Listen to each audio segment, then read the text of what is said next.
The Insomniac sitting spins now in the air for all the night freaks who can't sleep.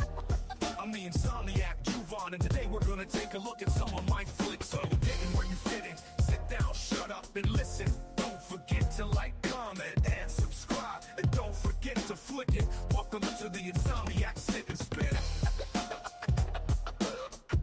Welcome to the Insomniac Sit and Spin. Welcome to the Insomniac Sit and Spin.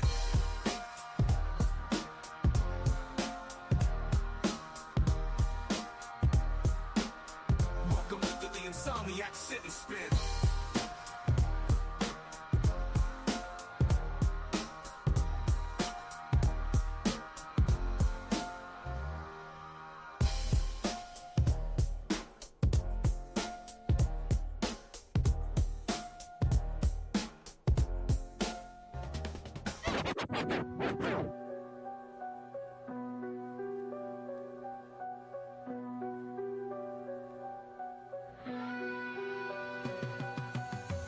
Eyes wide open, the clock don't rest. Street lights flicker, got a blade in my chest. Not fear, just thrills as the steel shines thin. In the glow, my Insomniac sit and spin. Late night cuts where the stories begin.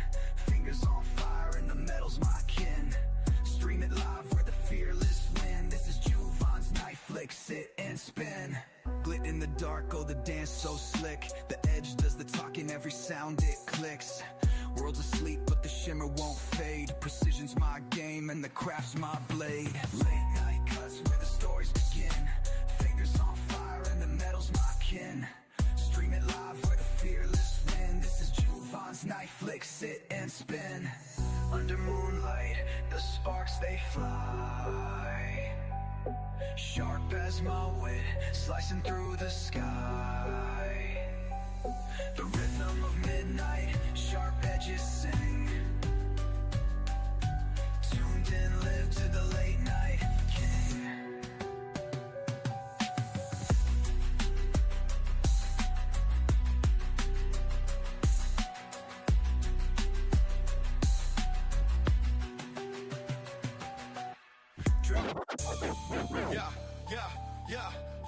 Yeah. You vibes in the word. What a wait.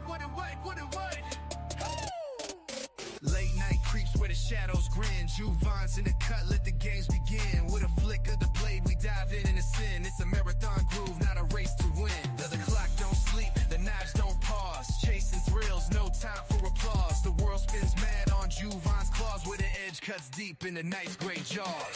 Sit and spin under the neon glow. Wide awake where the Insomniacs go. Feel the steel flash, let the adrenaline flow. Juvan's night flicks, it's the live late show. It's the live late show. Right.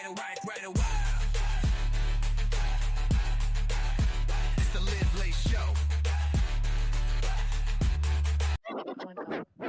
A little bit, but are you high on cigarettes? And when that stuff runs out, you're gonna wanna make it. Are you high on cigarettes? Let's watch Juvan's weirdness and get high on cigarettes. Let's watch Juvan's weirdness and get high on cigarettes. Let's watch Juvan's weirdness and get high on cigarettes. Let's watch Juvan's weirdness and get high on cigarettes. Do you know that you're right or wrong? Do you know that you're right or wrong? Do you know that you're right or wrong? Do you know that you're right or wrong? He don't smoke 'em, but he loves it when you do. That's why he's high on cigarettes. And if you find him, you should light him up with you. He's getting high on cigarettes.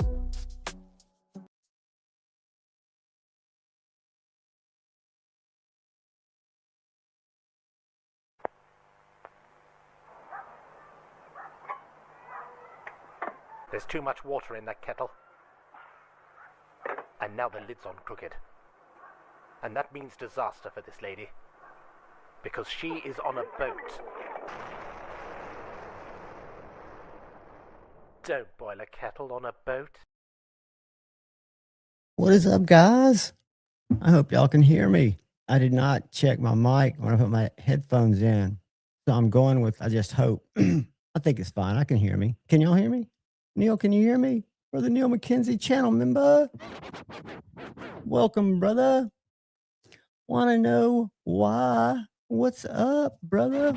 Want to know why knives? First time visitor. I hope you enjoy it, dude. Sit back, chill, enjoy us just kind of drifting in different areas. You got great people around like Paul Mills, channel member, Cliff Broad. We got, man, people around here that are just good people. I'm early. Who else can I say hey to? I would say hey to Marco, but I think he was here early. Is Neil in the house? What's up, Neil? I think I said hey to you. But I hope everybody's having a fantastic week. There's 1931 Leatherworks. Terry, the Leatherman. I've got two things in my pocket I'll just show right now. If anybody's looking for steezy leatherwork, reach out to this cat.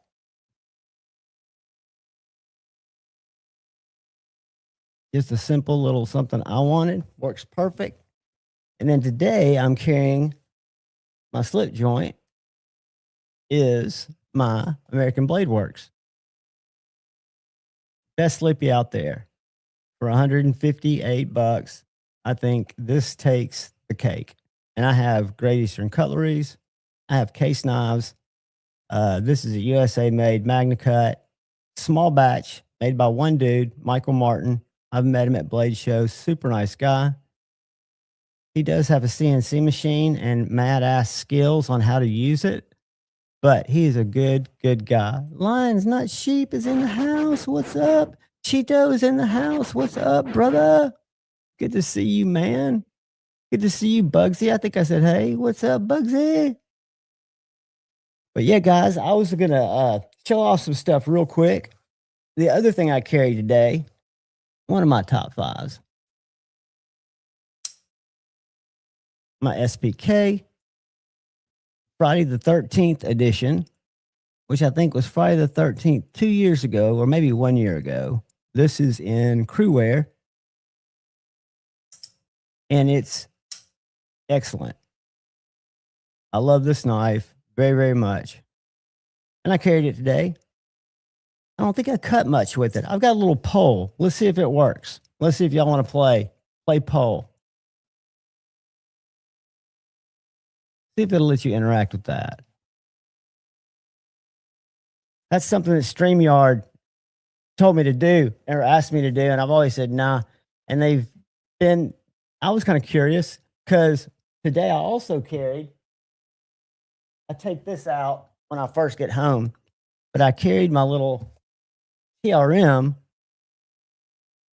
tag along, carried by American Blade Works, and I carried my my Lamia. I cut with this. This carries in my back pocket. 1931 Leatherworks. Terry's a new member. Dude, what is up? Thank you, brother. I appreciate you more than you know. You know, stop by Sunday at 4 o'clock and win a knife.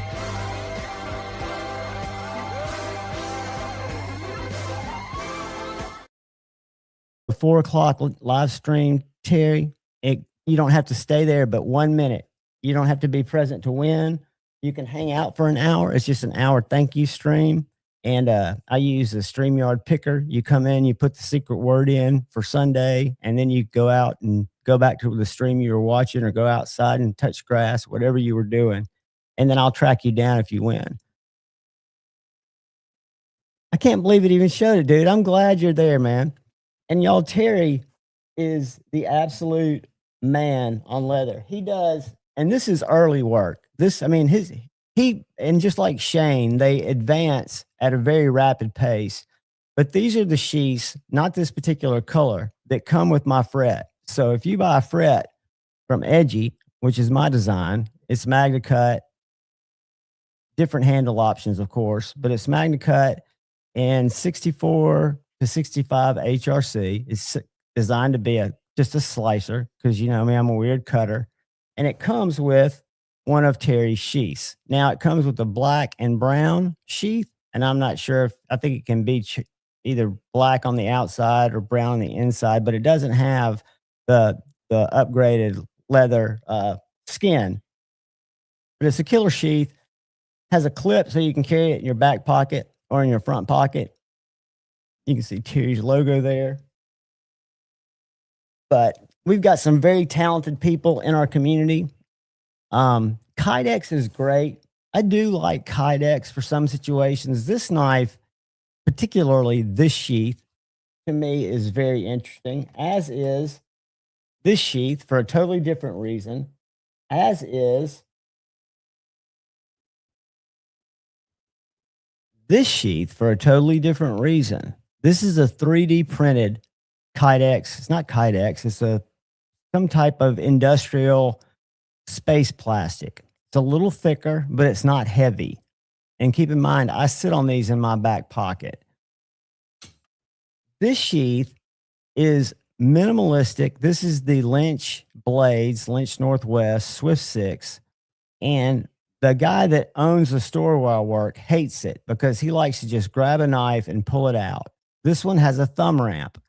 You can see where the deep concealment carry clip hits my wrist. So if I want to take this knife out, it's very easy for me to do. That bothered him. However, the result of this is it rides very deep in your pocket with extremely tight retention. So that's all I've got sticking up out of my back pocket when I carry it. Really like this sheath. This sheath is designed to be carried in your right front pocket, unless you get a left-handed one of these. It's a right or left. It's perfect for my back pocket. But I've never seen a sheath that's done this way, where your thumb ramp is really right here. Comes with a deep, that's an Ulti Clip 1.1, I think, the big Ulti Clip. But a great pocket dropper.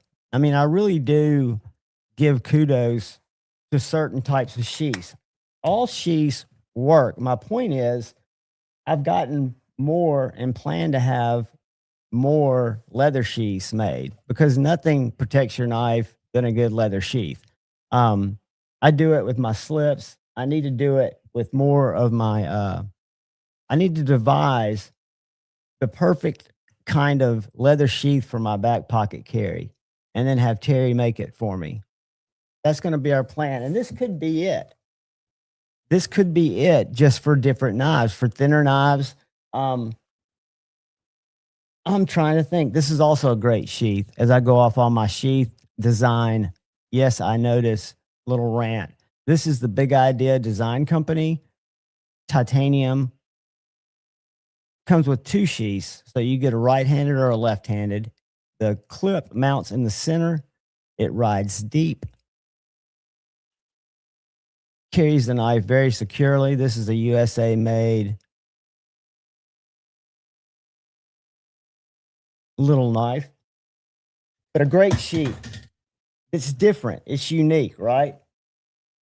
And then a simple sheath that works well. Gary's sheaths. These sheaths, I need to ask him, and he doesn't have to tell me, but where these come from, because I've seen other sheaths, TKL, that look very similar to these with the rivet system. Hold on, guys. I got to grab something that just went flying. I need to do a review on this. I bought this light, guys. I love it. This M-Seer. Where'd that? Here it is. This is a $32 flashlight that the guy I work with told me about. It's aluminum body. See those lights glowing? They just turned off. It's got some afterglow. It's got a menu that is intimidating. I mean, if you look at the menu, you can set this thing up to do so many different things. I finally got it to where it would just turn on and turn off. It is fantastic. I carry it every day. $32. It's an M-Seer, EMISR. Hold on a second. I'll show it to you. Y'all can take advantage of my squirrel brain because I'm going to be dropping some facts tonight, some heat. This light is the Shiznits. Where is it? It's not there. Hold on a second. Hold on a second, guys. I'm back. Is this it? That's not it. Where is it? I think I spelled it wrong. Yeah. I know y'all are going just bum. Talk amongst yourselves. I'm sorry. I'm sincere.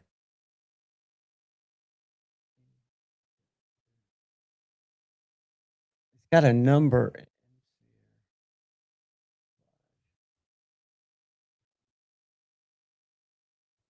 All right.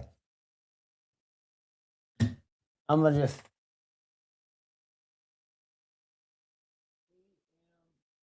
ISAR. I found the number. Hold on.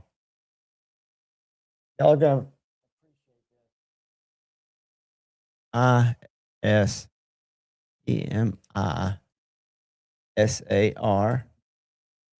And it is a D3AA. D3. D3. All right. Sorry about that, guys. Gals, whoever's in here. I do apologize. And again, I usually don't get excited about flashlights. I don't have an affiliate link. They didn't send me this. This is something a buddy that I work with told me about. He showed me his. I bought it. So they're designed for people that are flashlight geeks. You can make it work simply like I did. Here's a link. Hold on. If y'all want to just check it out. But you go in here and you choose the color of the one you want, right? It takes about a week. So you get blue, stainless steel parts. I want polished silver, or I want to add 99 cents for black. I did do black. You can also do bronze, but I did black on mine. Switch backlight color. So this is the color of the switch when you like the electric color. Hold on, switch retaining ring type. I did the raised type. Switch backlight. I think I did blue. That's just the color of the light behind the on-off switch. LED intent. I don't know anything about this. He told me which one to get. Cool white. I don't know if this is what's making it the color it is, but you pick one of those. And then you can go down here and you can upgrade it if you want to. I did a magnetic tail cap. Let's see. You could do an extra tail cap without a magnet for $5. You can do a battery charger. I don't think they sell batteries. It runs off a single battery. And then you add it to your cart. I mean, it's that simple. And when you read about it, it's just a badass light. And then read the reviews. I mean, people like this light.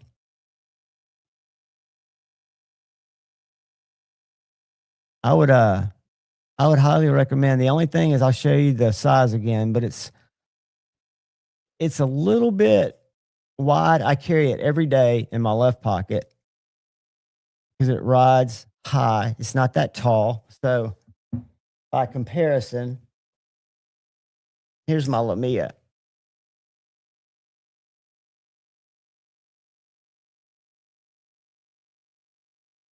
But this is a great light as far as I'm concerned. For $40, it's a winner.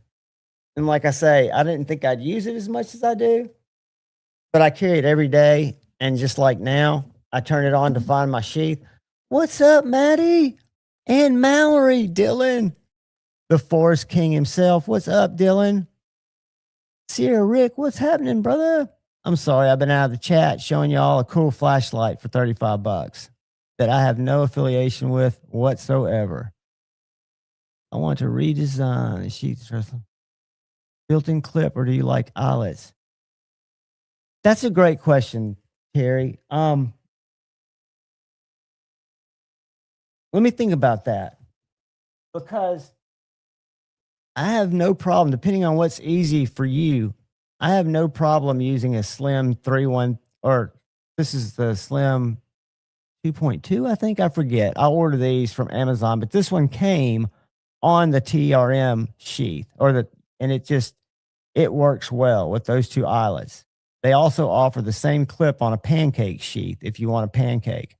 I love your clip, but what you said is it gives a user more options. So I like what you're thinking about that. I like eyelets, and you don't have to go heavy on eyelets because all the leather ones, I've got two, and one's not done as well. I have it close. Hold on a second.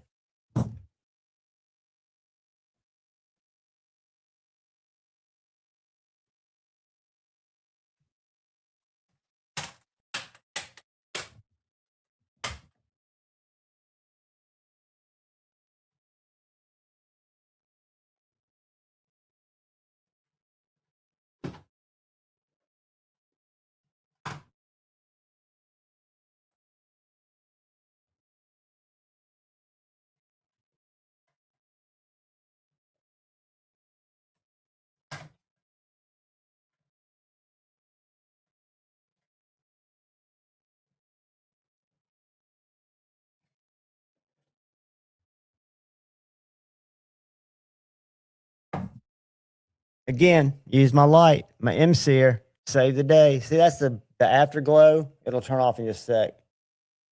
Boom. All right. So, Oak City Leather, they offer 3 different clips at checkout, but they sew them in. The basic they offer, and I've got each one of them. And there's problems with all of them except the basic is that they're very hard to get on when they're sewn in. The TRM that uses the eyelets that are set up for a clip. That's the key, I think, Terry, is to set it up for a specific clip. Now, what I don't understand, this is what Tim Kell uses. And this is also, I think, the sheath leather that Gary Creeley offers as an option. It's a USA-made sheath. I've got it on a couple of different T-Kell knives. And if you notice, these eyelets or rivets are solid. And then he's got 3 at the top that are open, and it's set up for a deep concealment carry clip. So, yes, if it's done right, I think either setting it up for a specific clip that you recommend, because Kydex, especially, I'm not going to name them, but a lot of import companies, it's frustrating to try to find a clip that'll work the way I want it to. Now, Richard Hopkins, my buddy, the Roman Gnome, won't carry with the clip. He puts his, it's a deal breaker if he can't put a couple of straps on it, Terry. So if you put the holes, you do give somebody the option to put carry it horizontal. So I don't think you can go wrong there. But we can definitely talk about it. And I'm happy to go with, I would always default with what you think's best. Show you guys a knife that I've been very surprised by, that I've been carrying lately. And I actually talked to Ryan, who's Luft Knives. I don't know if y'all have ever met Ryan. He wasn't as out there like in the public as Bearded Gear Jake was, but he was out there quite a bit. Well, Jake's no longer doing the Luft Knife Company thing. He's doing photography stuff for his wife and whatnot. And Ryan's always kind of been the designing force, and he works with both USA companies for his fixed blades, and then he works with a company in China that I've never heard of called Fox Knives to make his design. And he designed this little EDC knife, and it's called the Atlas, but it's spelled ATLS. There's no other vowel in there. And I'm usually not a single thumb stud guy because I'm a reverse finger flicker, but this knife is a front flipper. It's got a thumb stud that works great. I love for EDC the shape of the blade. It's VG10 and titanium. It's got a super deep hollow grind. I mean, that thing is, I've got it staged. I'm getting ready to do a 10 slicey knives video, and this one's in it because when you run it through paper, it's just so therapeutically smooth as it glides through. I mean, it's really nice, and it's offered in this color, and it's also offered in like a copper color or brass color with a black blade. And these guys are $180. So it hits, I think, a really good price point for a knife that I've been extremely happy with. Right hand carry, really good clip for an EDC knife. Again, I work at a knife store. I'm cutting boxes, stuff like that. I'm not cutting anything hardcore, but it's liner lock. It does have the stud on the one side only, which I thought was going to make me not want to carry it as much. And it has not affected that at all because, like I say, I'm a reverse finger flick guy, and I didn't even try to switch it over. And I'll usually do that. I'll usually see if I can take it out because you can take it off for sharpening and whatnot. It's got a T6, but this is a really cool knife. The Luft Concept ATLS. They're the ones that made the Avant. I've got an Avant too. The Avant was made by Riot. They still have a partnership with Riot for their high-end knives. Fox does their folders. So this is a budget Luft Concept knife. I'm showing you these because they're on my table to be reviewed. I've been carrying these for a couple of weeks. I unboxed them. This is the Bexter, the BXTR, and I get Luft Avant vibes from this knife, but it's basic materials, D2, black washed, really nice micarta handle, liner lock, very good action.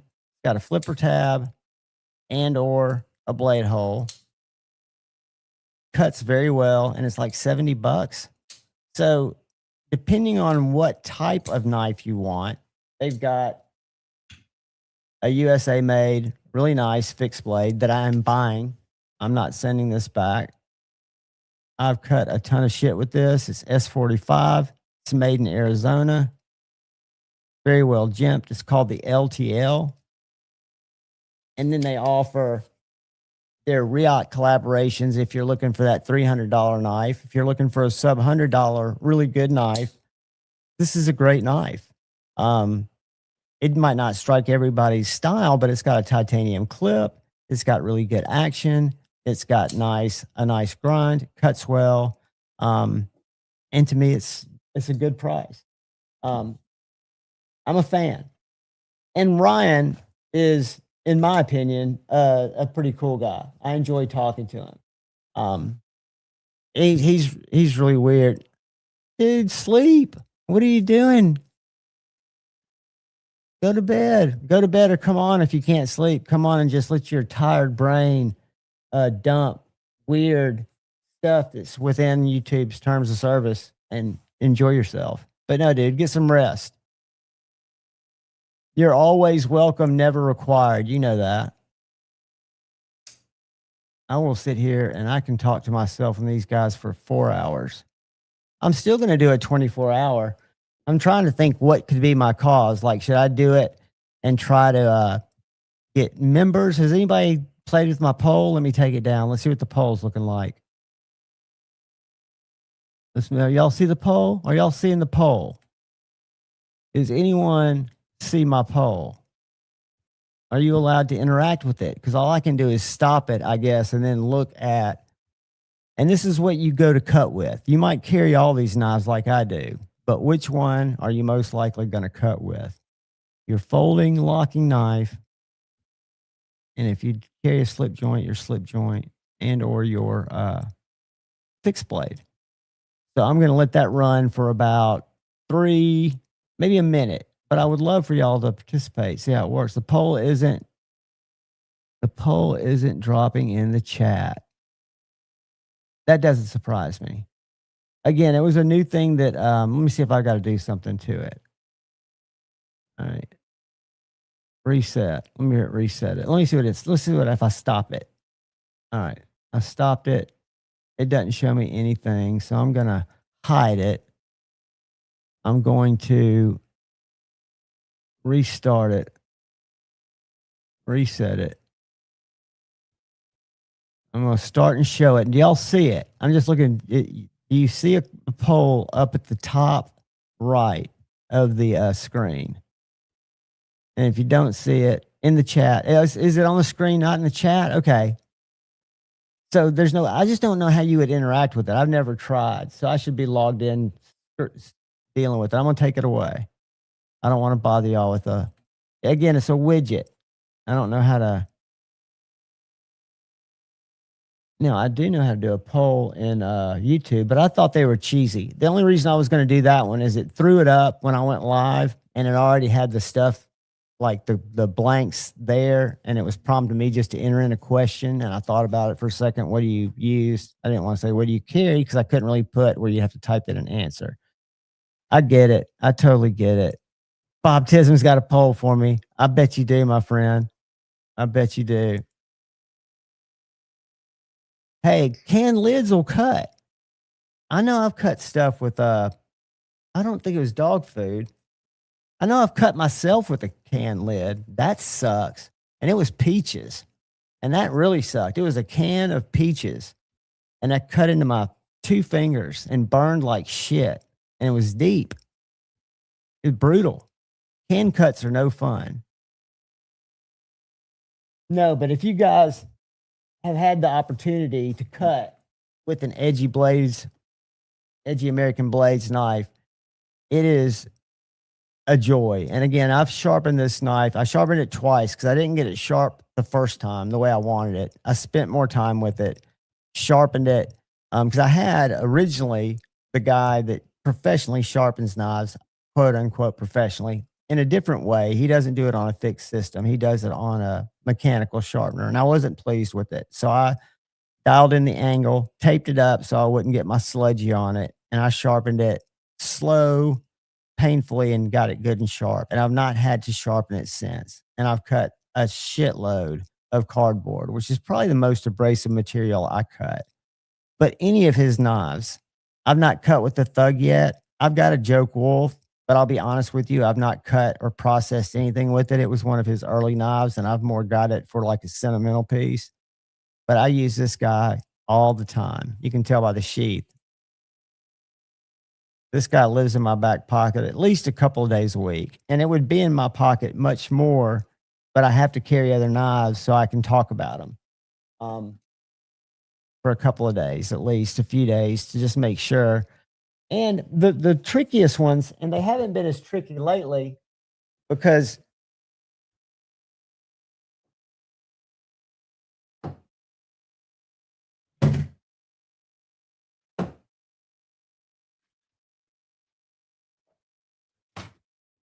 love or hate Kaiser, they listen to little things.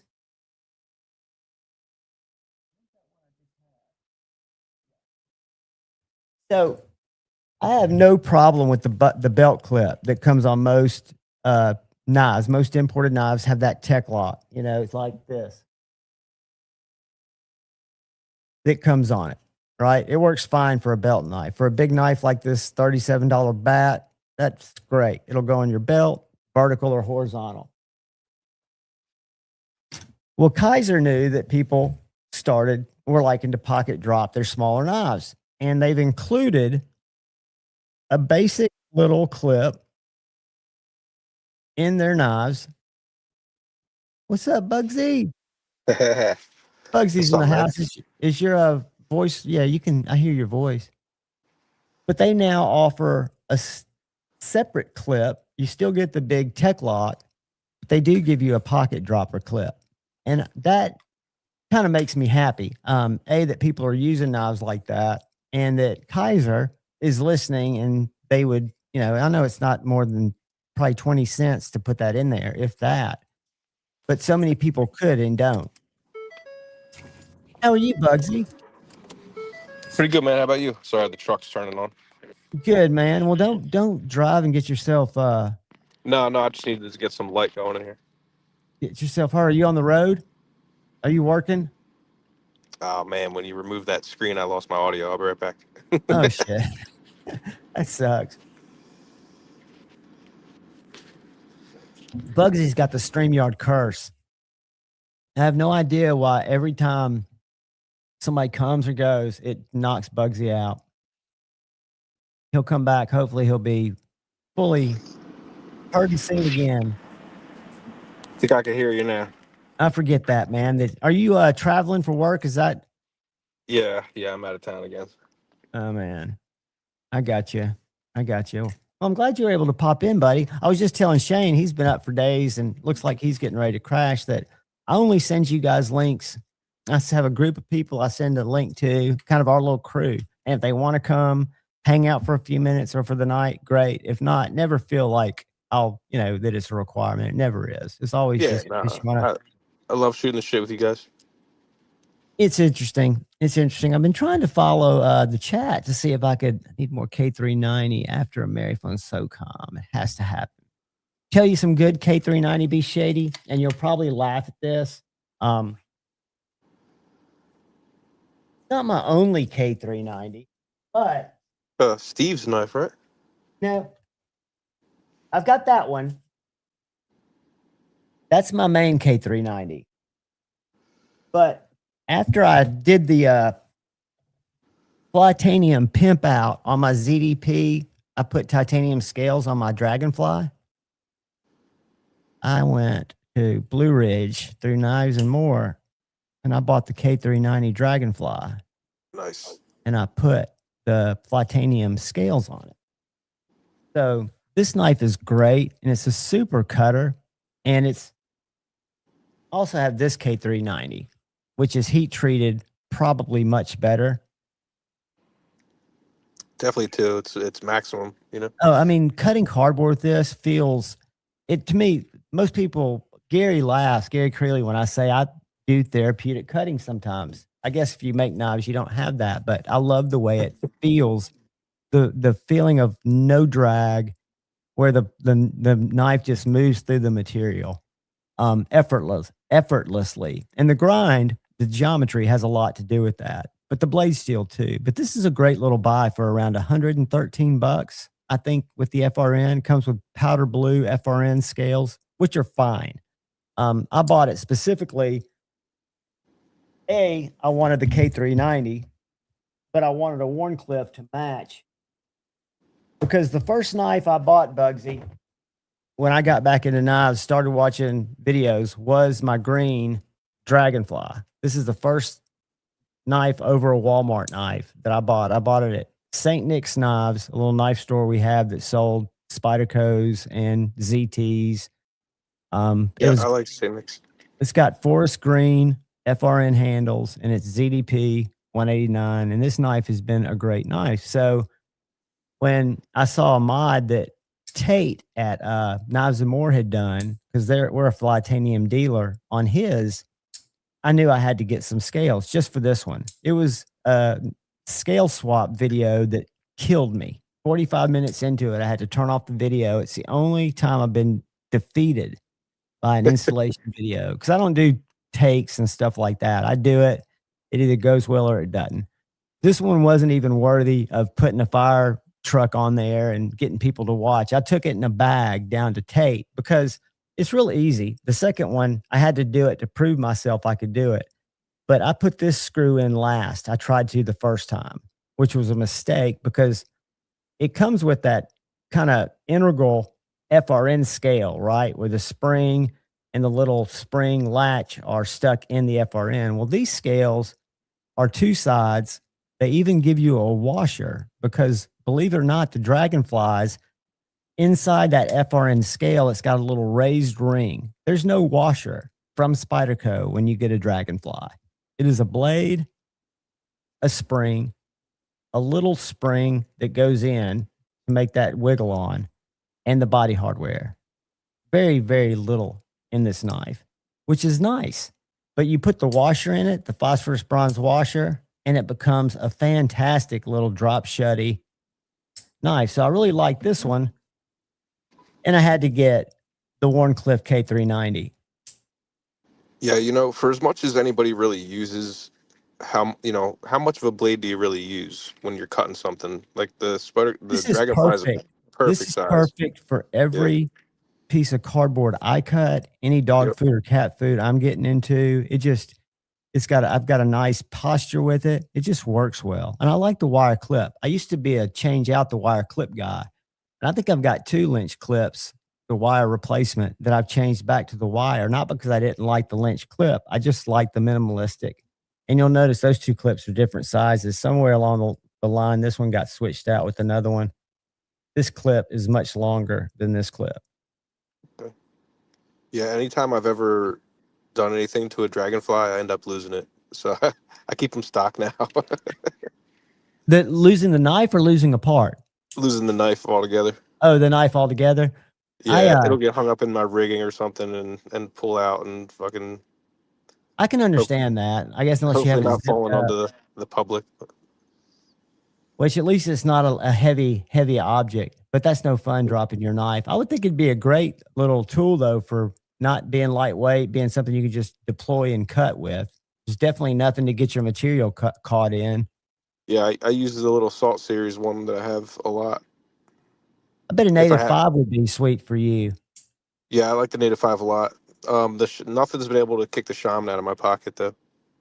I would think the Shaman, because of you saying how you like not having a chance for materials to bunch down in your choil, I bet you'd prefer the Shaman over the Bodacious. I definitely do. I have a lot of people that think the Bodacious is better. They like it better. The Bodacious kind of takes away some of the things that I really liked about the Shaman. I feel the same way.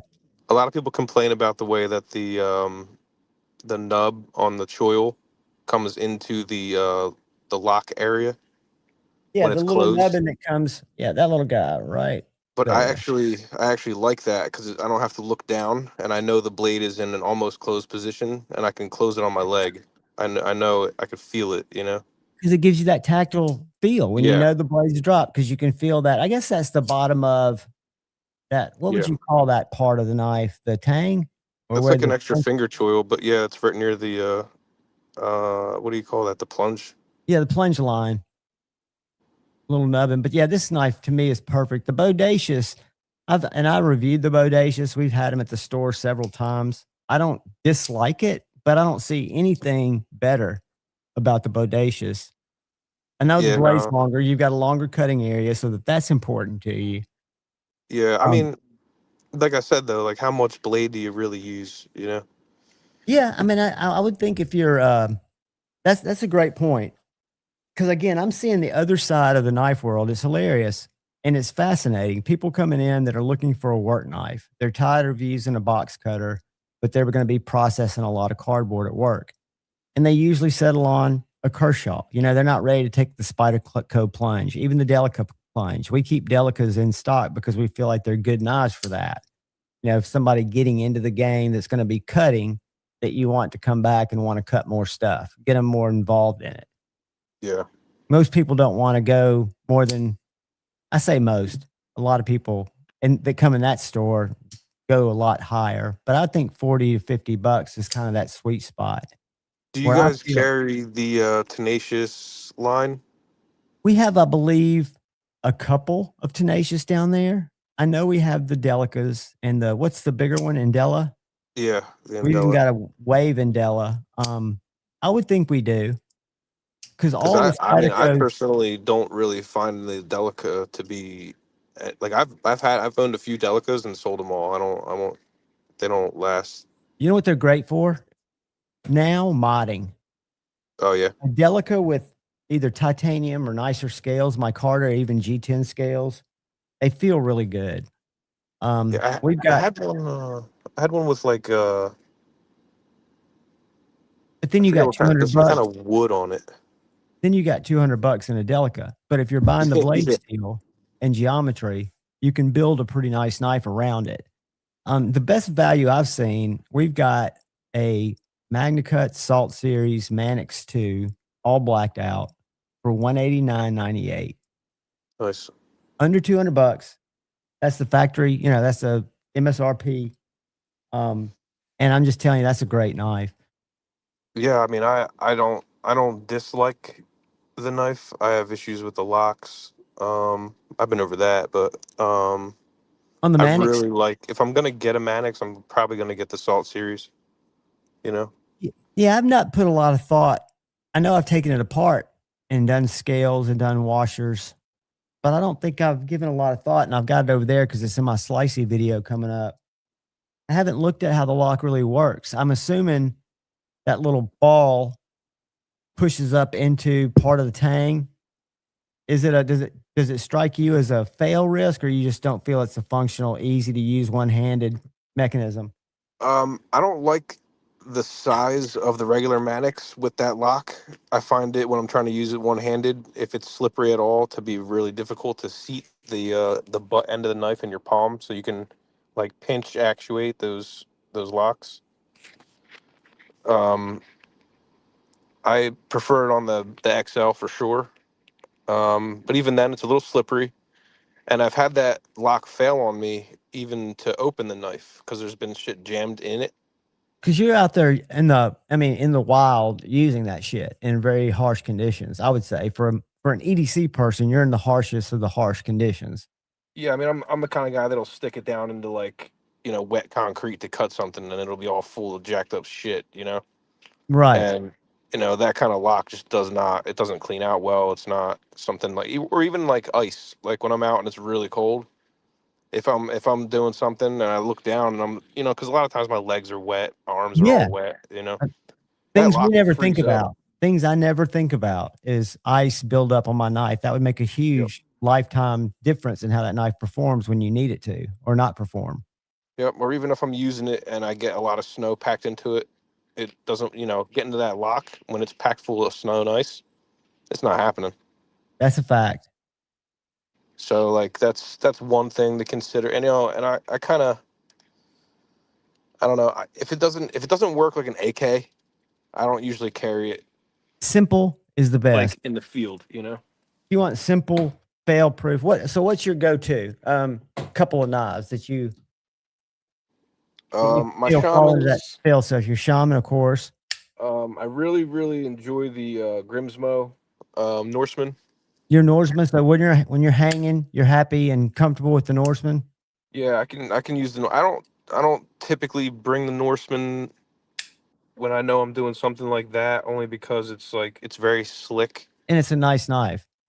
You don't Well, want to drop it it's really 100. it's really smooth. Like I like to have a little bit of traction more You want a so when rough I'm. G10 or something that your hands sink into. Yeah, just something that even when it's wet, like the G10 on the Shaman, even when it's wet, it's still grippy. It's like even though it's smooth and contoured, it's still you don't lose grip on it. Terry, it's funny you say that because I have several compression locks and I'm not a fan. I'm a fan of the lock, but I love the CME, except where you have to glue it on. And that's not Justin's fault.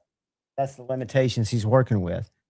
But I think now that the patent has run out and people are doing button top liner locks and other locks that use the same mechanics for lockup. Great example. And I love this knife. I was going to brag about it tonight, and I still will because I love this knife. This is the Mr. Designs. Simple, understated looking, funky knife called the ISO, for an insanely sharp object. And also, it's got an isosceles triangle pivot, isosceles triangle flipper tab, and it's got a deep hollow ground blade. But look what it uses. They're using the compression lock because it's been so, it worked with the design. Compression lock, to me, you're having to get too much hand off the knife to reach into the compression. That's been, to me, a drawback in my PM2s, which is my favorite EDC knife of all time for me. But they've done a compression lock, which I would much rather this be a button actuated liner, personally. And the blade to handle ratio is a little wonky, but this is a fantastic performer. You wouldn't like it because of that choil, Bugsy. I mean, it might be okay for certain things, but it wouldn't be something I'd bring to work. No, it's for my going back and forth between the grocery store and the house, and opening shit. That's what I love it for. I really like how well they did that isosceles triangle. Like to mill that triangle out and to get that to fit in there just right is I'm pretty. not taking it apart because it's not mine. I'm sending it back to Mr. Mister. They let me check it out. I'm just saying, look at how it fits into the liner. This is a father-son team Mihai was on the Sun a long time ago. I'm a huge fan. I have several of their knives. And what's interesting is this is Dad's design language. He's a minimalist, and it's brilliantly done because this blade is fully in the handle. The clips that they do are great, and you can see it's reversible, but it's just understated. You have that one piece of hardware. That's it. His But even I'm earlier, just saying the way they fit that hardware together is impressive. it's done exceptionally well. Then That's the kind of stuff I do like though too. Like if something's done just extremely well, uniquely done. Yeah, that's cool. this is his first knife. This is the Zero. So what you have here is you have a really thin M390 blade with a wire clip, one pivot, and you got a screw. I forget how this comes apart, but I've taken it apart because I put bearings in this. Button lock, I failed it. But this is Dad's design language. Minimalistic, gentleman's folder. To me, this is similar to the ISO. I like it. What attracted me to them, this is Mihai's design language. And think, I put the titanium scales on it, but this knife was like 2 1/4, about the size of a TRM Atom. Handles kind of remind me of the shape of the TRM. When you look at them side by side, they're Yeah, I see enough the different. difference. Yeah, there's enough difference, but it's just a thin, interesting knife. Nice The blade, other though. one, Shane and them laugh at me because I spent $400 on a Chinese knife. You know why? I appreciate the engineering. This is another one of Mihai and his dad's collaborations. This is called the Atlas. I mean, literally, this is they don't even have an affiliate program. They send me stuff because I'm thankful to just check out and give them feedback. And then if I want to, I can buy it. Yeah, I mean, it's nice. But Blade's what's nice. interesting about it, look at the lock. The lock is not like a shark lock, but I can right here put my finger and pull. Or I think the material of the handle is too smooth. But if you see right here, you've got two things that look like ram lock. Okay. Or like where an axis spring would be. Again, I'm Yeah. not taking this apart. So if my hand was longer, because this is a 4-inch blade, dude, you can reach up there and you can pull those, and it's the same mechanism. But what it does when it locks up is this locks and then slides over. It's really a intense lock. It's a cool lock. Yeah, I like that blade shape. I love this knife, dude. Magna cut, allegedly Chinese Magna cut, but it's 4 inches. The whole thing's probably almost 9. Swelled handle, contoured, and Shane and Kyle made fun of me, so I thought it was just even more of a win. I wonder where Kyle is. I hadn't seen that rascal. Yeah, I haven't seen him either. Hope he's doing all right. I know he was sick. What was that? That was a while ago, though. Dude, but it can come anytime. I mean, I got sick the one time I had to cancel, which was 3 weeks ago, maybe. Derek, for real, what is up? Good to see you, brother. But I got sick for the first time. I rarely get sick, not for the first time, but for the first time where I was sick at 4, left work, which I never do. I only work from 2 to 6. Got in bed, laid there, couldn't do my live. Felt like shit the whole next day because it was the day before Wednesday, which I'm off on Wednesdays. And it was something that I'd eaten. I think it was some of these peanuts that I get, these eating the shell peanuts. I never eat them in the shell, but they're really good peanuts. They're not, we've joked about them. They're not mass produced. They're made by a family business, which I'm sure they use shitty salts and stuff but they're made in Tennessee. Small business. Derek says, hello, Bugsy. What's going on there? My question tonight is, do I put skiffs in every knife? Even honestly, if I don't need them. I've got a limit. And I used to, because I love taking knives apart. And B Shady, you probably don't have anything. I won't put them in Grab some weird. A really nice value knife. I won't put them in a $50 knife. You're getting your sound got all weird, like you're underwater. Yeah. Did I do something on the screen? But I'm hearing from you too. Jump out and jump back in. Hey, chat. Are we You're back sounding now. funky? You sound fine now. Okay, yeah, I hear you good now. That was weird though. For a second, it sounded robotic. Yeah, we were. But be shady. I won't put them in sub $100 knives. I'll say is my kind of limit. But I put them in my Evo. I've got them in my. Right now, I'm running my, and I've got the washer.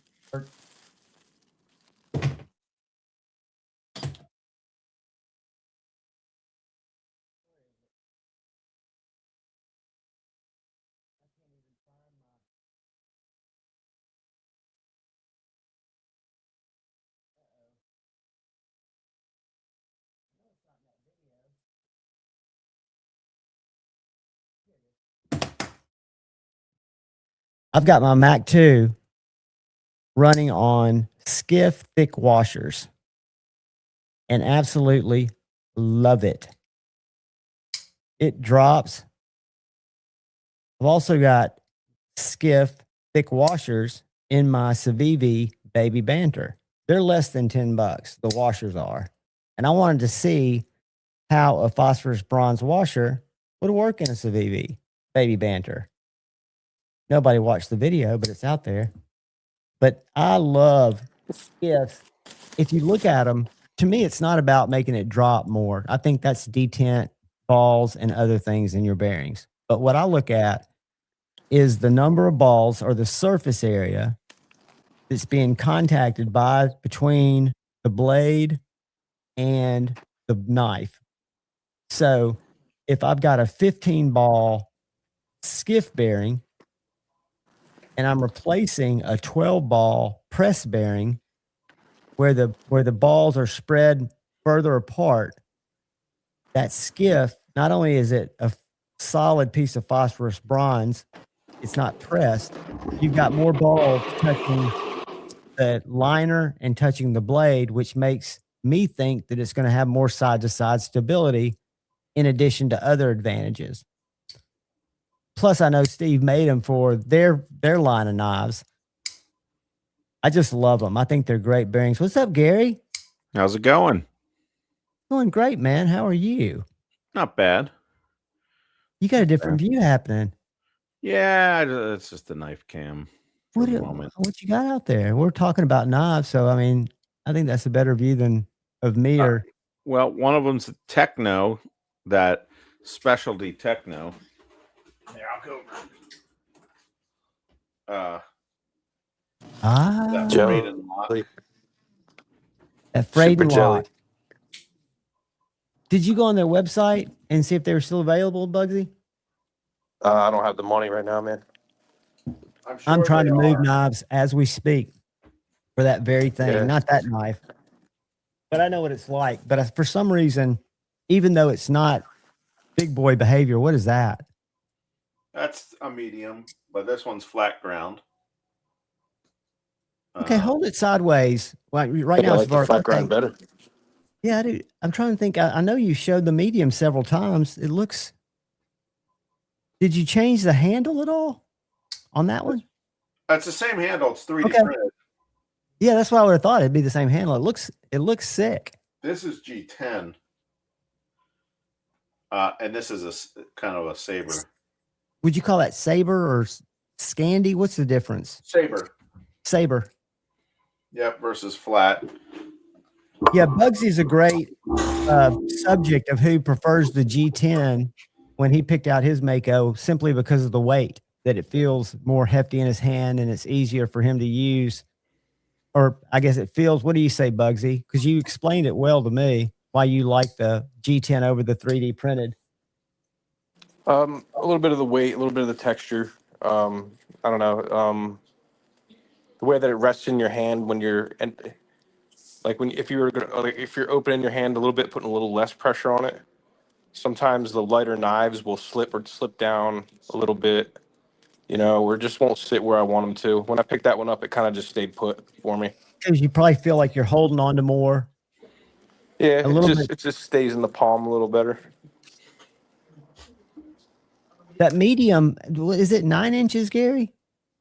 8 1/4 8 1/4. overall. Yeah. Yeah, 8 1/4 overall. So it's it's I'm playing around with the grinds. I mean, like outside the scales, obviously, it's completely handmade. So, I cut the blades in my shop. I heat treated the blade in my shop. I ground the blade in my shop. So would that be called sole authorship?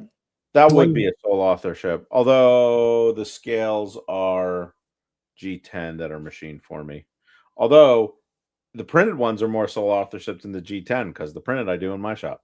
That's right. If you guys think I'm talking jargon, I kind of am. But at CreeleyBlades.com, Gary has 3 distinct, and he's just transparent about how his knives come to the public, right? He's got is it PG, which my Mako is, your PG, kind of partnership, ground, right? CU, And then you've got custom, and SA. sole authorship. I tell you what I did get recently that I really am liking is JRE, who makes sheaths for a number of people, LT Wright in particular, did the sheaths for me. At least for the leather ones, and they fit really good. I've got that same sheath. Let me see the eyelet on the corner. It's got one eyelet. Okay. I love my little Frontier First LT Wright sheath. And for that knife, I think a belt dangler is what you want. Yeah. Eventually, I'll get Kydex, but... No. I think we were talking about it earlier. I think hats off for finding leather partners. I think leather is classier. It goes better, and I think it's kinder to your knife. The thing that Kydex has advantages of in its current state is its flexibility and how you can carry it. But that's being handled. Terry and I, who does Leatherworks, 1931 Leatherworks, we're talking about making changes on the fret from an integrated pocket clip for people who want to pocket drop it to something like TRM's done with eyelets in their leather sheath. So you've got kind of the flexibility, whether you want to strap it sideways or you want to have it with an ulti clip. Totally different from what the task you're taking care of with the medium. But very nice looking sheath.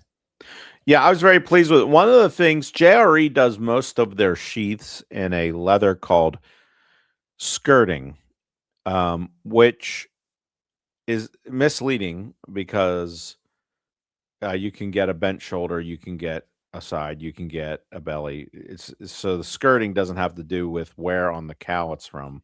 Right.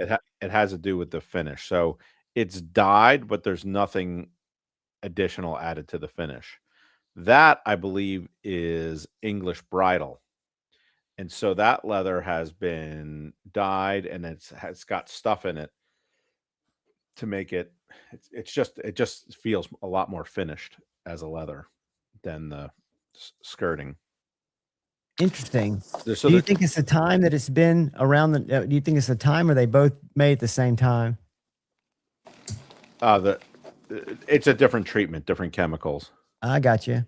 Yeah, they stuff it with different stuff. It's still veg tan. It's not. There's veg tan, and then there's chrome tan and oil tan. So they're a little different from one another. I know the ones I like. I don't know what they would be classified as or how they're done. If Joda comes in here, or Terry might know if he's still in here. Oak City Leather. Are you familiar with them? I've heard of them. Yeah. They make little and big sheaths. This happens to be one of them. In different colors, you can choose the thread type and the clip. They kind of specialize in pocket droppers, but I don't know what kind of leather. It's kind of soft inside, but it's still black because this one was treated black, so it's black all the way through. I don't know. It's hard to tell. A lot of guys will just take the raw veg tan and then treat it themselves, dye it, put different stuff on it.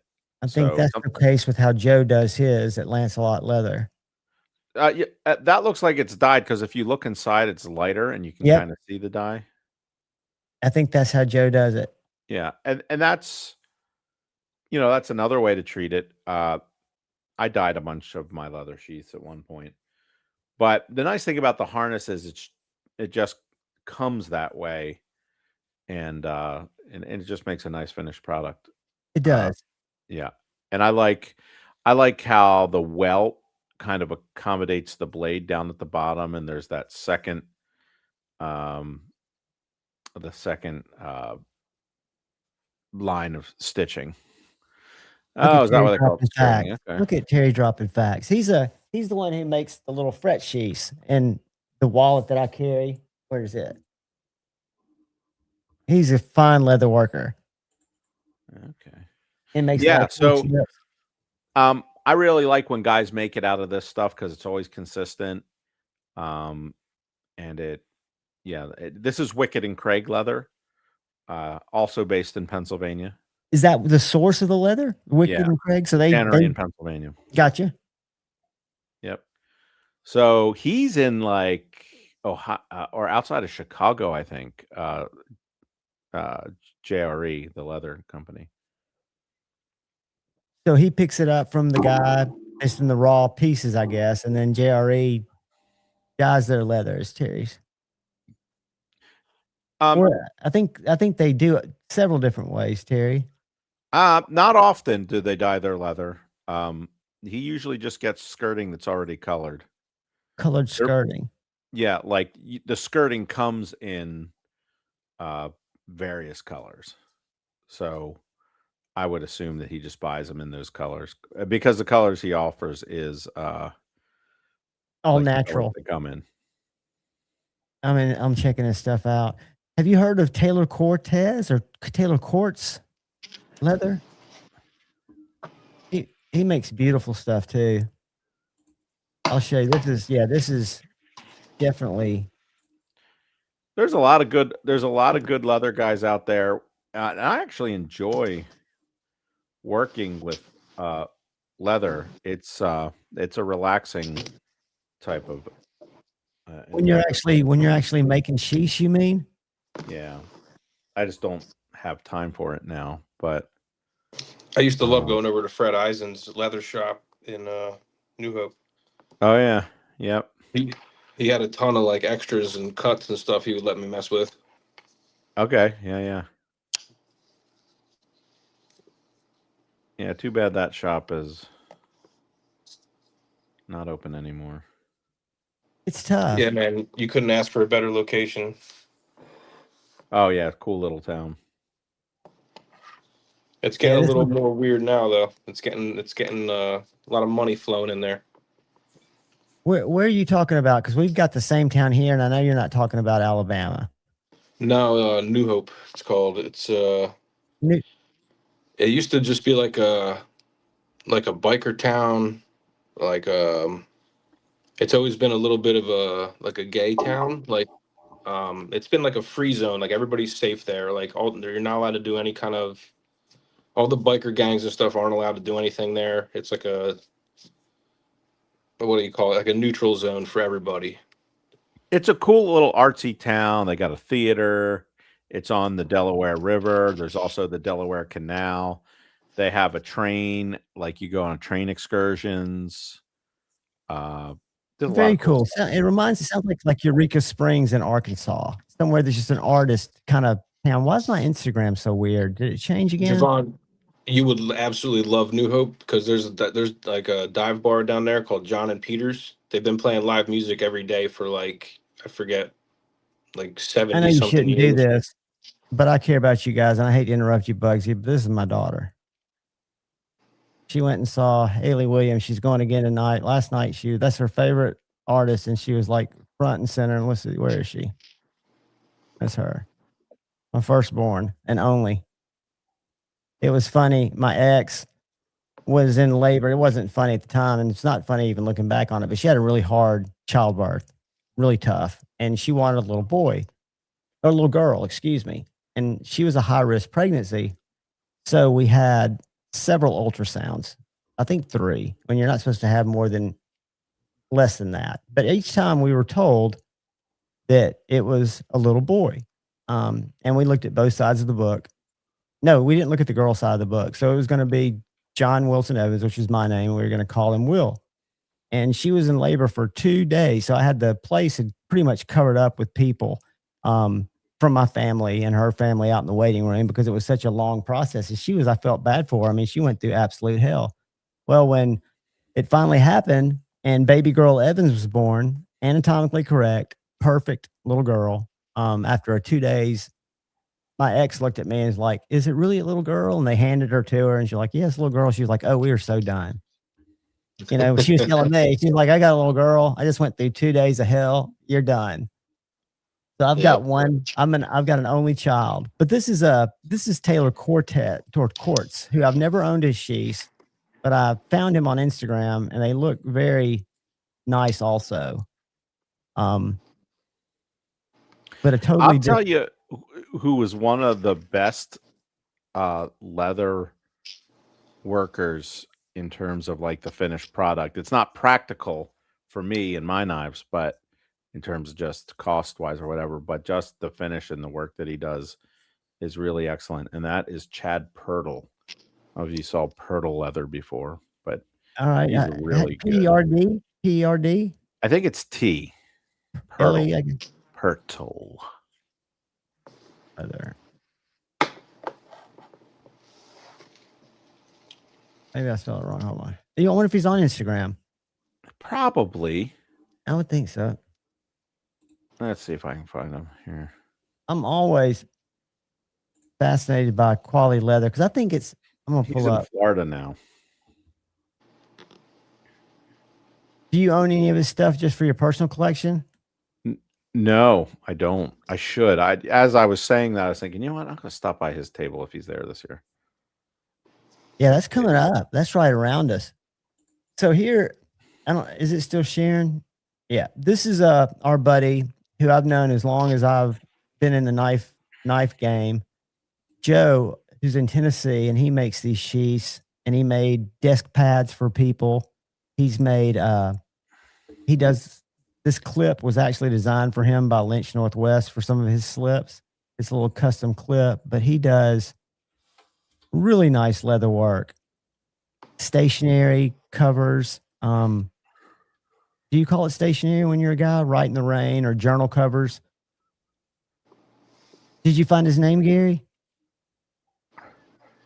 Yeah, it's under Purtle Made. All right, let's go back. PIRTLEMADE. I spelled it with an E. PIR. Let's see. PLE? I found it. PIRTLEMADE. Chad. Oh, yeah. See, I love that. I wouldn't need, I mean, that's I'm sure that's an expensive piece of leather, but I love the clip. I've never seen a clip like that before.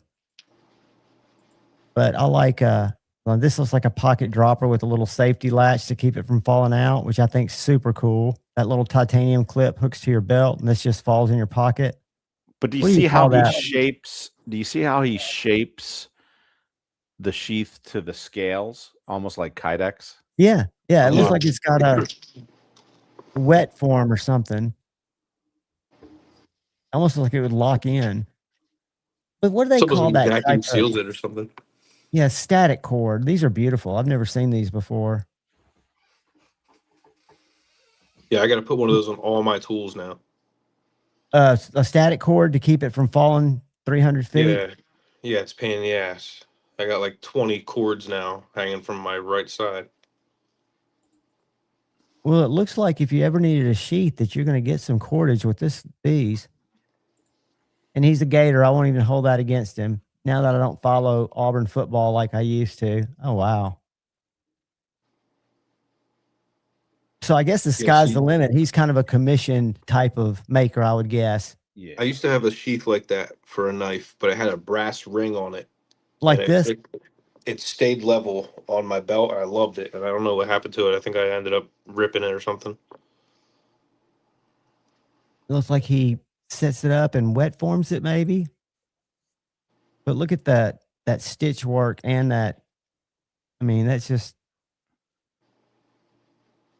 you can tell. We had a guy, and Shane would know his name if he was in here, but he came up to us at Blade Show last year when we were sitting downstairs, and he was a leather maker who made sheaths, and he had one of his sheaths, and it was too expensive for what Shane was looking for, but it actually had a click. Like when you put the knife in, it felt like Kydex, but there was no Kydex in it. And I don't know how he did that, but this one looks like it would do it too. If you look at when he turns this around, see how it's got a little notch where the Kydex or the micarta handle, see that little notch right towards the blade side? You'll see it really well here when he flips it to the big one.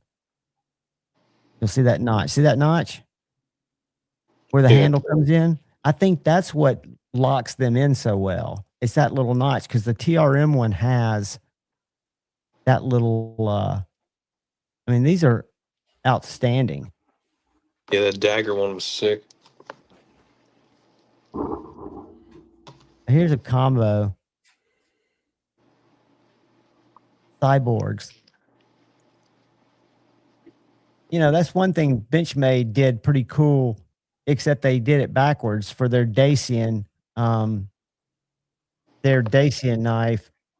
They made a leather sheath with the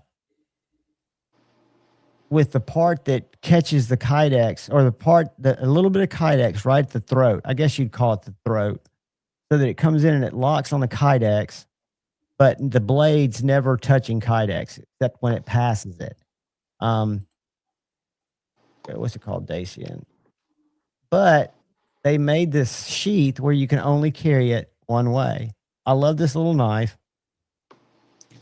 Damn it. Where'd it go? Come back, Dacian. Where are you?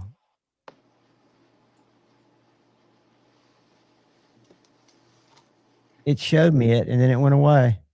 It's just, I want to click on you. I want to click on you. So this sheath I thought was extremely ingenious, except that you're limited, which most people wouldn't bother with. I mean, wouldn't have a problem with it. And it's not going to show it to me because it's just trying to be difficult. This sheath. But see how it's got a little bit of Kydex up towards, let's see if I can make it bigger. I'll tell you. The knife's great, but the sheath is, you can only carry it scout. But if you see that where the knife comes into the sheath, I don't know if y'all can see that. Let me get over here, StreamYard. You really can't. But the top half of an inch is Kydex that's stitched into the leather. So it locks in that first bolt on the knife, the handle bolt locks into the Kydex, and it gives you that satisfying retention click. Click. And then the blade's just in there with that leather. But for somebody like me, you can only carry it that one way. They didn't leave any bolts for you to. This conversation always makes me think about the movie Gladiator, when he's like, he tries to pull the blade out when they were going to execute him, and he stands up and he's like, the blade, it sticks in the frost. And every time I think about a leather sheath, I think about that. Getting it out quick. Mm-hmm. To me, that Dacian looks very inspired by, let's say, a Creeley Blades Mako. Let's look at it again. Hold on a second. Just I saying. would not. I've never even thought about that because I've never looked at that knife too much. Let me look at my Mako. I mean, definitely the blade profile looks like even the little hump. Now it's got an indented weird handle, which is again no taken, like a Creeley Blades, but less comfortable. much less comfortable. Yeah, and it's got a little bit of that pinky. And the world's stupidest jimping. why do people love jimping? I guess I know Bugsy's a fan because he works outside. Don't you like jimping, Bugsy? I personally don't. Sometimes it depends. I don't need it. Sometimes I like it actually just for like I know exactly, like I can reach up and like feel exactly where it is, so I know exactly where the blade's at. Well, that Dacian, you would have no problem because the entire blade is jimped. Well, then that Okay. screws me up because then it doesn't help me out. It doesn't give you much. And if I'm not mistaken, I know the heel's jimped, but I don't think the flats are. I was not that impressed with this knife for that sheath fact. And these micarta handles are indented so that it's ultra thin. Yeah, I looked at it, and how much is it? It's $300 for $90 less. You could get yourself into a USA made. a lightly used. Let me show you something funny. Because I think I know it's on their book, the book that they put out. But if you look at the what they say they heat treat this at, 60 to 62. Go up a little bit there. Okay, stop right there. Why on earth would you put your logo both on the flat and on the bevel? I think because their logo, that's what I argue with the guys that have the shop about, Gary. That looks terrible. And it's on all of their knives that way, and that's how they spot clones. But I say, but the Benchmades are all over the place. I think it's because they have the same, and it's a laser, right? So they could do it size appropriate.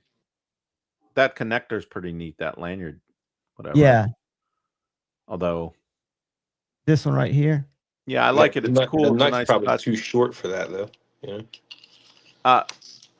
But so like, I'm not saying my way is the only way to design knives, but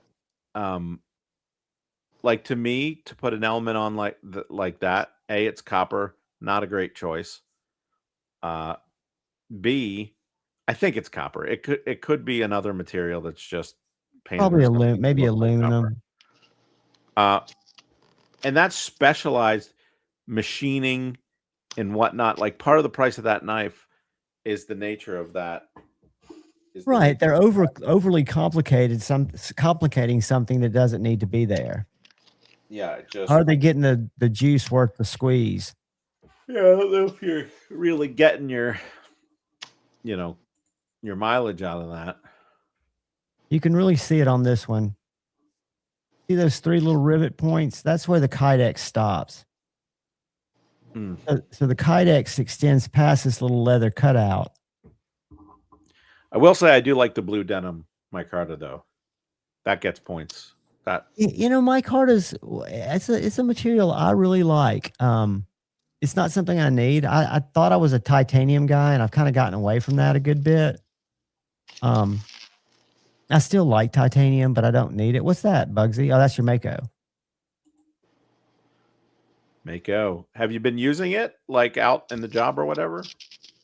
I used it some last week. I haven't used it yet this week. This job's a little more specific, so I'd keep this one in the truck on this site. Okay. They don't like to see anything extra hanging off you. So I almost got kicked off the job today because my my flashing light stopped working.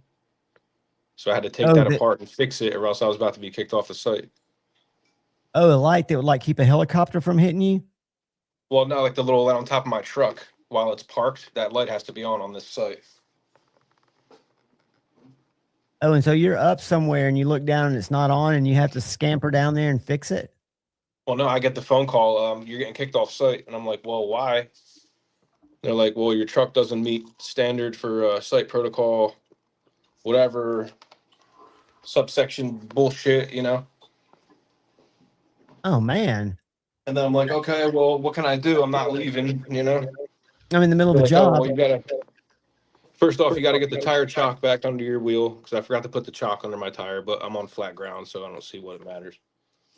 But just an extra safety that you had that in the truck. That was easy enough. Yeah, so the light just came apart inside, I guess, from driving around. So I had to take it all apart and put the whole light back together and stuff and put it back up. Is it a government job? Not that matters, or is it just, I guess the insurance is so great if something were to go nuts? This is a mine. So there's all kinds of regulatory stuff. it's not OSHA, it's MSHA, and they don't play around because they have fewer places they need to be focused on than Right. OSHA does. So that they don't play. But I can totally understand if they're like OSHA or more and they're always there, that's not a good thing. They probably have a representative on site, I would guess. There's just cameras everywhere, and there's 15 desk jockeys for every guy working. So Yeah, mining is I found out about it, not that that's what this stream's about, but I worked for a guy, actually ended up dating his daughter. It was a crazy post-marriage. The reason I don't date anymore was her, but her dad grew up in the mining business and he came up with an invention. He was a NASA scientist, but he invented this thing called Hit Me Not. And it's a thing that goes on mine carts, and the people in the mines wear a little transponder because there were so many people getting hit by these trucks or these carts in mines. It's like reduces those accidents if these people are wearing these things. And these big companies buy them, so much so that he sold it to an international shipping company on water. He can only do it above ground, and he sells it now to forklift companies. He doesn't need to. But he designed this little thing that can go through walls. And what makes it unique is in a mine, whatever normal frequencies can't get around those corridors and stuff. And evidently this can see stuff coming. But mines are dangerous places.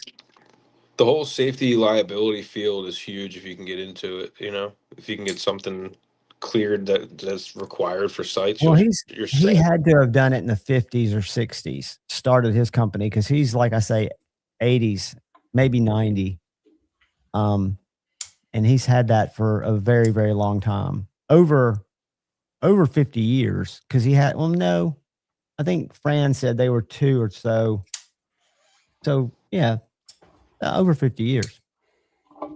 But it was he also designed or engineered and invented and sold a thing that could penetrate with some kind of signal walls, because the coal in a mine has a different consistency than the rock around it. And this scanning thing that he came up with years ago, I don't even know if they still use it, but would find those veins of coal without digging into them. Yeah, that's awesome. Yeah, that must have been big time stuff. Yeah, they made it out like bandits, but this was probably a long time ago. And I would think with the technology today, that's probably been reinvented and done better over and over. The big argument, especially if they get sick of paying you.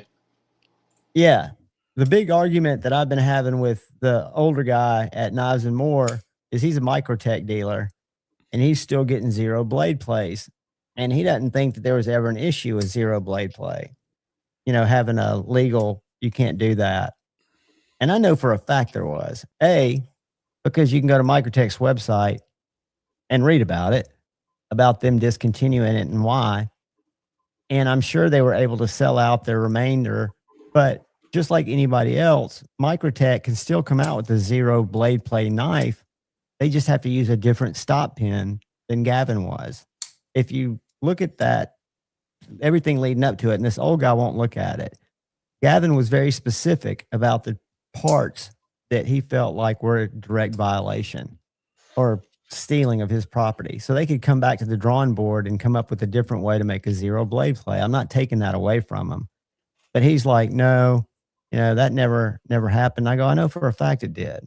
He goes, no, you don't. I was like, yes, I do. He goes, I'm a Microtech dealer. He's like, I'm a Microtech dealer. I said, and they're going to tell you the fucking true story? I said, let's do this, John. Let's go to their website and read that to me. I don't got time for that. Because it's just, it frustrates me to death because it's not, this is a guy who sued his son allegedly. And I don't think there's even allegedly to that. And you're going to tell me, hey, Lucy Bowles. Lucy Bowles. I heard Gavin talking about it. I did too. I talked to Gavin at Blade Show because I bought one 4 days before Gavin's video came out. I traded for it because I thought it was cool. I personally walked up to his table. No one was there and said, I haven't been able to carry this knife. I brought it to show friends, but when I saw your video, it broke my heart. I hate that that's happening to you, dude. He gave me a shirt. I said, save it for somebody who can afford your knife. He goes, I appreciate what you can do. I just thought it was cool that it didn't move. I didn't know it was your design. He goes, well, how would you know? You know, you should carry that knife proudly if you bought it. I was like, no, man, it's just, and I've got it in my case. I've got a zero blade play that just to me feels dirty. And for this old guy to be like, oh, I'm still got them coming in. I'm like, well, fine. You've got them coming in. I don't know what the judge said. I just know that they took the time to put on their website, the Generation 4 Ultratechs will no longer have zero blade play. After you read the paragraph above it that talks about the Generation 3, the greatest advancement since sliced bread is the zero blade play technology. So, you know, that's an argument I'll never win. But I know for a fact that it was monkey business going on. They'll find a way around it. They'll change it a little bit or change the shape or something. Innovate, right? Take it and innovate around the protected elements of the patent.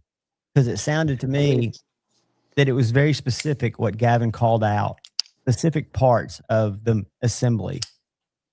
That guy seems like a spiteful kind of character, though, so I think he'll probably end up, you know. Marfione? Yeah. Oh, yeah. So I think he'd probably end up, you know, making the situation drag out or you know, design something so close. It's almost like the way Vanilla Ice said that song wasn't a copy of another song. Of David Bowie's. Yeah.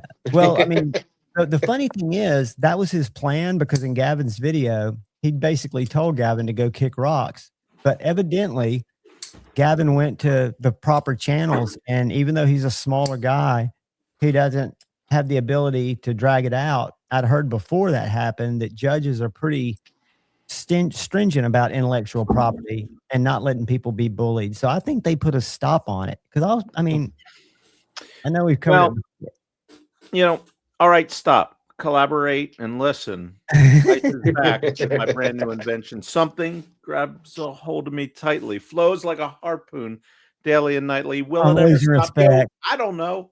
Turn off the lights and I'll glow. Sorry. Oh man, that's just blast from the help me God. And I'll listen to that crap. So this is where I can't get him to go. I just sent it to his email box. So this is Microtech's website. And it talks about the Gen 3 versus the Gen 4. What's the difference? I mean, it's black and white. All Gen 3 is talking about the premium price point due to the ZDP innovation, or ZBP is the best thing ever since sliced bread. That's what all this talks about, zero blade play. And then you go, what's new in the Ultratech Gen 4? We've taken out zero blade play.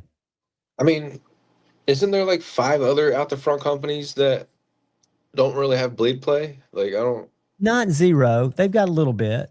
Well, they probably do, Bugsy, and there's nothing wrong with having, and I think everybody would be great if they have no blade play. I hear the new Max Ace that doesn't have to follow those rules has zero blade play. I think the problem is you can get there in probably more than one way. And Gavin, my understanding is, according to Gavin, he gifted Marfione an early edition of the Dreadlock. I don't know why, but you know that he's taken it apart and tried to figure out how to do it. And when it came out, Gavin thought enough about that to get one and take it apart. And then for a small business to go to that trouble, he had to be pissed. Well, it had to be so identical that it was unquestionable, you know? That a judge would step out even before anything happened and have them put that kind of stuff on their website, which I would have taken off or minimized the greatness of the Gen 3 zero blade play if I worked for them as a marketer. Yeah, why would you leave it up? It's kind of like a... Well, the same reason Benchmade used AI in their dealer, their glossy. I can't imagine what it costs to print each of these, but we have these thick Benchmade table, like coffee table books in the dealership, and they've got an HRC chart on them. And it was done by AI, and they didn't line the steel up with the actual heading. So they have the properties of 440C, which is kind of funny, on MagnaCut. Hold on, let me see if they've got it on their site. Yeah, I remember we were saying this. Oh, it's terrible. Terrible. I mean, it was worse than anything. The fact that proofreading, I mean, you hear about this generation, that generation, but proofreading, guys. No one's got time for that. Computer didn't pick it up. Good to go. That's just, to me, that's the epitome of just hack Yeah. work. Yep. That very much affected you. Yeah. You mentioned it quite a few times. But it did, because again, that was what I was an English major. That doesn't give me any special right, but to me, that's the easiest thing to at least try to get right. If I was in charge, or I had a department in charge of that, the last thing I'm going to do is let something that I know by just simply looking at it that it's wrong. And maybe they don't know enough, but that makes me question everything about their knives. Well, that's the difference between the marketing and then the design team and everybody else, you know. But those probably a marketing big teams gap. make good money, dude. I mean, that's Yeah. a simple fumble. That's a fumble that you never need to have. And you see those all over, not just the knife industry. I think just talks about our country. Yeah, definitely. It's definitely a cultural laziness thing. Even the fact that we don't really write anymore. When the hell was the last time you sat down and wrote something, you know? I write daily, because I don't write scripts, but I'll take notes and I'll try to investigate if I'm in, like, doing a knife review. I want to know as much about that as I can find out. And usually you can't get that when they're just coming in. But Like, you can find some it of with my Google. I found some letters and stuff that my grandmother wrote me when I was like 5. I used to live in Florida. And just looking at the handwriting, her handwriting was incredible. Oh, and It's the like, thoughts that you can convey like that are so different than. yeah, you know, it's like listening I write to, like an 8-year-old. Well, you don't have to have good penmanship to think out in terms that you have to write. And if you're doing something like writing your grandson or writing your wife or your girlfriend or signing yearbooks, I've got some old yearbooks. I don't know if y'all used to write stuff in yearbooks, but to go back and read that stuff's a blast in the past. Yeah. I'm terrible at that kind of thing. I don't know what to say. I struggled with it. Cool knowing you. I struggled with it, but I think that's why I'm so sensitive to it being just thrown out there wrong. Because I would think by this point, if somebody that was found out that was wrong, I would feel horrible. You can't pull them back. I mean, that's why you don't let mistakes like that happen. It's so easy to prevent. And it's not even questionable that it's wrong. You can look at it and see that if it shifted one column from the left to the right, it would all line up with whatever the AI they used to generate that. I'm sure it was Claude. I downloaded that, when they went to, like, put it on the page to print it or something, they just never really double checked it. They really looking, you know, it's a dumb mistake, really. It's 2 full-size pages in a Benchmade book. This is big as my laptop. I mean, it's like right there, and it's just nice graph. And it's wrong. It's just dead wrong. And it affects it from the foot that they're trying to put forward. That's why I look at it as a marketing guy. And I'm just like, it makes me cringe, because everything that they're trying to accomplish is just, it's like, why would you do that? I would be like, send it back. Starting off on the wrong foot, you know? For no reason at all. Because that's why you have people check stuff. I wonder if somebody got fired or if they even realized. I hope so. Even be to the point where they never didn't say realize. that. But somebody should have lost their job. Somebody in engineering. Because see, when you've got technical writers, that's why I never wrote as a career. I mean, there were opportunities for me to work as a technical writer right out of school, but I had to interface with engineers, and it's almost like you have to write stuff that you're being, and they want you to be able to put it into more digestible formats. And I was there a week, and I was like, this is not for me. I went and sold cars. I was like, screw this. But I can understand where there's a disconnect. But what would have happened is it would have had to gone back to each department to just check their accuracy, right?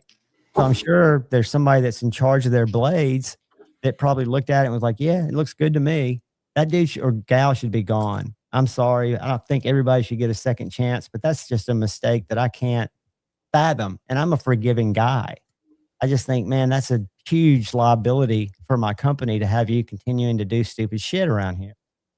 Yeah, I mean, think about how much money they probably put into all those ads and just the chart itself. Even Now, having a person do that, you know.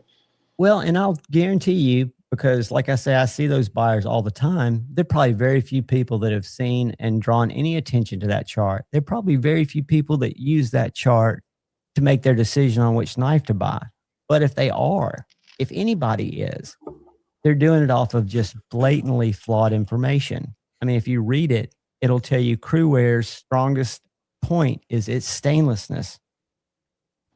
It's supposed to be LMAX right next to it. It's just crazy when you look at it. But, you know, I'm going to get off of it at some point one day when they take that book out. And if the 2027 one comes out and it's got the same problem, I will get a one-way plane ticket, or I'll get a two-way. I don't want it to sound like I'm doing anything nefarious, but I will fly to Benchmade and sit in their parking lot till I can talk to somebody of power there.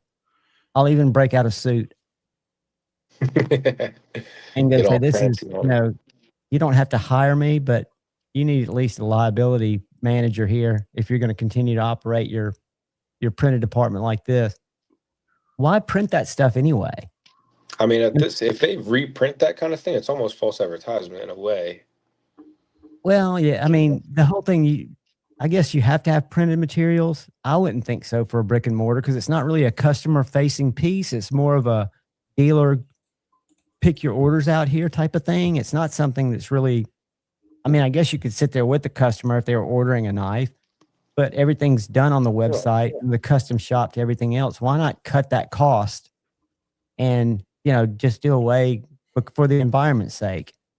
Well, I'm saying if you had a store, right, and you wanted to get, you know, I want to get 50 blades of stainless and I want to get 50 blades that are carbon, you know, so I'm going to look through this chart that you guys have in your thing that I'm going to order from as to what steels you suggest for what purposes. And if I wasted that money, we've got a big problem. We've got, you're exactly right, Bugsy. That's the conversation I would have with someone that would listen. I think that's just, if it's one person making that mistake, what's going on, Kodiak Edge? Because not all businesses really even, it's not like the guy that knows everything about his business always sits down and orders everything either.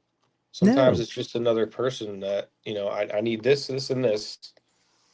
So go through their thing and see what their best stainless is. Go see what their best carbon steel is, you know.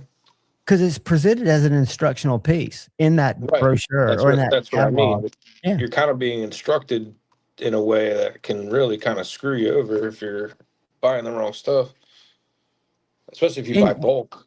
And when you look at a big company, and I said I'd quit talking about it, but I keep doing, hit the like button.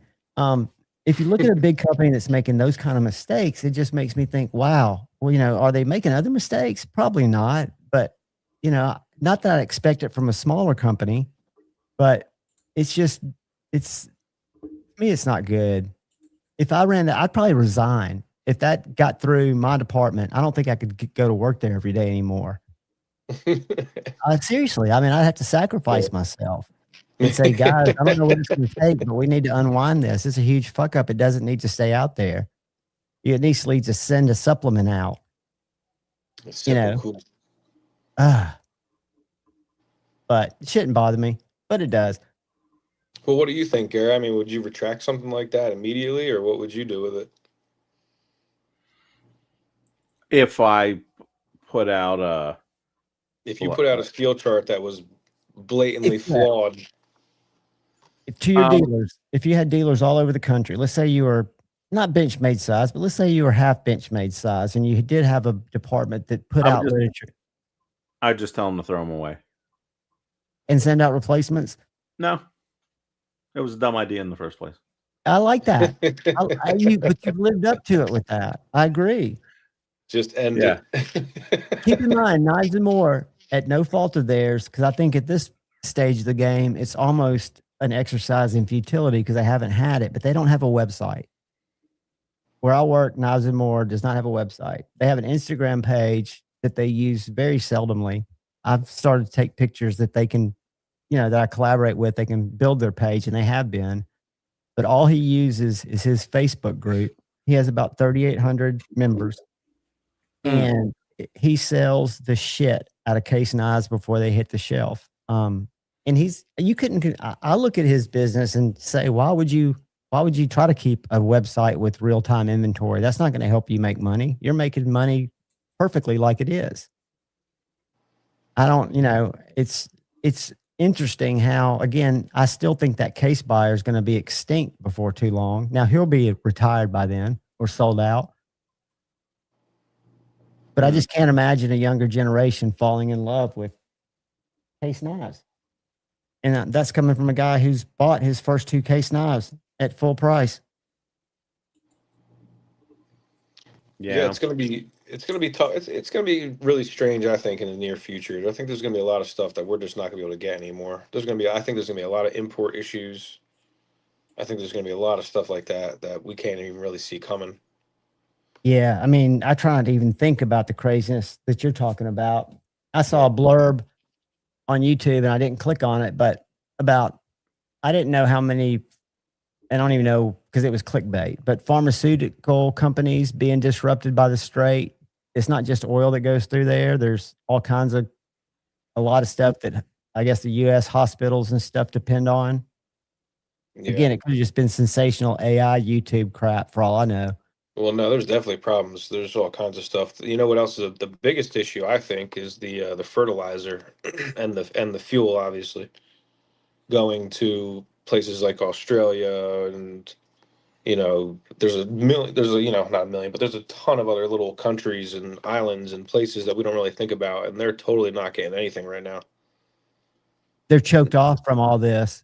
Really? Yeah. See, I don't think, I mean, because I try not to think about any of it because to me, it's something I can't control. And it's just so kind of shitty on a big baptism. Dude, I hate to hear that, brother.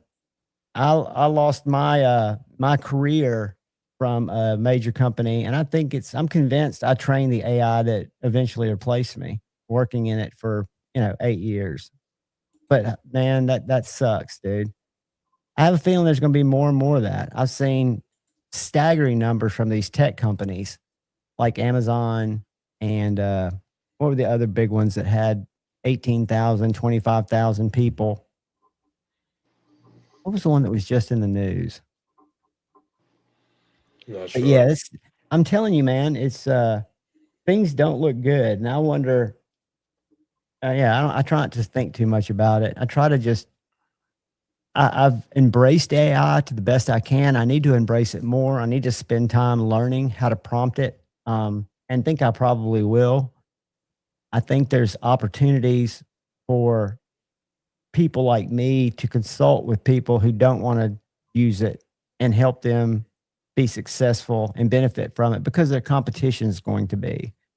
It's one of those things that now that the horse is out of the barn, it's going to become, if you're not using it, are you at a huge disadvantage? And I'm not saying have it run your life. Of course not. But use it where it can help you time crunch some of the menial tasks that have to get done. I don't know what the answer is, but it's there for good. And it's getting smarter every damn day. Lucy. I like these names. I'm not going to pronounce them all. I have a feeling I know who it is, but they're funny. Who's that? Bugsy? What was the other one? Yeah, I'm trying to find the other one. The other one that came in earlier, I think it was the same person. I wonder if I can find it. I think it's too far up. And I fell for it. But luckily, my drawl is so severe that it didn't sound as janky. So I'm looking, is it Oak City Leather that you guys say you like? Oak City Leather is who I like very much. And I've only got them for a few of my small knives. And it's about they actually have $115. The Mako as one of their standard models. Yep. Nice. I did. Have you ever talked to him, Gary? No. He is a very nice guy. You'll see him at Blade Show. If you like, I'll introduce you to him. But he's somebody, he tries to gather popular knives, or he'd be happy to make a knife or a sheath for you to have in his catalog. Does he not have one for the Minnow? The Minnow's perfect for it. I have two for my Jacob Creates chickadees, which I had long before I knew the Minnow existed. Yeah. Where his fixed blade sheaths. The one I get is his basic V3 pocket sheath, the $99 one. By the time I'm finished with it, it's about $115 because I add a few things. Let's see, choose model. So when he says, like I'm looking at pocket sheath. So when he says right carry, that's on the right side, meaning the clip's facing out. I can tell you, the clip is facing out. Yes. Right. So on the right side, because I've got one of carry is each. opposite of a belt sheath. Correct. And the left clip, the left carry is on the left side of the sheath or on the inside.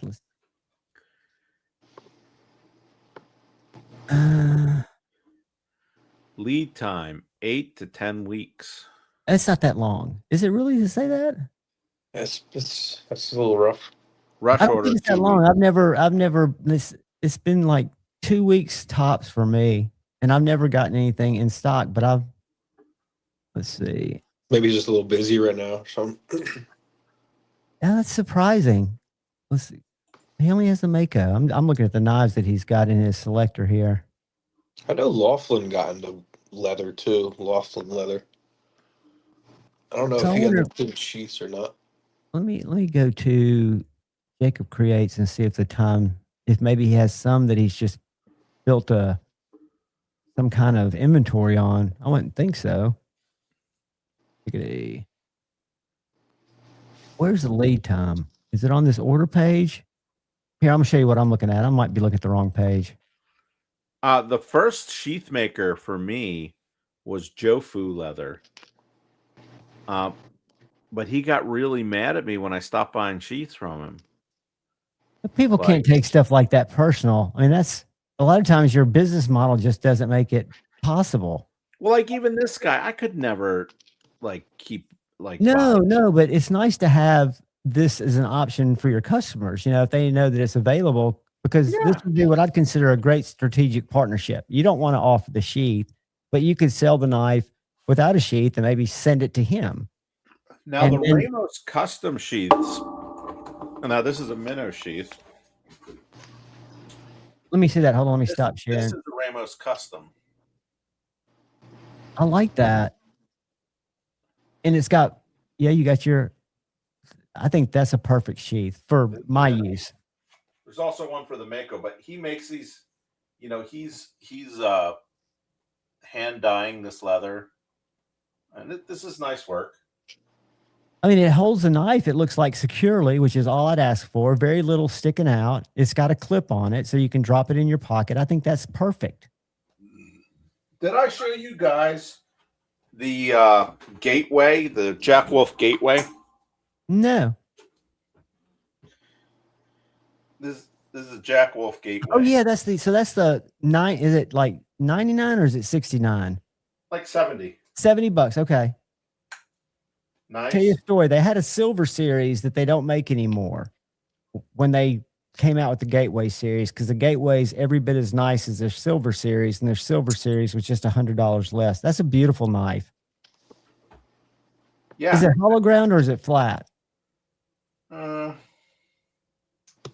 say that because I know on his high-end ones, that's one of his think it's flat. Okay.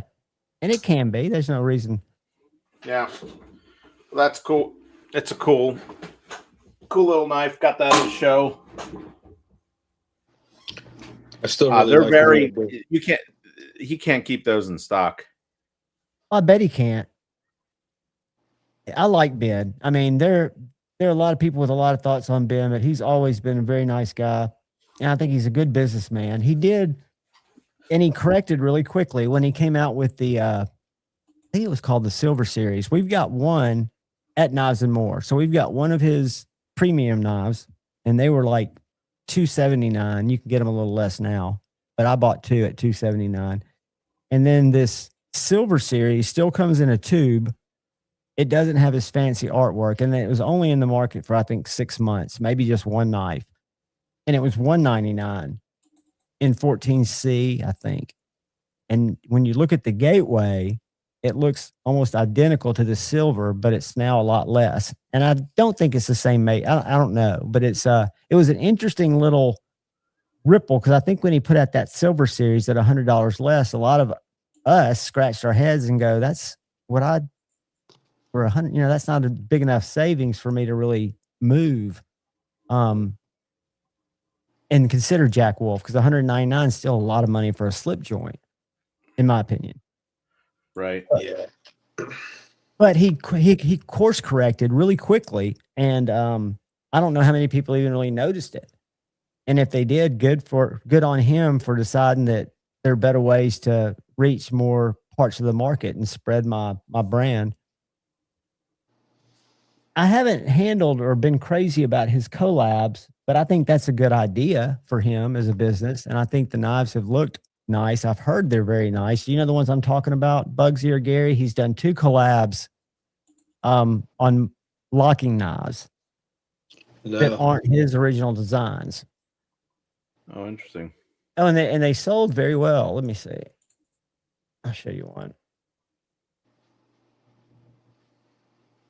And he did do a USA made fixed blade, if I'm not mistaken, that he had LT Wright make for him. That was one of the things that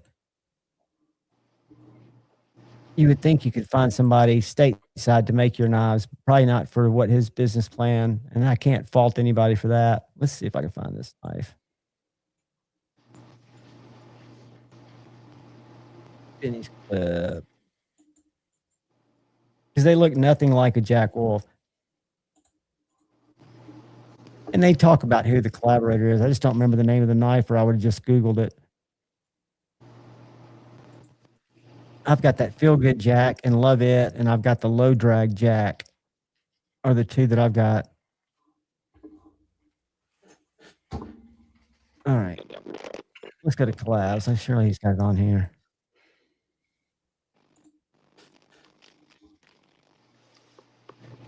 I am Optimus Prime. Yeah, you're getting that robot going again. Let's see if I can go. I don't want to sort alphabetically. I want to serve best-selling. I'm not going to sit here and scroll through his site, but his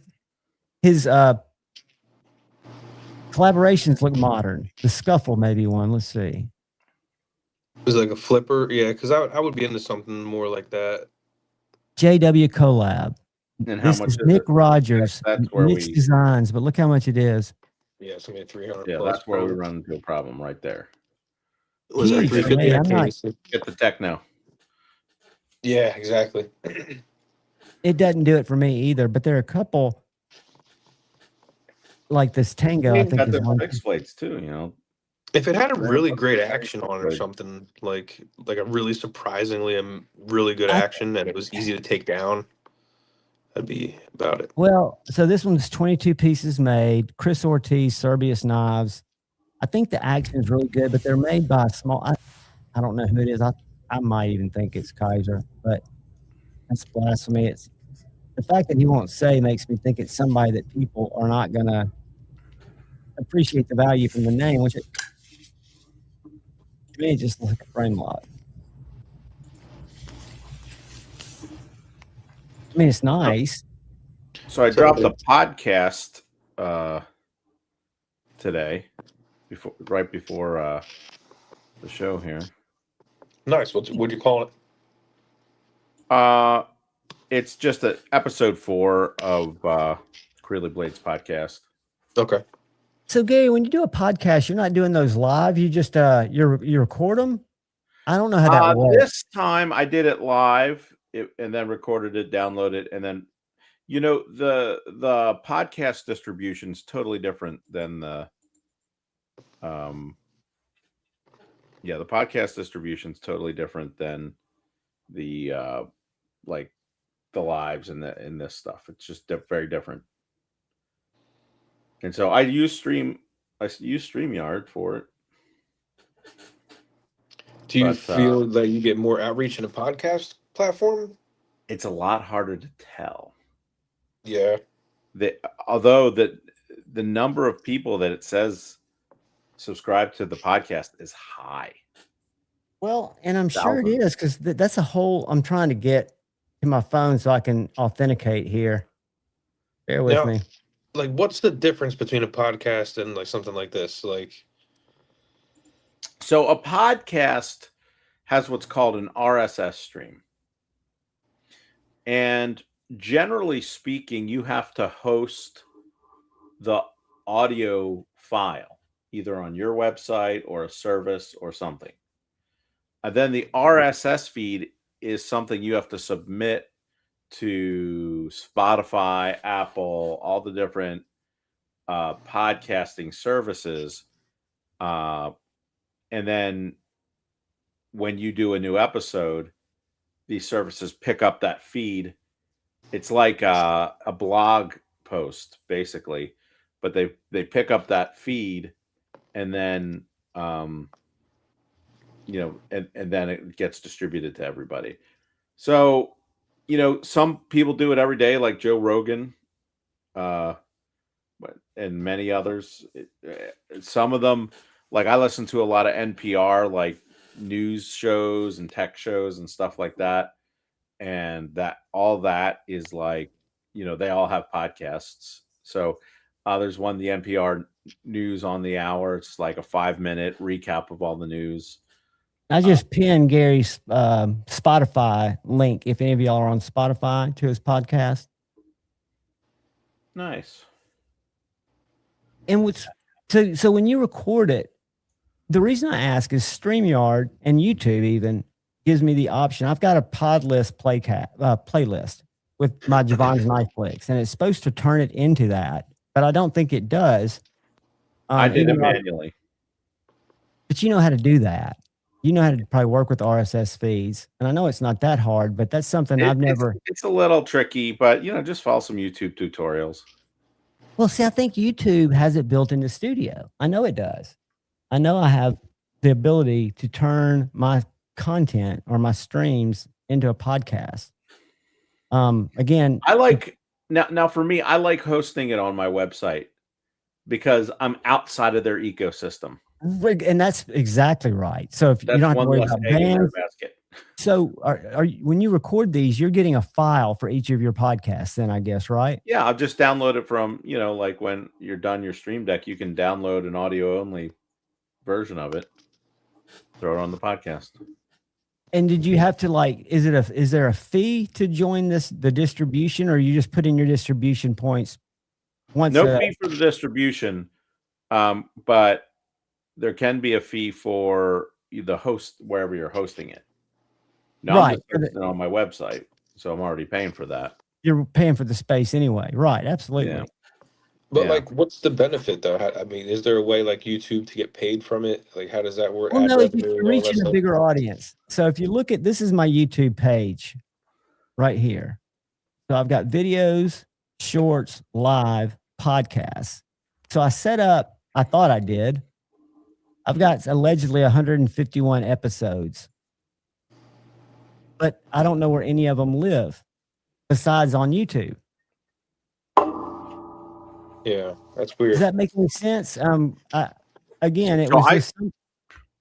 streamed it live to YouTube and Facebook. I wanted to do Instagram. I haven't got that to work yet, and that's where I have the most followers, so that's too bad. But yeah, I'm thinking about exercising my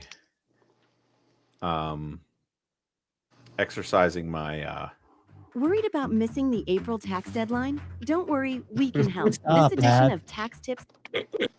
Jesus Christ, sorry. What were you saying, Gary, before my tax ad came on? It was about distribution. Threw me off. The way you get paid on a podcast is just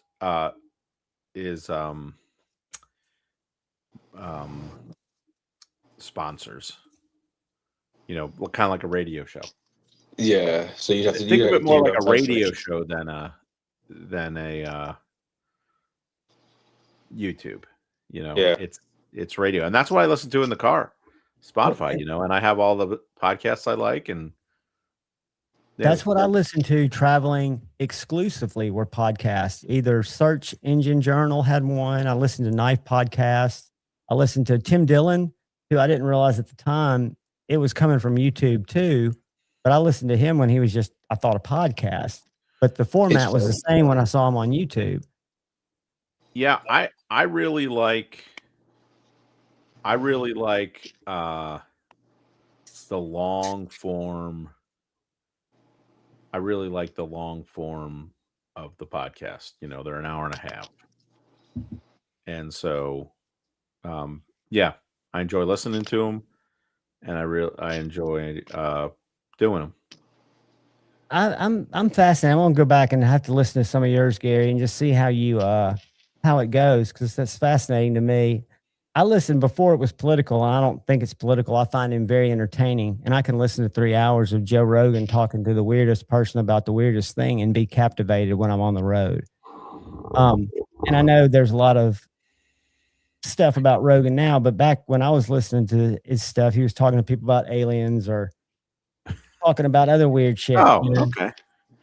Back when he was normal. Well, is he normal? I don't think he was ever normal, probably. Well, now it's pretty clear that he's got people kind of holding some weight. Controlling him. Well, Yeah.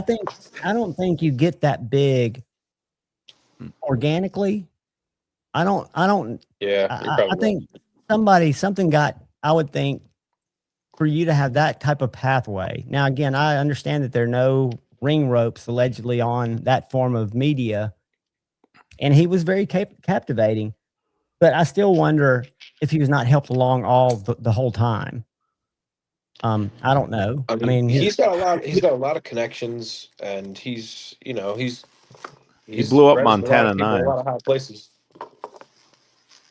He's a big part of the Montana Knife story. I'll tell you what, something that I've been critical about in a couple of streams, or maybe just one when I read it, or maybe it was just my little group. It's not here tonight, or I could argue with them. The guy who was going around sending the ugly letters to the knife companies about HRC testing. Okay. Well, I've started following him on Instagram, and I still wish somebody talked to him about how that letter was put out to those Facebook groups. But I think he's doing a good thing, and he's posting all of these results every day. Again, you can't get an accurate sample size of one. I know that. But is it better than nothing? Because what he's doing is he's taking random knives. Let me find his Instagram page. And again, he's got that website that's what Metal Complex.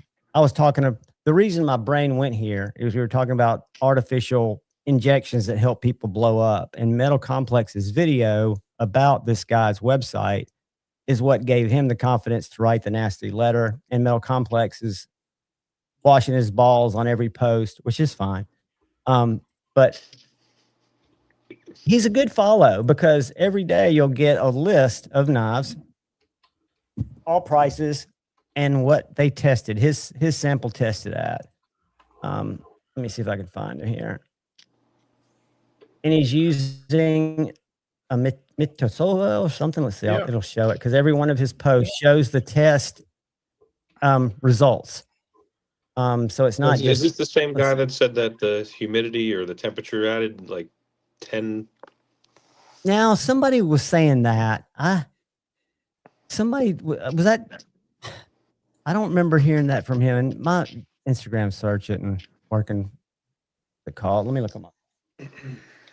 Damn it. I hate Instagram on the computer, because this is kind of, I think you people will find this interesting. And I still don't know how to feel. I think he should, the way he's approached companies is not going to make him any friends. And I think he could get better results if he approached it differently. But he said he was getting no feedback. He was getting nobody even responding to him until he wrote the nasty one. It's Taylor_hardness. Let me pull it up here. I'll share it with you guys. Yeah, it sucks that nobody pays attention until you're actually being a dick, you know? Well, it was like, you don't know who I am, but you will. Squeaky wheel. Yeah. Why's my freaking search not working in Instagram? This is frustrating. There it is. Nope. Underscore. Sorry for the delay. Here we go. Found it. All right. And he doesn't have a lot of followers, so I'm going to share his little page on Instagram if any of y'all are interested. The reason I find it interesting is when you're scrolling Instagram, you'll come across one of his posts and they look like this. So that's a Vixeno rock shark. I'm not familiar with it, but it shows the hardness. And most of his posts, let's see, it's got several knives. I know I'm not sharing it yet. I'm looking for one that shows that the post. Okay. All right, this is one. I want to share this. And he posted a retraction, which I thought was very good. He made a mistake, and long story short, I totally messed up the test. This is him basically saying he made a mistake and correcting it. Showed how his mistake occurred, or tells about it. But then when you go down here, you'll see the knives that he tested each day. So are y'all seeing it? Yeah. All right. So if we go down and find the Tri-Stash prototype, usually there are more than one knife that he'll have in here. Like in one, he had like 7 knives. I was surprised because I'm testing a budget knife or doing a review on one called a Molesect. I forget the name of the knife. Molesect. It's got an interesting. Oh, this was kind of funny, but I still think, and Metal Complex jumped in there. This is the Ozark Trail knife that's $9.99. 55.6, 14C 28N. My question is, for $9.98, should I be mad? Yeah, that's fine for that. Isn't price. that fine for $10? Yeah. I mean, what do you expect? That's probably as hard as that gets. Yeah. I mean, there's ball washer. 420 HC only gets about 57 max. Oh, really? Yeah. So like 57, 58, 59 on like 420 HC is like 67 on 1095. See, that's information that's good to have that I don't know. Yeah. What about 65 for Magnamax? Is that a good number? That's difficult. I'm not running it that hard. That's what Protect Chavez Scapegoat allegedly rounded up, verified. Well, that could be the first CPM version of that had more carbon. It absolutely is. Not going to get up that high. And I can tell you that on their knives, they say that it's the Proto Magnamax. It's from the first. Yeah. Yeah. So let's see. Vixo knives for taking the top slot for 14C on my hardness database at 60.2. Is that not too hard? 60.2. 60.2 for 14C. This knife allegedly was his top producer. That's really hard. That makes me think it's not 14C. It's possible. You know, that's the other thing that this thing could actually do is when you get a number that's higher than that steel's capable of. Right. But I wonder if this guy's even looking for that, Gary. I bet he's just looking because his people are looking for the hardness. I would say y'all follow him, and if you see a chance to jump in on his comments, because he responds to every comment. So this has a bunch of knives where he, like a Concept Corvette M in Damascus was 57.2. Max Ace Medusa MagnaCut allegedly was 58.5. Riot XO and LMAX was 59.1. And so all he's calling out is the HRC. I don't think he even knows what but he has a lot of makers that are responding to him. So I don't know if he's smaller makers in his comments. Do most people even bother with having like the decimal point? I don't remember hearing that a lot. Well, Shane, I know he was giving me decimal numbers when he was testing the guy that was testing his was giving him a decimal. I think it's just part of the readout. And with the numbers, it's part of the readout, but it's sort of meaningless because it's not that accurate. Well, Very, very that's what good I'm kind point. of getting at. When you're getting down to like 0.2, 0.1, I mean, you're talking that's within the margin of error, right? So it's Right. And what he's doing, maybe he's just trying because he'll run, I think it's 4 or is it 6 tests and then average them. And I don't know why they would be different from one test to the next. If you're testing the same steel, maybe it's because it's in a different part of the blade. Yeah, hard to tell. Here's a bunch of Spyderco's. So here's a Spyderco stretch in K390 at 63.9. S90V at 59.2. That's on a PPT. Then way down here, you've got a Arno Bernard iMamba. So he's testing a lot of stuff. Strider in MagnaCut, 61.2. CPM 154, 60.4. But the comment sections, it's just an interesting follow. Again, the jury's out on what I think about the guy. I mean, I think he's probably doing a good service or trying to, but I don't know what his goal is besides his website, getting traffic to it. But his letter was bad news. What was his letter? His letter turned into a social media post that because nobody was answering his email. So he went to everyone's social media page and posted this manifesto introducing himself and the service that he was providing for the knife community in quotes. And there is no knife community. It's just a generalized body of people that I'm aware of. And I can tell you the people that buy knives in Huntsville, Alabama don't think about it. So I know it's not everybody. I've actually, let me see if I can find it. I've got it in my iCloud. I mean, because it's just the first sentence. The tone is just very tone deaf. But again, he says he got so frustrated because he was reaching out, trying to get people to use it. I don't know what he charges for it. I don't know. But here's just part of it. I mean, it seems like he would probably have to be trying to just make his money back from that machine, right? Because those machines are not cheap. There are 2 people testing on this website. They each have a machine or have access to a machine. So I don't think he bought the machine for this post. This is what the post says. This is the actual post. I am posting this on behalf of my friend Taylor, who is not on Facebook. So that tells me that Taylor didn't write this. His friend wrote it. Thanks, buddy. I would talk to my friend. Dear knife companies, a message from the people of the knife community. If steel hardness values and performance are not something you care for, then scroll along and keep your thoughts to yourself, please. That's not even a sentence. We fully understand not everyone in the knife community cares for this stuff, and that's okay. We still respect your opinions. I am, of course, aware that hardness values are not everything. The how you get to, and he just blabbers on. But the part that's bad is, it's all bad, but he consider the potential backlash from the knife community. I will not be deterred, nor will I back down from drama or threats or retaliation. To me, this sounds like blackmail. I've the support of the community, and I have the resources to continue this fight if it's necessary. I'm motivated. I'm passionate. And again, this is not Taylor. This is his friend who shouldn't be his friend. If your company is scared of me, then you have something you're hiding. As my mother always says, those who have nothing to hide, hide nothing. I mean, this is all shit you don't need to say, especially if you're trying to get somebody to comply with what you're trying to do.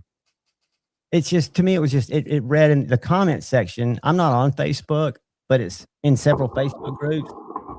It's amazing to me the split between you're doing a great thing and the people pointing out obvious flaws in his scientific method. But the makers like Vosti, the ones that are jumping in there going, hey, buddy, we'll try to do better. You know, I mean, he's getting people's attention. I just don't think it's the way to go about it. Bridge. What's that? Tell him to go jump off a bridge. No doubt. I mean, pound rock. Tester broski. Pound rocks, because most people that are doing it professionally that care are aware of those numbers. It's not like they need you to. And I don't know if it was specifically aimed at Chinese makers. I don't know. It was the one that engaged the most with him was you from Vosteed. He was going back and forth with him in the Facebook comments, trying to find out what they could do to get more stuff tested. It was kind of bizarre. I mean, well, interestingly, He follows me. Yeah, he follows a lot of people. He was following me, and I don't know who he is, but I followed him back just because I wanted to read his post. And he doesn't have a lot of followers. And this is his site. I shared it on one of the lives. So this is where that information, besides YouTube or besides Facebook, it's going in this really cool chart he made. I'm gonna put it in the chat. I mean, it's guys kind can- of it's a service to the it's you better to know, test one than none, right? One to our random little knife. community, you know. Yeah, I think it's the way he's going about it. I think everything's great and admirable until he had his friend because he wasn't on Facebook. And if I'm not mistaken, the Lenta is not tungsten carbide. I think it's LMAX. But anyway, you can go in here and you can go to database and you can look by knife company. You can look by hardness test and you can look at individual knives. So like the McNeese, Dixon, and See, MagnaCut. where I think he's going to run into problems is that he's done a knife, right? Like a year ago. Say he did like the Mannix 2 or something, you know. Tested it. Well, you know, in a year or two, if they change that steel or that blade or how they're doing it, like he's gonna have to redo that again. You know what I mean? He's never gonna be there's no Well, like finishing this. Well, I think he'll test as many Mannixes as he has, because when you look at some of these, let's find a Spyderco that has multiple samples, because some of them have multiple samples. But that's what So I mean. As they change through stuff, well, I mean, Spyderco is gonna be a little different because they put out the same knife with 10 different steels. But I'll test for this brand. So I don't know. You're right. I don't know how you would do the same knife in a different time frame. But anyways, it's not going to ever be scientific because you'd have to have multiple samples, I would think. But I think it's better than not knowing at all. I think it'll call some things into question. I mean, yeah, the red flags are gonna be, you know, prominent. But I think 47.3 sound low for a Rough Rider in D2. yeah. That's his low score. Here's some other low scores. What would you run D2 at, Gary? I don't know. Like in the 50s?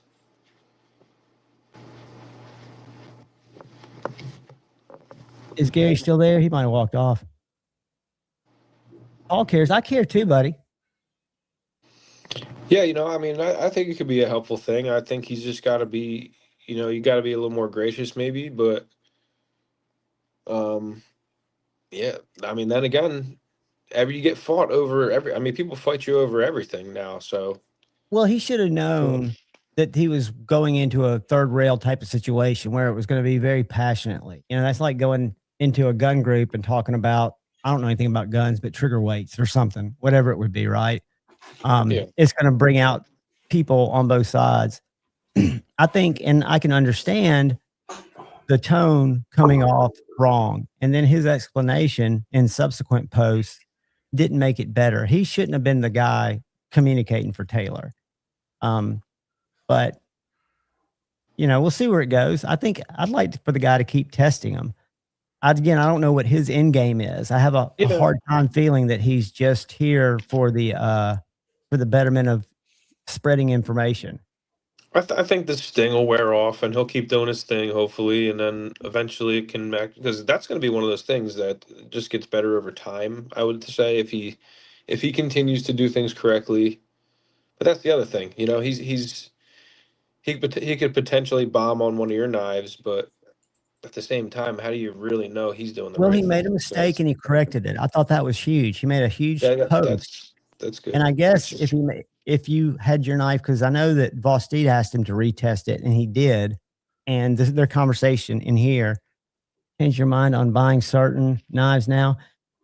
What it does, I think that's a great question. And I think what this service will provide, if you want to call it a service, is ever since the Bark River thing happened, I think there was a lot of mistrust in, you know, what is this country of origin or that country of origin? And there's never been a good way to check, right? So, for for example, I don't have that Molisect here. It's a $37 or $70 knife, titanium and 14C. And he tested it on one of his posts and it tested really hot, tested good. But the knife's built very well. And for me, as a consumer, that's important information. That would make me more likely to buy that knife. And it's an imported knife. He's testing both. To me, and I think I've told that my daily carry doesn't require the greatest HRC because it's still going to open the cat food that I open. I'm not going to, I'm not out there using it, but I want it to be what it's supposed to be. I think it won't make me change. It makes me, I've always, Ronald, been conscious of what I was getting. So when I bought, that's why when Chinese knives got so expensive, like the Polios or Pokios or whatever they are, I can't justify it. But like a Kaiser for $170 in titanium and S45, it might not be the best S45 or it might not even be S45. It performs well. And for that price, I expect it somehow to be a little less.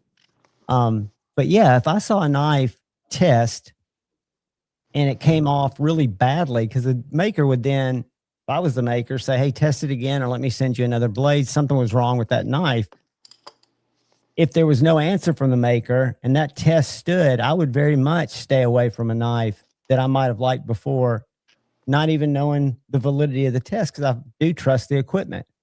And I think that equipment, if it's calibrated properly, which these guys seem to, at least in the story on the website, they seem to keep their machines calibrated. And again, he did come up when he made his mistake and say it. What was the mistake he made? I don't know if it shattered or if it was that it read much less than it did. And I'll read you his retraction because I don't remember it, but I got it right here. Hold on. That's kind of weird though, because you poke it multiple times and stuff. I'm sure what happened is somebody called him out, said, you need to test that again, or I know it's not that. That's a little weird to me though. It's weird to me for him to, but let's see if it makes sense why it went foul. If Instagram will not just. And I wonder if he tested the same knife again, or if they sent him a different one. You know what I mean? Like, I don't know. It kind of causes more questions than answers, really. Well, if you look at it at its source, at the table, with the collected data, it seems pretty cut and dry. But then, just like you say, when you think about how the data is collected, it does put in questions. But it goes back to what do we have as an alternative to try to find that information out. Yeah, for sure. Yeah, this is just, at least somebody's doing this is some just of it. ridiculous. I don't know why Instagram. All right, there he is. Let me click on his. All right, here's the. He goes. Long story short, I totally messed up on a test recently on what I thought was a Damascus blade, and it reported something like 40 HRC or so. As it turned out, Civivi has several types of Damascus blades. Some are standard pattern welded steel. Some are nickel jacketed Damascus cores, or whatever the correct terminology is. So I sourced the exact same blade for testing. The blade was sectioned in an Allied Tech cut 5 times into 4 pieces. And I've got pictures to show you in just a second. The pieces were mounted in an Allied Tech press 3 times. The solid mount was then polished on an Allied Met prep 3 times down to 1 micron and dried. Samples were then tested with a Clark CLC-10 micro hardness machine in accordance with ASTM E384, a 5 reading. And it basically says the results were as follow. It tested out at 60 HRC instead of 40. I don't know what all that other shit means. Gary, are you back? Yep. Do you know what that what a section blade when he went back and tested this and then he converted? So did they cut the blade into pieces? Yeah, it says as it turns out, here's the picture. See that? Here's the first picture of part of the blade. So he's not using the right terminology, I don't think. I think that what he's looking for is what's called a Sanmai blade. And the cladding layers are not hardened, only the center. Correct. And that's why they would have used an Allied Tech cut. Let's see, where does he say? Is it The, still called Sanmai if it's Damascus on top of a core? I think so, yeah. If it's a solid.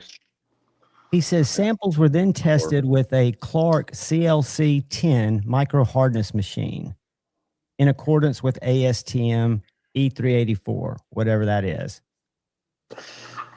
A reading traverse utilizing 500-gram Vickers was ran on each of the 4 pieces with the measurements converted via some table, and here are the results. In summary, I made a mistake. I'm owning up to said mistake and making it right. I do not have any qualms with being told I'm wrong if there's factual information that states so. The guy needs a fucking PR person, excuse my language.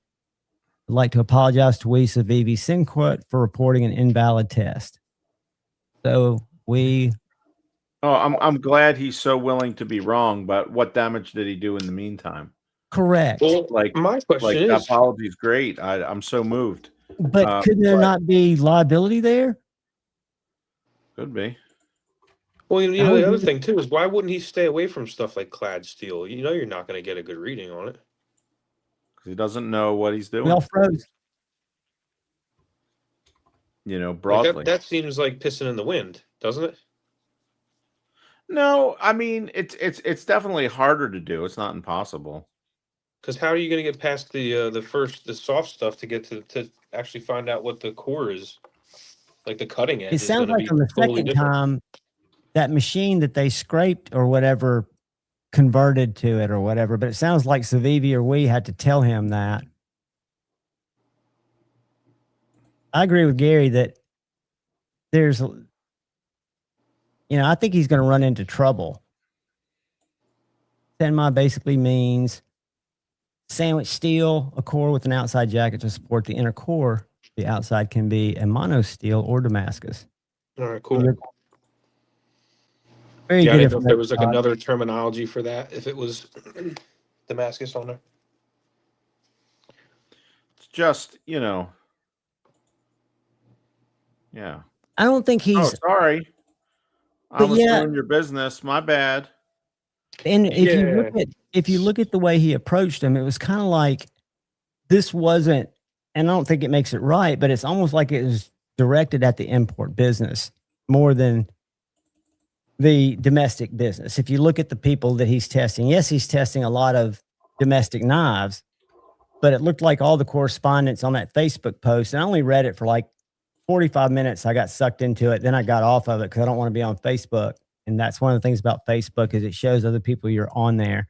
So I got off, but the comments were the people responding were Chinese OEMs trying to, either do damage control or say, no, you need to test, I don't know. It just seems like it's going to open more and more stuff. Well, that's what I mean. Without being able to independently verify what he's doing, he's gonna run into. It doesn't matter how many times he's Thank you, right. brother. I think he's gonna run into. Well, there's gonna be no way for him to actually prove any of his data. And Other than he says, this machine says this. I mean, like.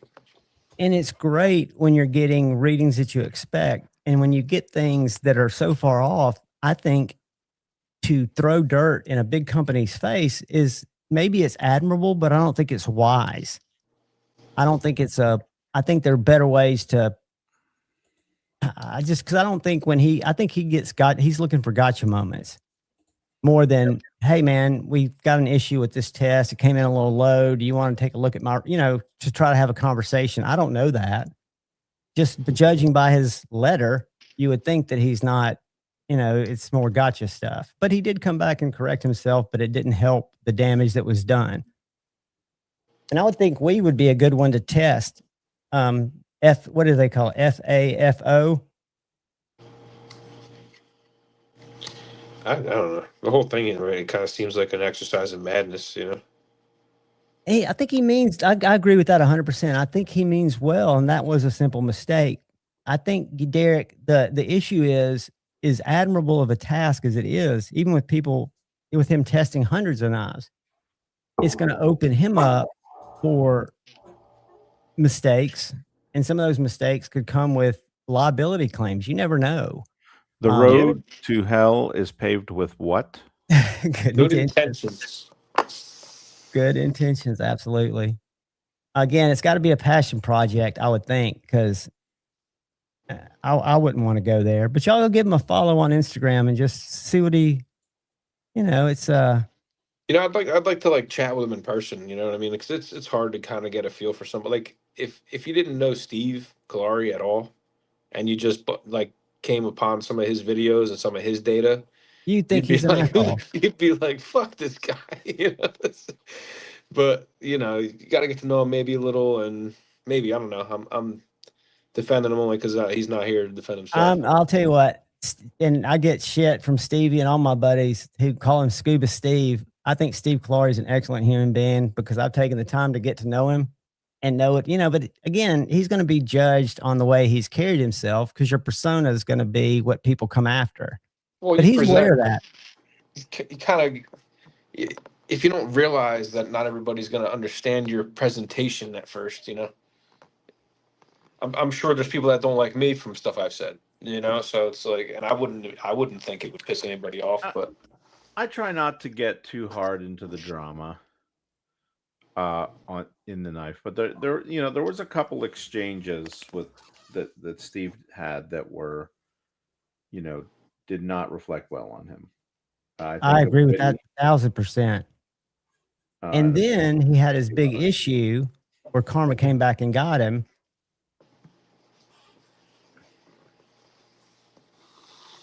Which made it that much worse. that could have all USA. been settled with simple communication, man. I really think A phone call, dude. A phone well, call. you know what I thought about it originally too? I was like, hey man, if you only got 5 of these knives done come a certain amount of time or whatever, like out of 10, as a maker, I'm gonna send you those 5.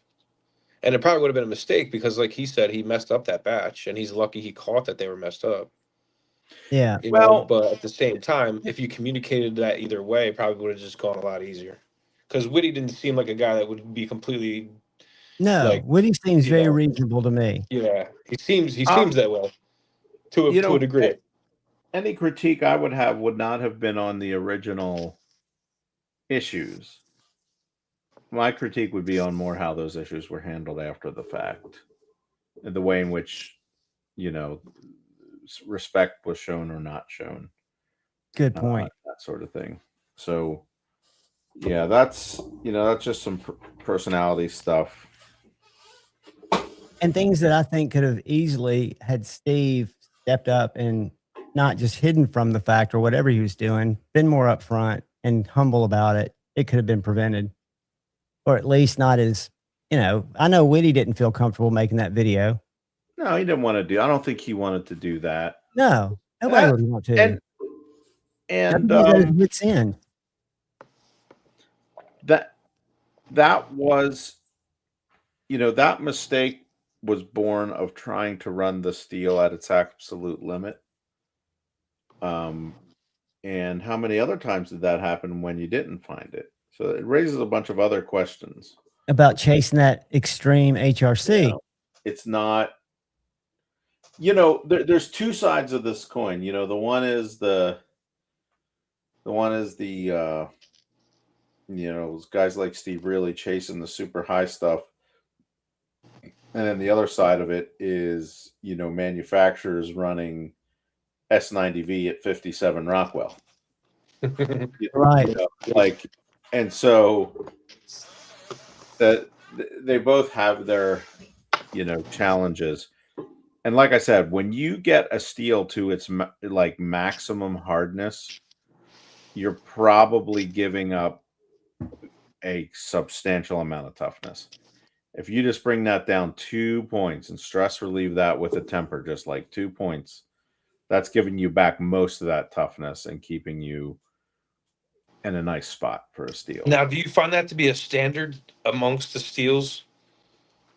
Or is that something varies like a little bit. once you get up over 60, it's a little bit less forgiving? No, it stays pretty consistent.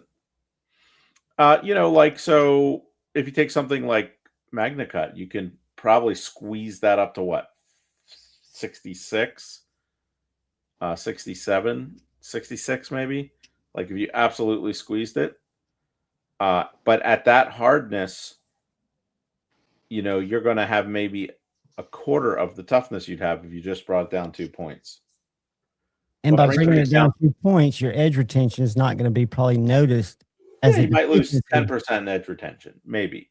But then again, when we say edge retention, then that gets complicated by the fact of geometry. Geometry, yeah. Tougher steel allows for more aggressive geometry. So, when CATRA testing is done, it's all done at the same geometry. So what CATRA does not take into account, so like when you see a carbon steel, like even something like 8670, when you see something like 8670 in on a steel chart, it's way down low. But you tell you what, I'm gonna pull up Laren's. Well, who makes knives at 8670? Not many people. Let's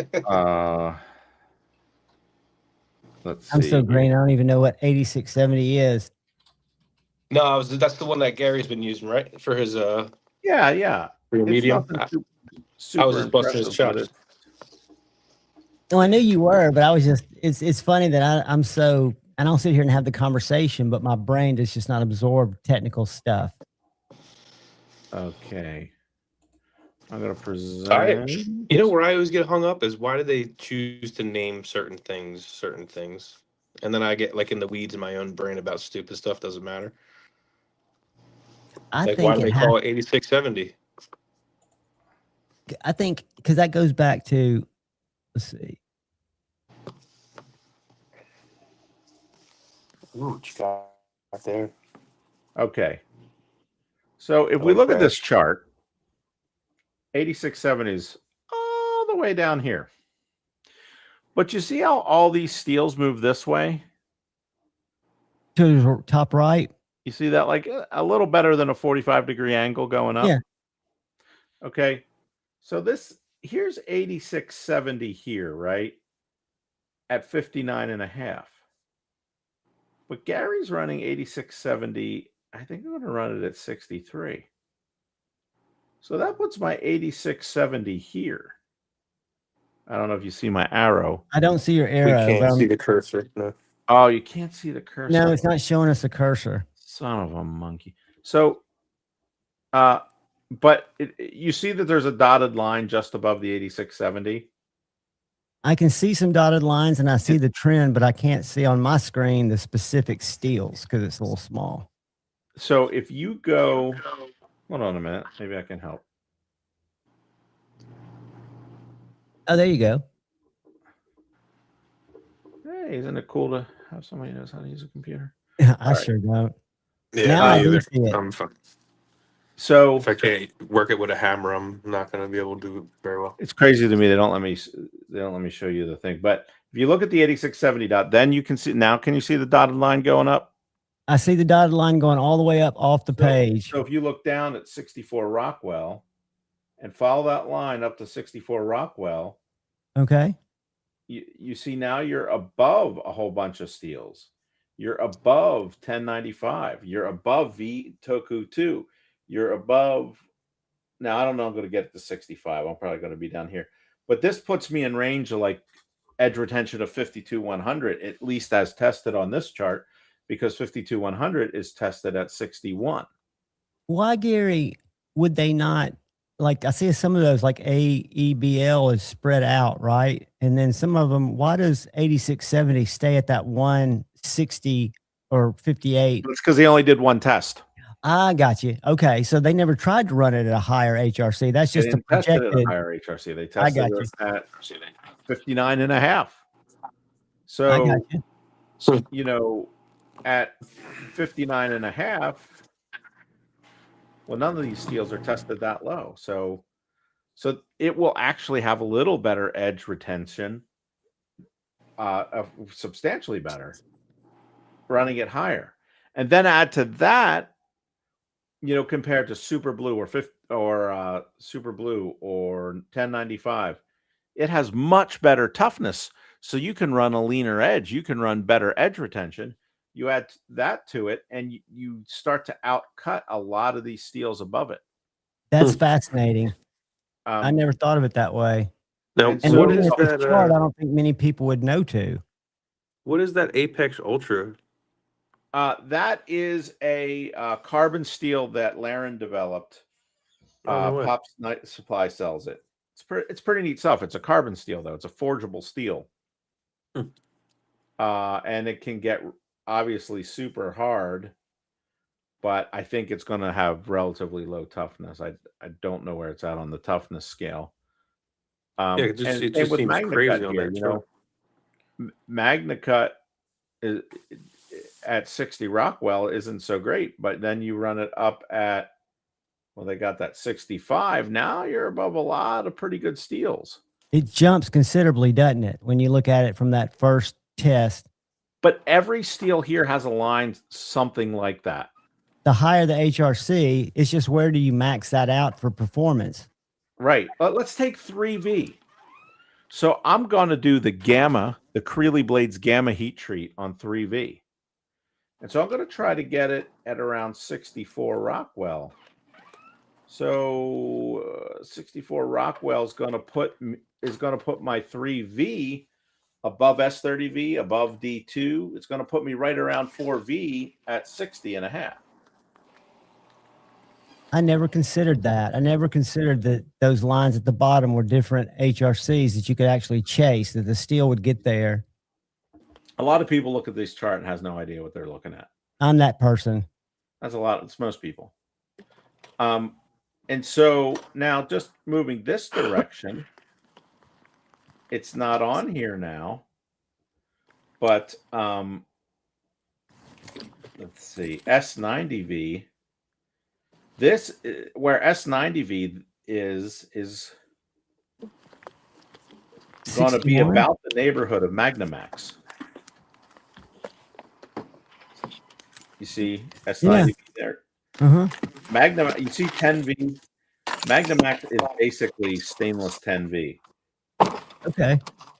So, and 10V is basically K390, although they have a little different results on this particular test.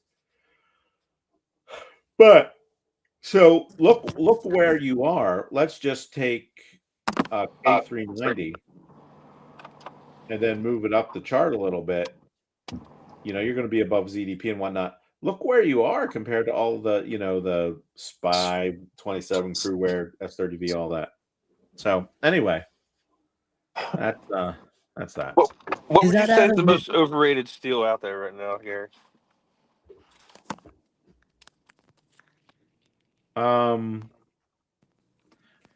That's a tricky question.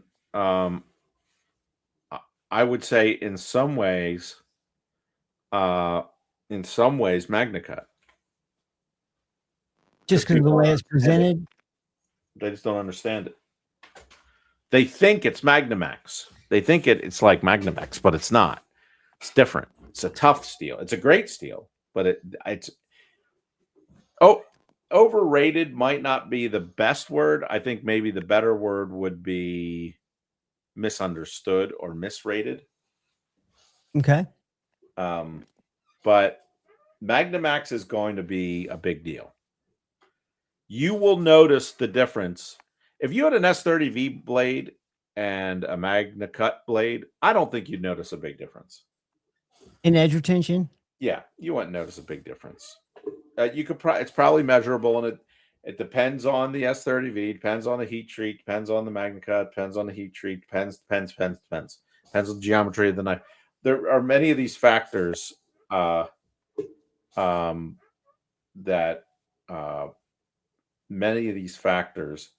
that play into how they'll actually perform for you. But just the same knife, with all things being equal, most people wouldn't be able to tell the difference between S30 and MagnaCut. Yeah, no, they wouldn't. They'd say they would, and you could when you sharpen it if you're a good sharpener. But Magnamax, you'd be able to tell in a huge way. Opening your cat food, you could not tell. Right.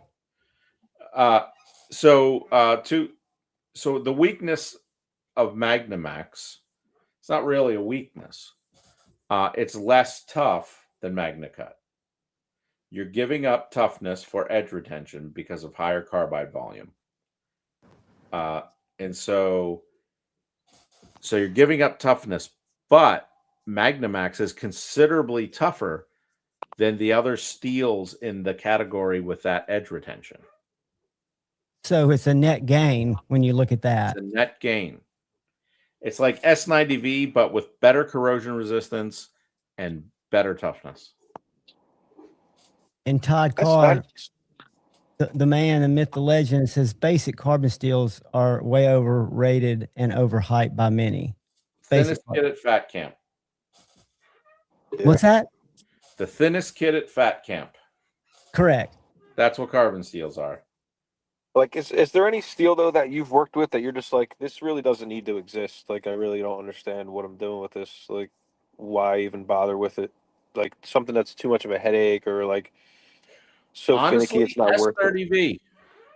Yeah, it's a real pain to grind, and it's almost as hard to grind to S9 as S90V, but I'm getting nowhere near the edge retention. So you're working just as hard for less of a result. Yeah. So, like, if I'm okay, it's 90% of the money of S90V. It's every bit as hard to grind. 90% is hard to grind. So I might as well just get S90V, a higher class of steel. So I was never a big fan of S30, S35. I did kind of like S45 a little better. That solved some problems. I wonder why Spyderco used so much S30V if that's the case, you know? Well, it was sort of the de facto good but not extreme steel. Yeah. It was kind of a middle of the road because they wanted to charge more to sell you S90 or ZDP or something else. But if that was standard steel, and you know, S30 is more tough and durable than those other higher steels. But what you get with Magnamax is you get like S30, S35 VN toughness with S90V edge holding. Okay, just a net win. Yes. I'm telling you, it's going to be a big deal. It's going to be a big deal. I think that's exciting. It is. Yeah, that is cool.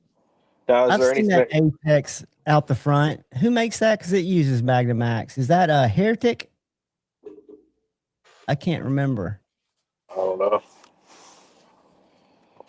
I cannot remember. I'll tell y'all what you need to watch. There's a Blade 27. What is that? That's like Carpenter's version of powdered D2. Is that what that is? But let's see if I remember that correctly off the top of my head. I should get some kind of prize if I did. I could never remember that. Now I can remember the Canterbury Tales in Old English, which is taking up gray matter. Way too much space, right? Oh, it took me so long to memorize, and I can't shake that shit. Drives me crazy. Yes. You remembered it? It's a spray form version of D2 by Carpenter. You get a reward. Ding, ding, ding, ding, ding, ding, ding, ding, ding. That is a win. Give him a man hug. That is an absolute win.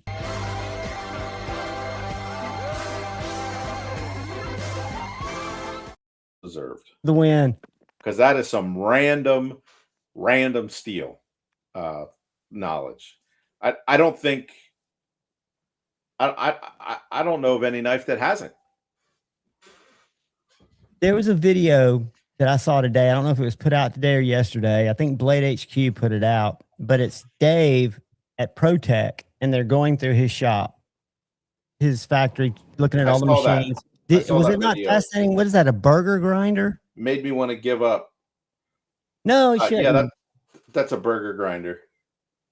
So, and that's like the creme de la creme, right? Would it know the difference? I guess it has consumables too, right? Yeah, it has a big, like 18-inch wheel that's about 2 inches wide. Yeah. And they still can't grind even bevels. Fucking ProTech. Yeah. Depends who's operating it.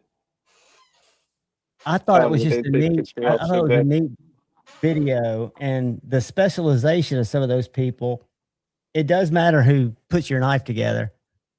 And I was surprised because we've got one of those stainless steel Mordaxes, and I can't imagine why anybody would make a knife out of stainless steel. And when I was watching the part of that video where they were interviewing the guy that does all the sanding on the stainless steel before it goes out to the real high-end engravers, that you can't really get titanium to work like stainless when you're doing engraving. Is that right? Yeah, it's probably true. I'm not an expert on that. It's super heavy. That Mordax could have easily been done out of titanium because it doesn't have a lot of fancy scroll work. But he said sometimes he'll have to hand sand one knife for 2 days, which is what's that, 16 to 18 hours before it goes to an engraver. That's crazy. Embellished, but yeah. I tell you what, ProTech knives are a hidden gem in terms of what you get for what you pay. 100% agree. Stuff that's out there. Why would you buy one of those when you get a ProTech? I agree 100%. I think the Malibu. I would have bought probably 10 ProTechs if I didn't have the issues I had with them. Which ones did you get that you had issues with off the bat, Bugsy? Well, no, I was going to go buy the Blade Show Malibu when it first came out because they had like a certain amount of them that were actually like labeled for Blade Show. And I like to have stuff like that just to remember like what I got that year, Like I got an out the front Microtech the one year just because 2000, whatever the hell year it was. But every Malibu I picked up, I looked at it. I looked at one side. It looks good if you look at one side. You look at the other side, the bevels are completely different. So I showed the guy talking about that. I showed the guy at the table, and he's like, "Oh yeah, well, maybe this one was just kind of not done that great or whatever."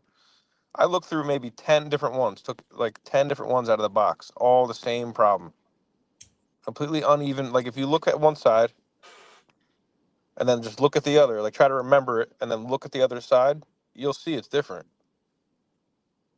Every Malibu I picked up. My Malibu's straight, but I've got that problem on, I know what you're talking about because I've got that problem on my little Doug Ritter. And I don't so much mind it if it's like, so I don't know if you guys can see what I'm doing in here because it's kind of dark now, but like you see where Gary's plunge ends at the spine here? Yep. I don't mind if this is slightly different than this side at the top, but I don't want to see different bevel angles down on the main apex. I wonder, is mine different? That's a burger grinder. You have it's on the very, very top. It's the slightest bit different. Like where this comes to an end versus where this side comes to an end is slightly different. Yeah, but that's not there's a something tolerance there, and I get a bunch of seconds every time because they're beyond the tolerance. Now, if I look at my TR3, Bugsy, I see what you're talking about, where this grind on the final grind is taller. One side right, taller. And that's not that big a deal until you go to sharpen your shit. But wouldn't you reprofile that anyway? Well, I try not to reprofile stuff because, a lot of people remove a lot of steel doing sharpening. I try not to remove much of anything. I try to just kind of replace a burr, Yeah, that makes... So... my SNG's a little different too, but that's the kind of thing I never notice. See, I only notice it because, like, when I'm at a booth and someone's like trying to present me something, like at first I'll feel it. If I can feel the difference in my hand before I look at it, that's big enough where I'll be able to. That's gonna bother me. So you're feeling the bevel. Yeah, I feel like I'll put my hand over every millimeter on that knife, like kind of pinch over it, and you can feel the bevels. You can feel the bevels change. You know, you can feel the thicknesses of the knife change. You know, I on just felt Steve's, it. I just felt it in my Lamia. yeah. And you can like if you run your fingers up Steve Kalari's knife, that's a real good one. You can almost feel your other finger on the other side because it's so thin at the edge. You can almost like you can really tell that that's flat. It's you know it's almost completely flat. Now, was this ground by Alex and then I final ground and sharpened by Steve? Do you know how that was done? I think, and I could be wrong. I think Steve ground them, and he says he puts a slight hollow on it, but it's so slight that for me it might as well be flat. Yeah. But you can I think I feel can. it. You know, Yeah, you can feel it. There's so much to know. And, I guess for me, toughness has never been indicative of something I need in the stuff that I cut, my cat food, right? I'm, I guess, an edge guy. I haven't had any problems with corrosion, which I would think I would have more problems in Alabama with, and I haven't, knock on wood. Had a lot of problems with corrosion. Here, So, go ahead. so one of the things is the difference between a burger grinder and cup grinding on the mill, which is becoming popular. But the burger grinder is not as perfect as cup grinding on a mill. And the problem is it's the difference between an 18-minute cycle and a 2-minute cycle.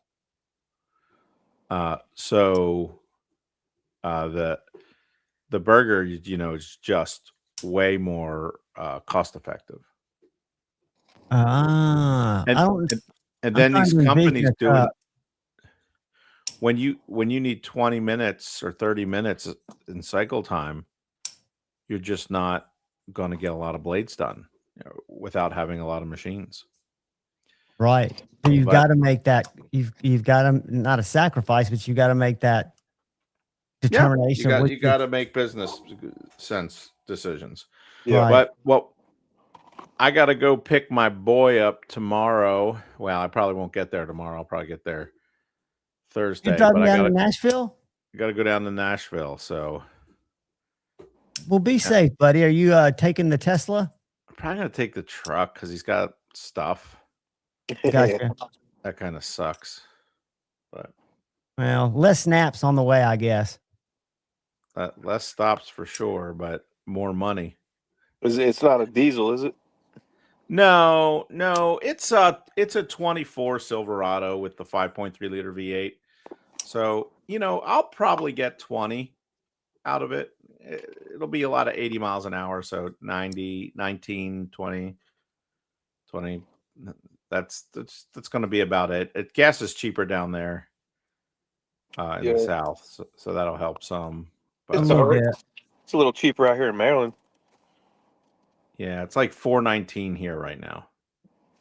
Yeah, it's at $3.70 something over at this one place. So it's going to be $300-400 in gas. Yeah, It's worth it. Money well spent. 800 miles each way.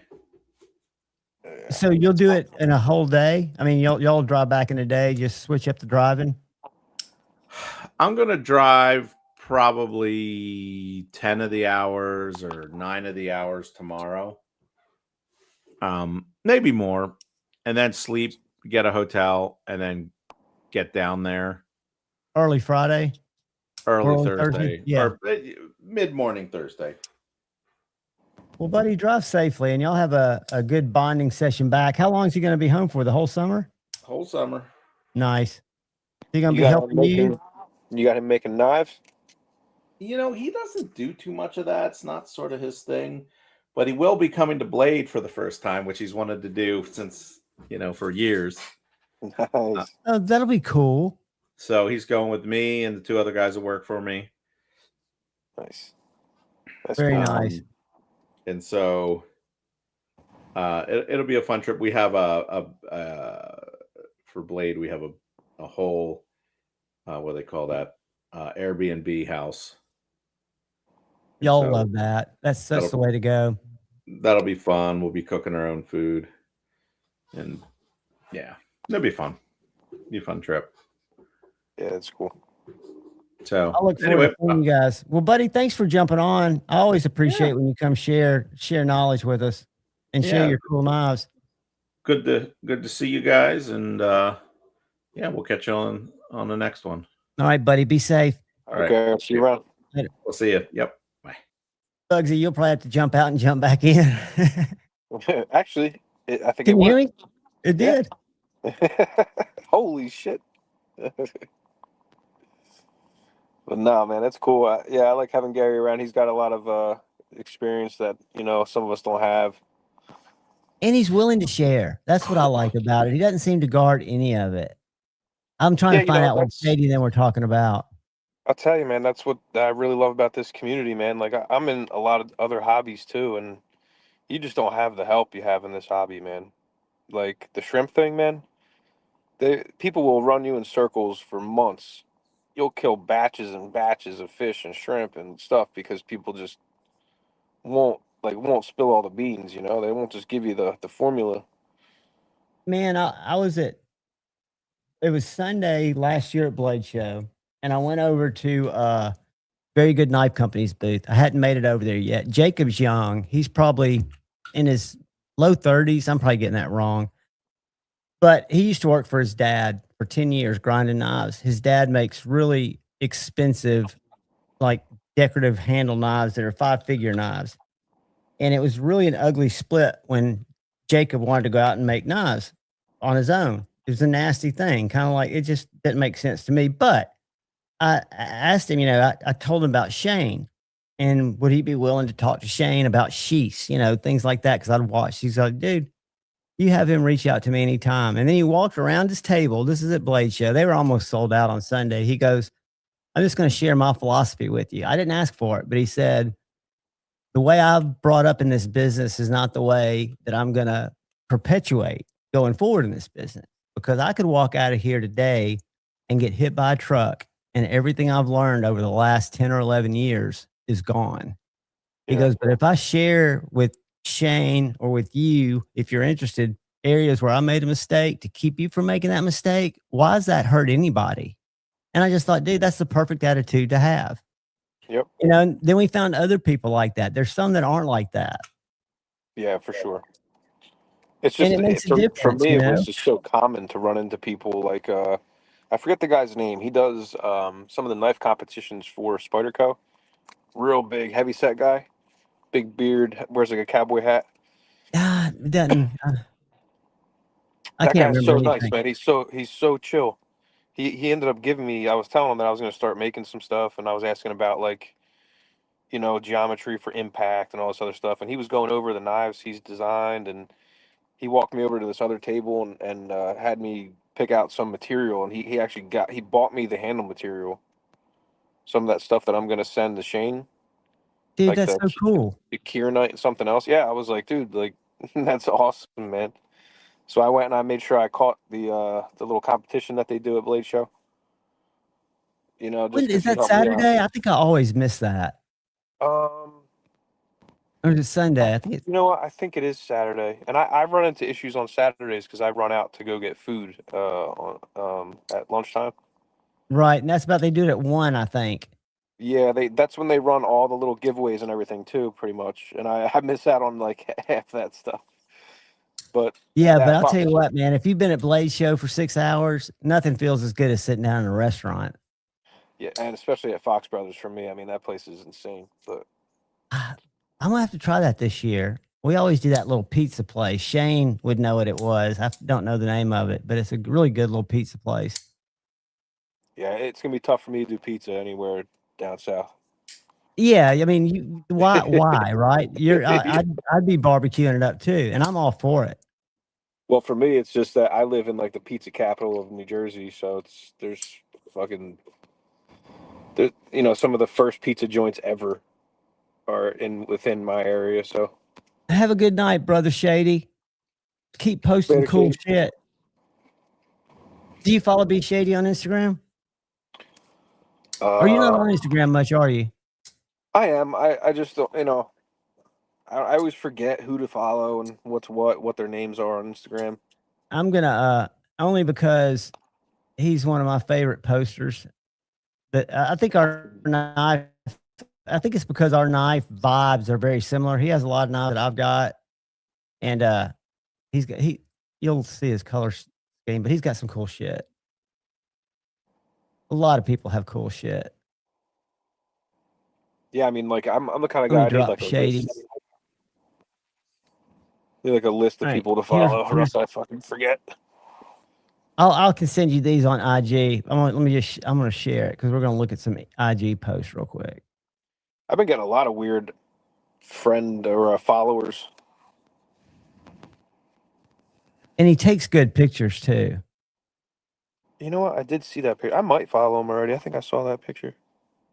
I can't take good pictures, but I mean, that's you kind of got to mess with them in post. Like you gotta and different things. probably use a camera.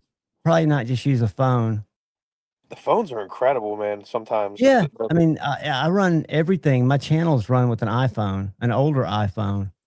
The last iPhone I had took great pictures of the shrimp and the fish that I have. This one, for some reason, like I can't get it close enough or far enough away for it to focus inside the aquariums.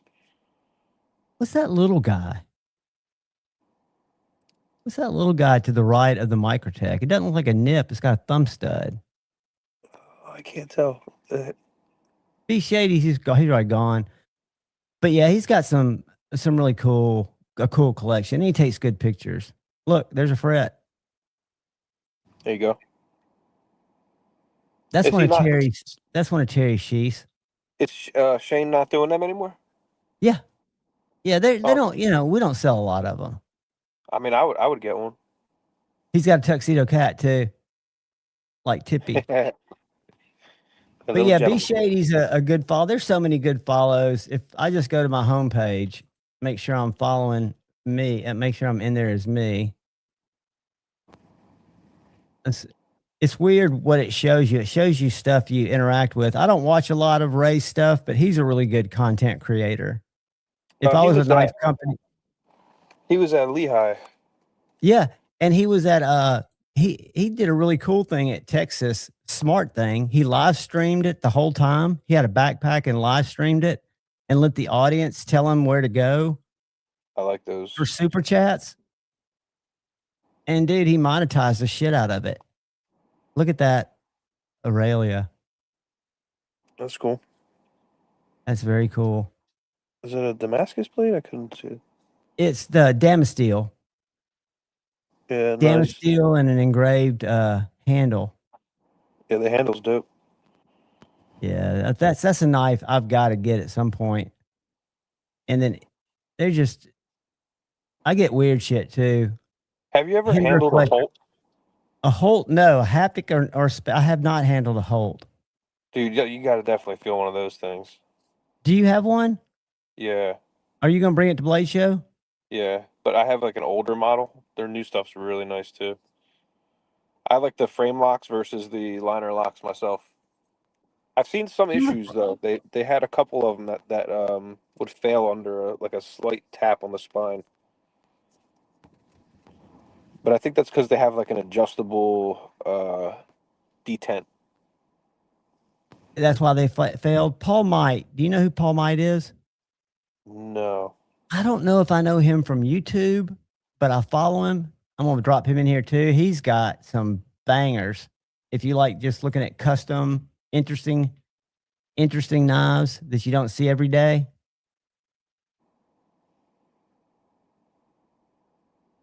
Look at some of these. That's a Holt, isn't it? Yeah, that's a haptic, studded Yeah. haptic. I don't know why I studded it, but it's like sacrilege. Yeah, was it a mod or do you think they did it that way? Mod? I don't know. I've never seen them do it, but Yeah, studded and snipped. So I guess it is modded. they took the flipper tab off, which is But what's like, this? Like, look at that. why? Little Wow. tube. What is that? As KB Zephyr. So I guess that's a Kubi? Integral. It's an integral one. Yeah, and here's some sawtooths. Check that shit out.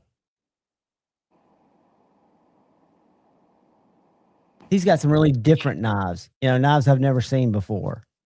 He's got a few that you'll see, like the Dixon there or that Wee, but most of the stuff he's got is, look at that Sparrow Strix.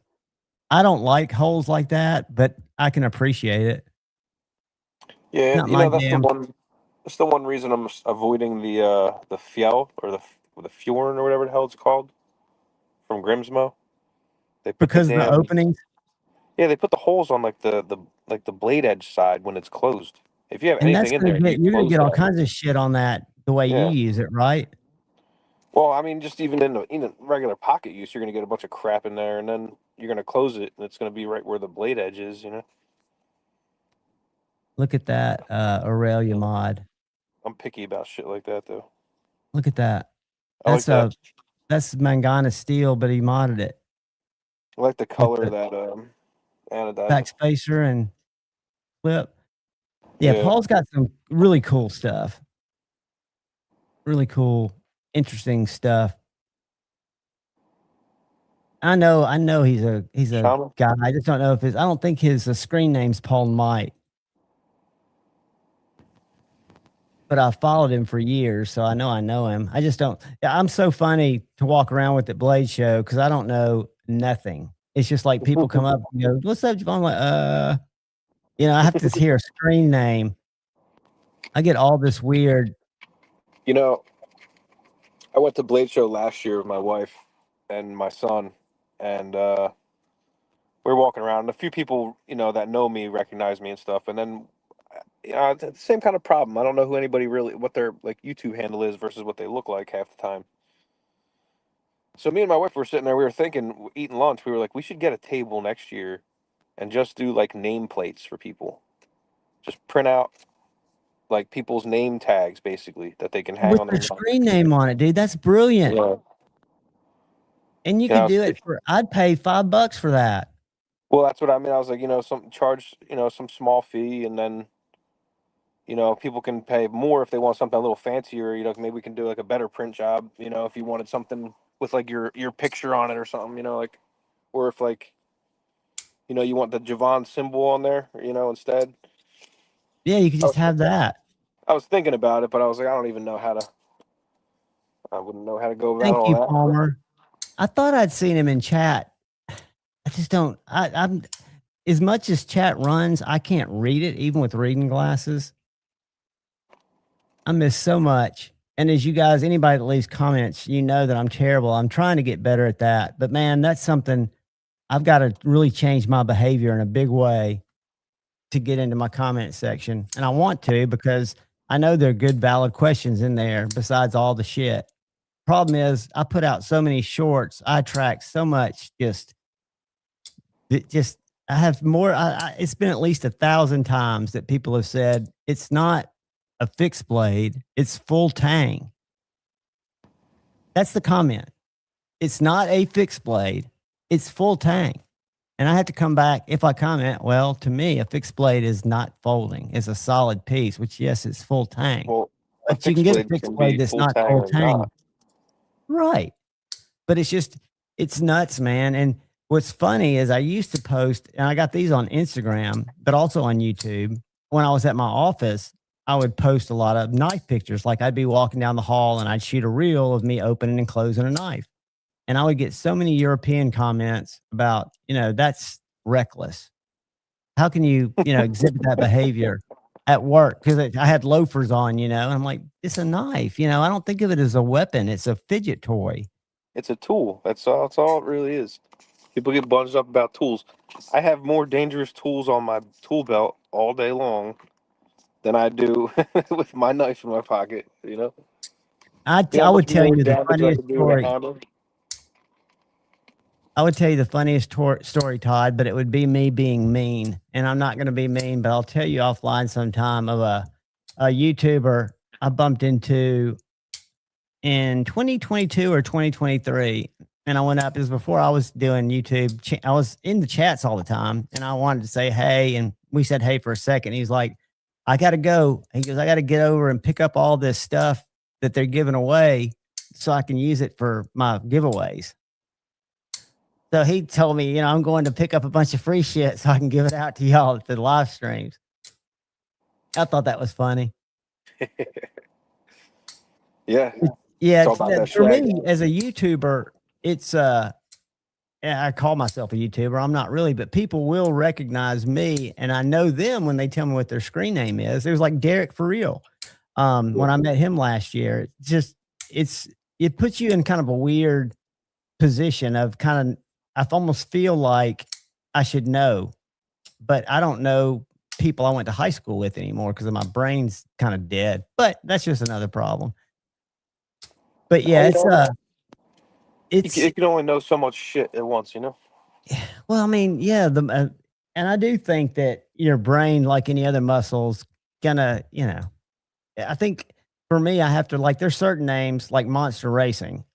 I'd never forget that name because he scammed so many people, but I wouldn't know him if he came up. I know what his real name is or what he told me it was, but if he came up and said his name, I don't know if today I'd put that name with Monster Racing, which there was a time, and there are a lot of people I would, you know, I do know who they are. Dark Gravity, I know his name. But a lot of people use screen names for the right reason because they want to be anonymous online. Because there are people that'll play dirty pool and do shady shit. I'm convinced there was a YouTuber that I commented in one of his lives. I think he's gone away, and nobody would really know him. A few people might, but I have a feeling that I got banned from an affiliate link company that was purchased by another company, and now I'm affiliate again, but for automated activity on my account. Well, all you do on an affiliate account is you go and you copy your link and you put it in a video because it's unique to you. So if traffic comes to the site, they know that Javon sent it.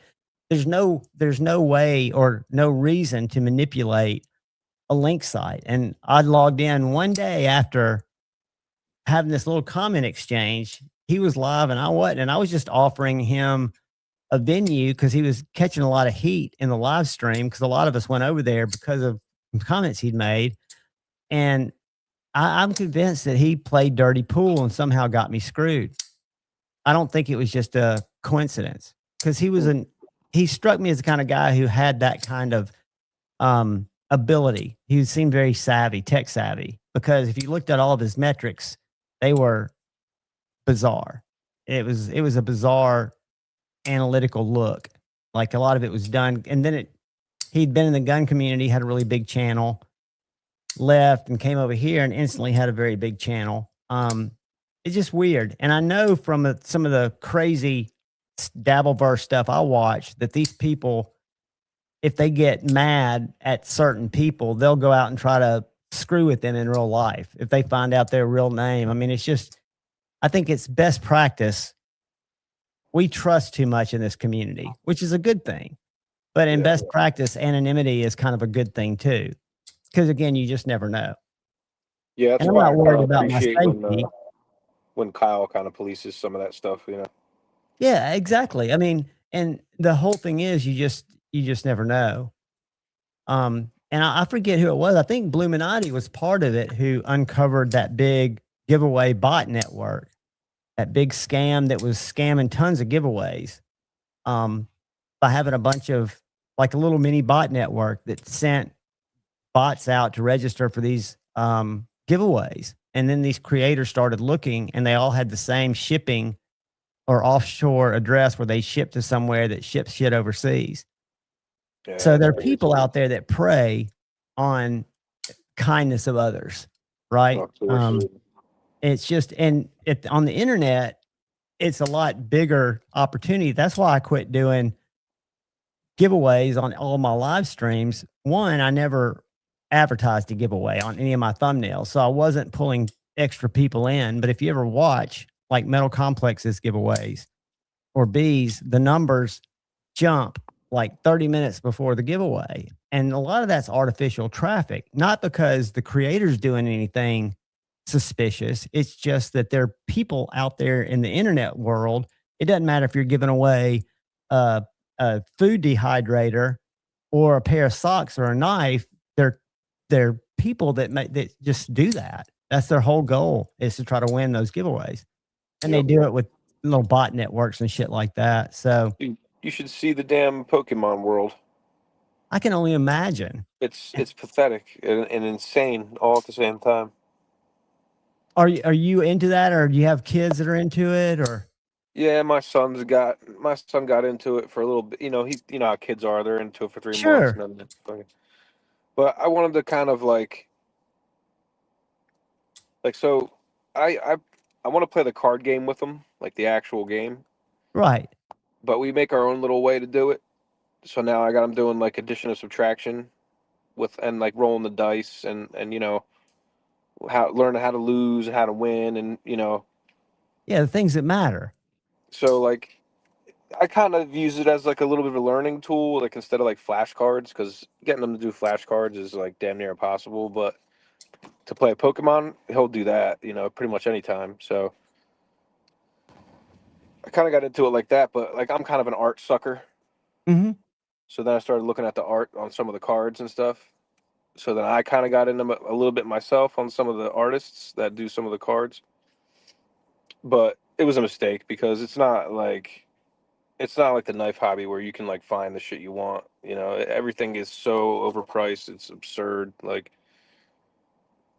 thousands of dollars for some of these cards, dude. Oh, dude, Logan Paul wears running around his neck Yeah, it's like a in a million something. chain that's over $1 million. And I'm thinking, I know it's worth it to somebody.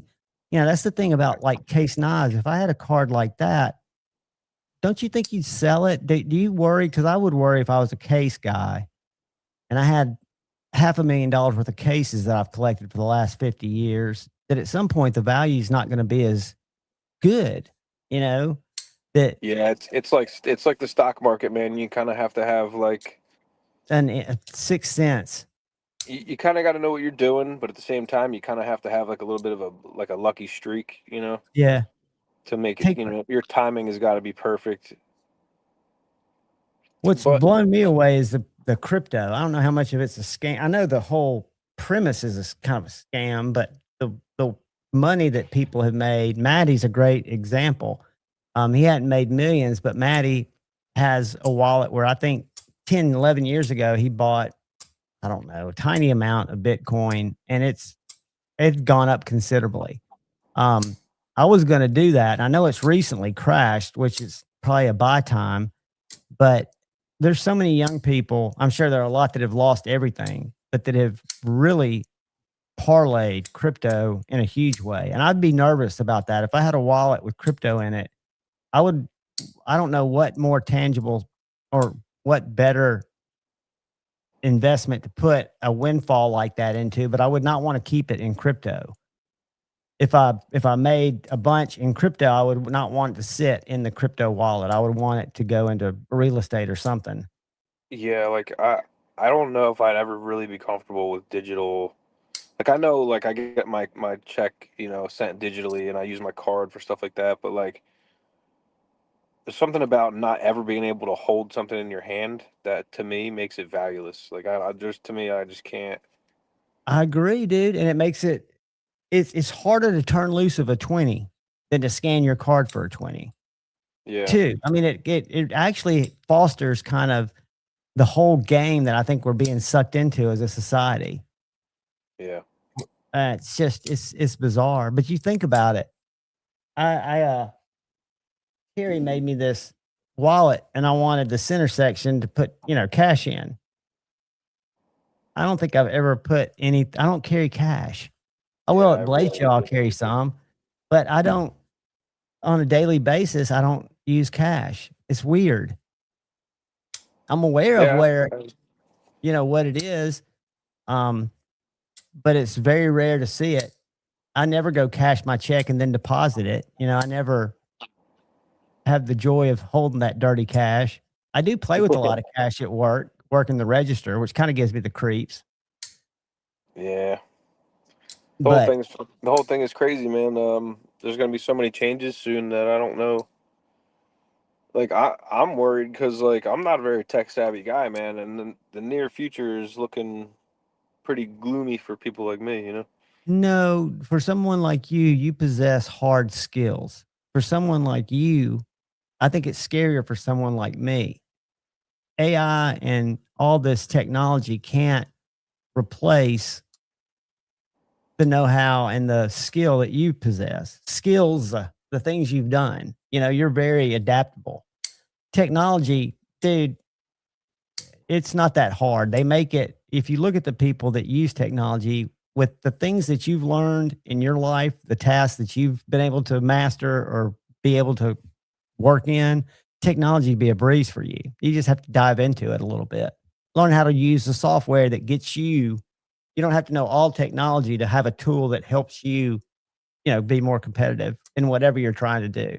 You can do it. Don't ever, I would be more nervous. I wish I was a mechanic or an HVAC guy or somebody that had a skill that people needed. You know, for me, my skill is being able to help you and your business make more money by investing a little money to get more customers. Well, AI can do that. You know what I'm saying? Where Yeah. for years, I worked in Spectrum in a software system that was the greatest system ever to plan strategically campaigns and then to measure their effectiveness and report. It was just a great system. Well, that was basically training the system how to put it together with basic inputs, right? With basic Yeah. prompts. Um, it's just, I do wish, and that's one of the first things I read. All freshmen in my English class had to read it. It was by Carolyn Bird, was the author. It was an essay called "College is a Waste of Time and Money." And you read it, and kid A gets out of high school. He likes tinkering with this car. He's not going to go to college. He starts fucking with cars while kid B goes to college, takes out a loan. This is 30 years ago. And then at the end of 4 years, before kid B goes to specialty college like law school, this kid's opened his first garage and he's getting clientele. And then it follows these kids through their, I mean, nothing I think is as valuable as skilled knowledge that people need to keep their lives running, i.e., HVAC, cars, lightning rods, things that you can't not have. Advertising is, it is what it is. Before that, I sold real estate. There's so much now with apps, you still need realtors, but realtors, to me, when I sold my house, when I was going through my divorce, I was the selling side agent because you're giving away money, to hire a real estate agent. Yes, they help with stuff, but AI can write you a seller contract now or a buyer side contract. It's just a lot of that stuff. You don't need the people that were. I'm very replaceable. That was what I was faced with when our jobs were eliminated. I was at the time, I think 56 and, 9 years from getting out of the game. And I just wasn't going to go back and try to find a corporate place to fit in till they changed to the next thing. I just didn't have it in my being. Yeah. For me, I'm more worried about like recently Ford just filed a ton of patents for all these crazy programs in the trucks where they can it can read your eyes, it can read your emotions, it can read your lips, it can tell what you're saying, what you're thinking, and it can make it so the car won't go into drive if it doesn't deem you if you're raging or something. Yeah, or like, well, my whole thing is like, what happens if you're freaking out because somebody's like needs to get to the hospital? Yeah, exactly. Or And the damn thing is not going to let you drive. Like, it's and those patents, your smart technology is terrifying. I don't know if and I don't buy into Tucker Carlson. I'm not a proponent for Tucker Carlson, but I know he drives a 1986 Bronco that's carbureted, and he only uses a flip phone. Yeah. He doesn't believe in, right now, the cars that we drive could be disabled. I don't know why they don't do that in police chases, why they don't just send a signal to the car. And well, they can't let us know yet. Legally, there's legal boundaries. Yep. That's But the that's the crazy technology thing, man. exists. The They're trying to technology, pass laws in Oregon that makes it so you can't grow your own food on your property, and you can't have livestock on your property. and is that not crazy? And there's already laws that exist out there where you can't catch rainwater on your property. You can't recycle rainwater. Like, what kind of crazy? Anti-sustenance. It's to create more dependence. Yeah, I mean, I think it's kind of to force us all into those 15-minute city kind of things, and maybe that's a conspiracy theory, but I can only judge them by their actions. Dude, You clearly can't listen to what they say. You can only no, judge you them by can't the buy the actions. So rhetoric. And yeah, the older I get, the more I realize that what I considered an education through public school was basically indoctrination to propaganda that they wanted me to carry around with me. I forget who said it, but somebody told me at one point that the only person that can educate you is yourself. Everything else is job training. I think that's spot on because education comes from painful lessons. Yep. Or To really be educated. to desire it yourself. You know what I mean? To go after it. Like Gary does. He wants to know about all the steels. He wants to know about how that steel is going to react under this temper or this heat treat. That's how you educate yourself. That's the education. When you go Yeah. to school, that's basically just they train you how to educate yourself They're using pouring a material funnel in of it. whatever knowledge they deem Yeah. what you need to know. They're filling your head with it. Cliff says here in Alaska, it's illegal to store more than a month's worth of food. Why? I wonder if that what the fuck for? is that because of is that rural Alaska to keep bears away? Why would they Yeah, I even was just have gonna that, say. Cliff? I mean, But that's why would somebody interesting. bother to make a fucking law about that? That's insane to me. When I lived in Waterloo, Ontario, they had a law that made outdoor clotheslines against the law and came with large fines. So you're forced to use electricity and a dryer that consumes as much energy as anything in your house. That's like bizarro world stuff. It is bizarro world, and you look at. I think there's such a disconnect into, yes, bear deterrent. Cliff says oh really? maybe there, I can understand that maybe. but I would think that would fall under common sense law, not something that needed to be legislated with fines and shit. Exactly, and I don't think a bear is really going to give a shit whether it's a 2-week stash or a 2-month stash. No, but maybe maybe it attracts over distance or something. Again, that seems like an arbitrary time limit. Yeah. But I mean, it's And then again, what happens if I'm just a fat bastard and I eat that? I eat a 2-month supply in a week. in 2 weeks. Yeah, what's the baseline for that? Yeah. Why? That seems like an impossible law to ever implement or enforce. Yeah, that's what I meant. I don't. That's one thing that really irritates me is laws that just can't be enforced. But they're there to super fucking irritating. Yeah, I mean, it is irritating. Something I haven't experienced in a long time, but I reached out to Miguron about their budget knives just to see what they were doing lately. Cause I used to love Miguron budget knives.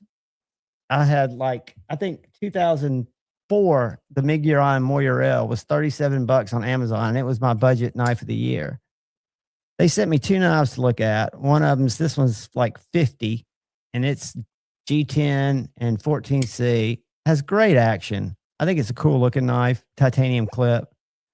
And then this one, I'm not a front flipper guy, but I really like this knife. It's called the Akri, Akri, and it's like a gentleman's folder front flipper.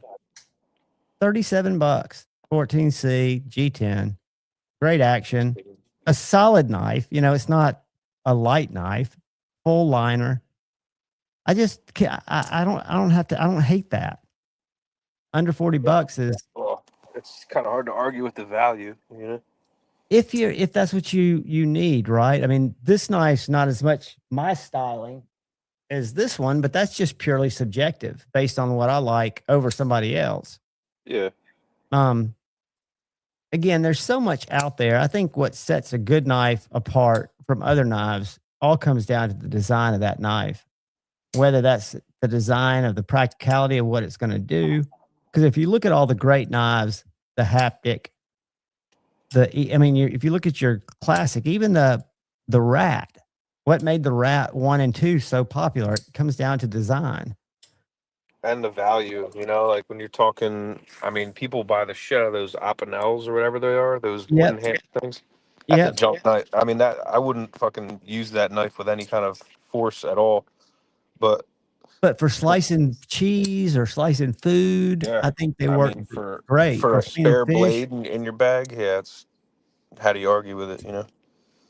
There's so many different types. To me, it's interesting that companies can gain a position like Victorinox. I've never been a big Swiss Army knife guy, but I see they have a place. Case baffles me. I understand the legacy is what it's all about with Case. And I think they use their knives totally differently. I think people, for some reason, they whittle and cut sandwiches because they all come so dull. The ones I've experienced, the traditional ones, not the modern traditionals, but I think every knife has a place. I bought my father-in-law a brand new paramilitary 3 with like custom dyed scales and stuff from I think like Knives Plus or something like that. Yeah. And they do a great job with their mods. And he put it in a box and he won't use it because he uses his crappy little he gets those like dollar store pack of 3 knives, little slip joints. Well, it probably means too much to him to use if he's buying those kind of knives like a consumable. I just, I don't buy people knives for them to fucking sit in a box. You know what I mean? No, I know. But you told him, hey man, to really enjoy it, you got to be cutting, abusing that thing a little bit. He was like, nah, I'm gonna cut my finger off with that damn thing. Well, I was with was it Forrest? No, who was it? Was it Snuzz? I can't remember who at Blade Show. It was either Snuzz, it was somebody that was with Stevie that drove across with Stevie, and he opened a Jack Wolf knife. You know how slip joint people use the blade to open it, which I never understood. But he cut his fingers wide open at the Jack Wolf booth trying to push it. And I've seen a lot of people push it the last way, which just tells you it's not a sharp knife. Yeah. If that's that's like the fucking it's like pointing a gun. That's like checking if the gun's loaded by looking down the barrel, That's a great question, and very few. But I had the weirdest thing, and I've said it on one live happen. I had a guy come in his upper 20s to buy a case knife. Didn't know which one he wanted, knew nothing about case knives. He was buying it for his son that was going to be born in 6 months. So his son's not born yet. He's in there looking for a case knife. And I said, wow, man, is that some tradition you grew up with? He's like, nope. Never been given a knife. He goes, I just think it'd be something. I don't know if he read it somewhere. So I know there's one young guy I've seen in 4 or 5 months come in to buy a case knife under 50. And again, like I say, I think they're going to age out. I think the younger generation coming up is starting to. I think they're starting to feel the effects of the economy, and they're starting to realize that monetary value is not where it's at, and collectibles are actually a really big deal right now. Even like baseball cards and basketball cards and stuff that like kind of fell out of favor a few years back, or maybe even a couple decades back. Like I remember when I was a kid, comic books was huge.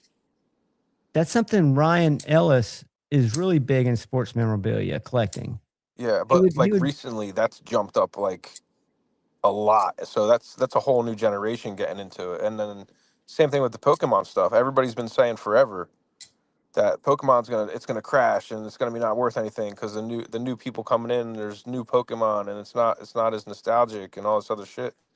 Dude, they couldn't be more wrong. The stuff is like it's just astronomically going up. Well, you think about more people are exposed to what, and if it's a viable game, viable art, viable collectible with the internet and stuff, you've got more exposure to it. I would think that the people who own, like, I don't know if it's Topps or Marvel, I know they do cards, but that they are definitely manipulating markets with what Oh they yeah. print. Well, Case is doing the same thing. so now it's gotten even deeper though, because the companies that do the card grading, Yeah. they're getting into some crazy shit now. Like they're buying each other out. That's almost a monopoly now. And And they're so the ones that determine the value of that card. right, but now here's the catch now though. So PSA is one of them that does this, right? Now they've decided in the past year or two that if so they'll grade your card, right? You send your card and they'll grade it. If you get a 9 or a 10, right? There's a big price difference between a 9 and a 10. So what they've been caught doing is grading cards at 9s and then trying to sell them back to they they tell the person, okay, your card got a 9, right? So you could either, we can either send you the card or you can take this amount of value for it. We'll buy it from you. They offer the buy. Ah, So a lot of the guys, because they got a 9 and not a 10, they'll just be like, screw it, I don't want it back. Just give me the money for it. But what they've caught PSA doing is taking cracking the slabs on the cards and then regrading them as 10s and then putting them up for sale.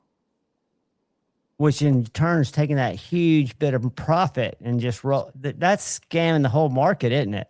Yup, it's messing up all kinds of stuff. Damn, dude. And you think about it. I mean, anywhere that there's a system like that, somebody's going to try to game it.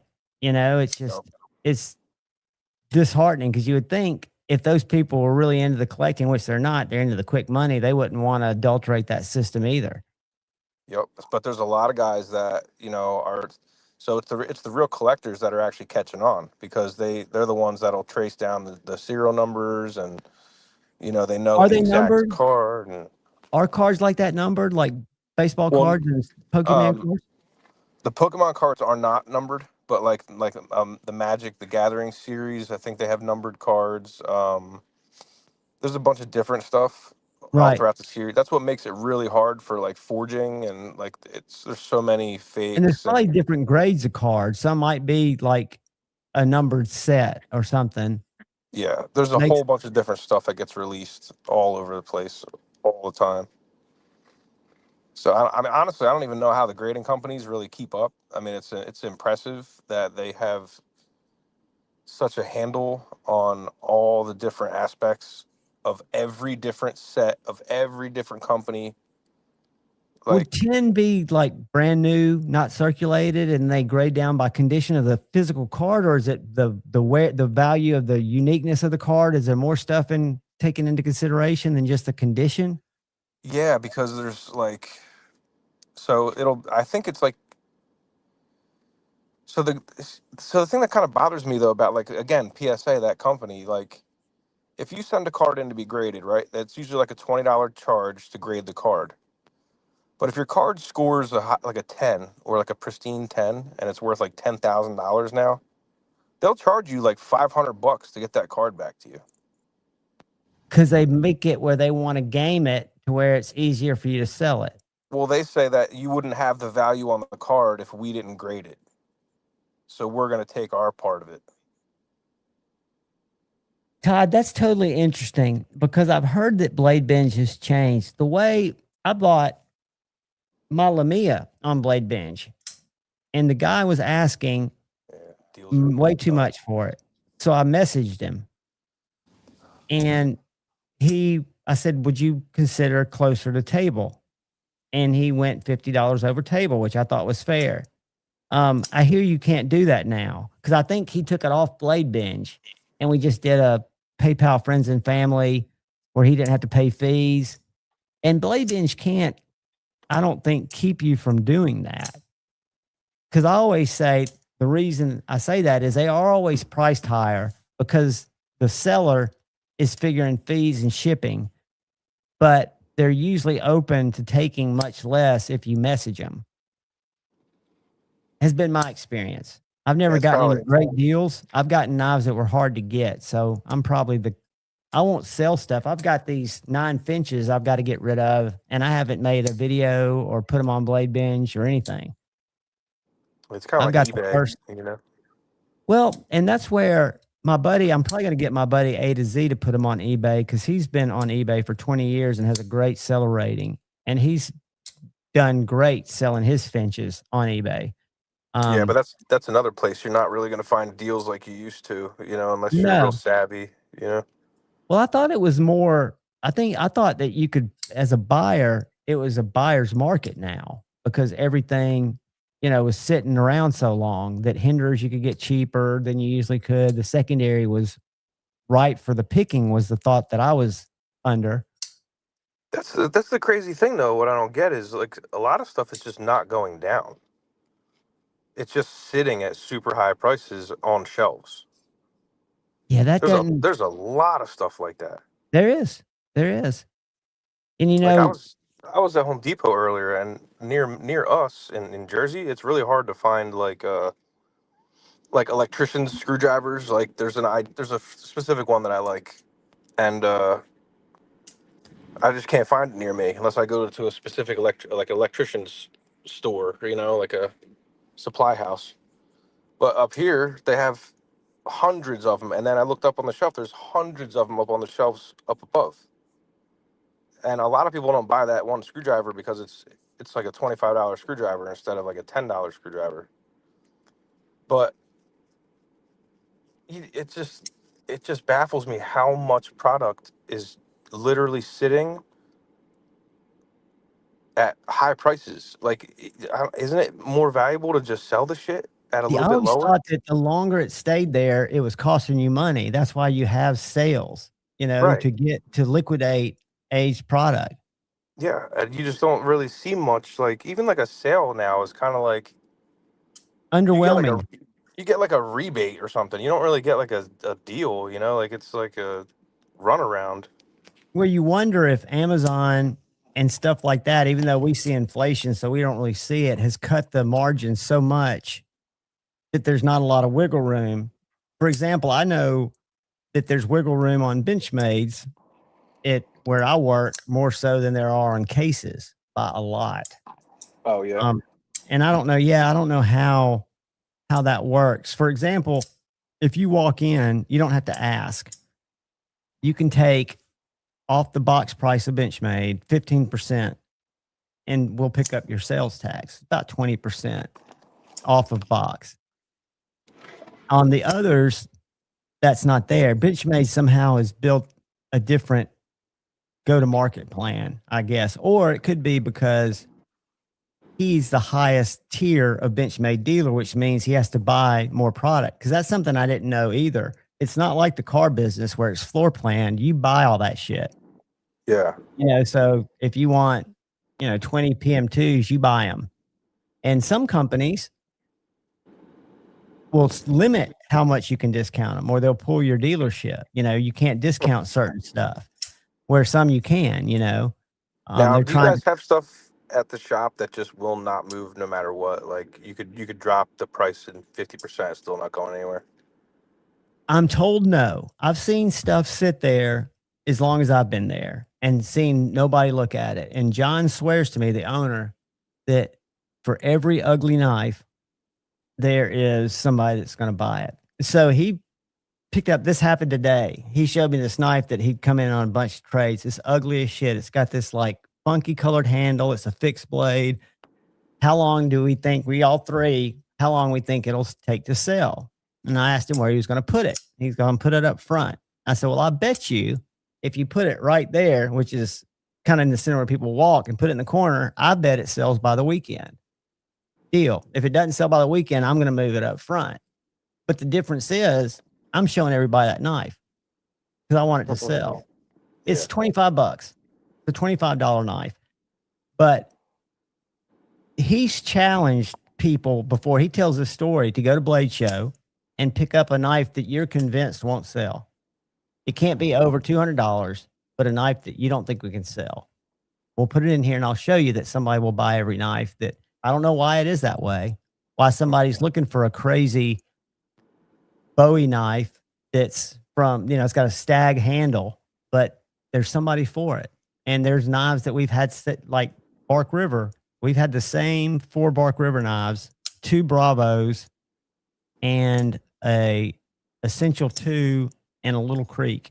And they've been there as long as I have before the Bark River scandal. They're beautiful knives, but somebody will eventually buy that knife, I think. And they don't mark stuff down. Yeah, it's weird. I mean, he'll wheel and deal if somebody comes in and trades, because they take trade-ins too. Do you know, like, the unit dealer price of some Benchmades? I've always been curious what they charge for that. I can find out. I can definitely find out, because there's a website. I want to say, because I thought, and have asked the owner, I thought used knives would be more profitable. The knives that they take in on trade, that if you get knives in and you can sell them, especially cases, that's your bread and butter. And he tells me that Benchmade's one of their most profitable lines. So if we're able to discount it 15%, and that's what Blade HQ, if you go to their site, you'll see kind of what we sell them for, less sales tax. I think they still make good money, the dealer, like that. So I don't know if it's 50. I don't know if they're buying it at half the price it says on the box, but I can find out. Tate will tell me, and I can report back to y'all. I know that Spyderco and a lot of the other knives, the only other direct relationship they have, I think, is with Case and Benchmade, and everything else comes through that Blue Ridge group. I'm sure y'all have heard of Blue Ridge Knives. They're the big distributor. And I have no idea how their business works, but Gary's told that story that I think is really funny, how he got knives in college.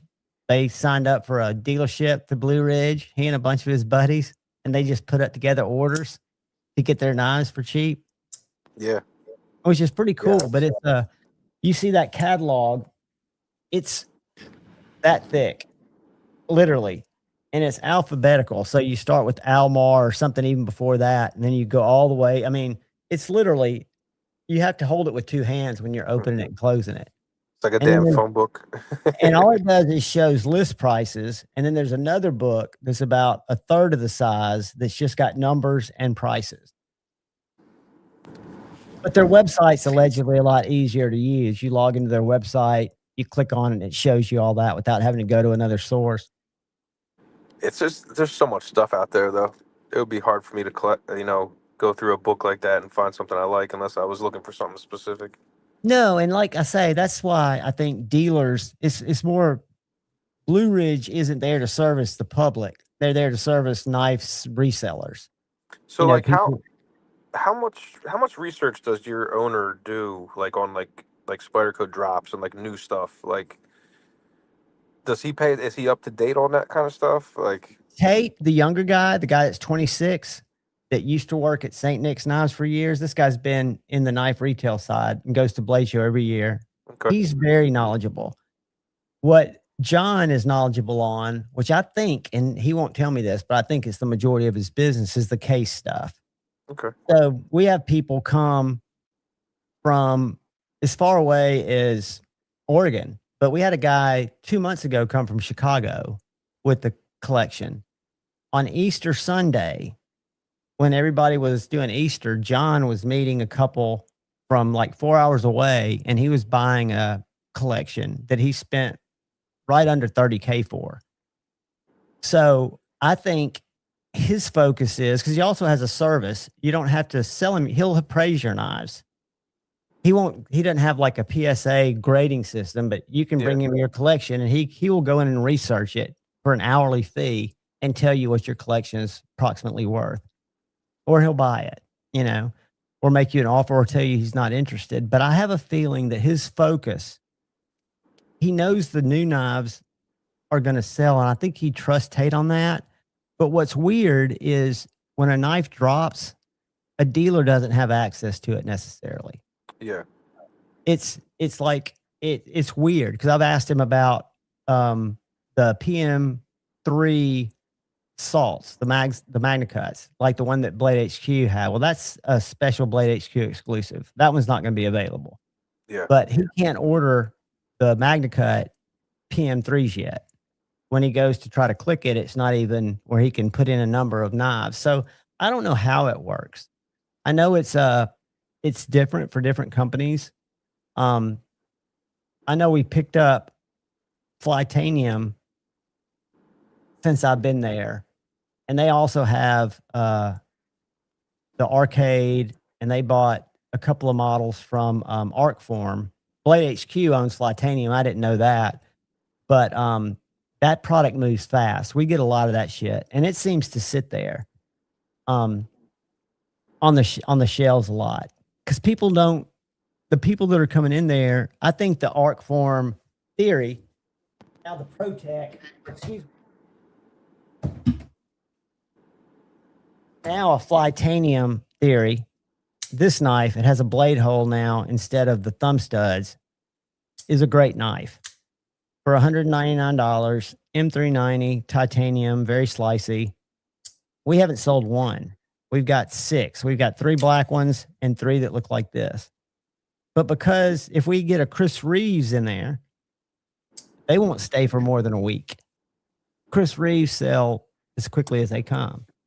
We've got Randalls in there. We bought a collection of Randalls from a guy in the 6-figure range, and we've sold, I think, 4. And the owner is not at all nervous about that.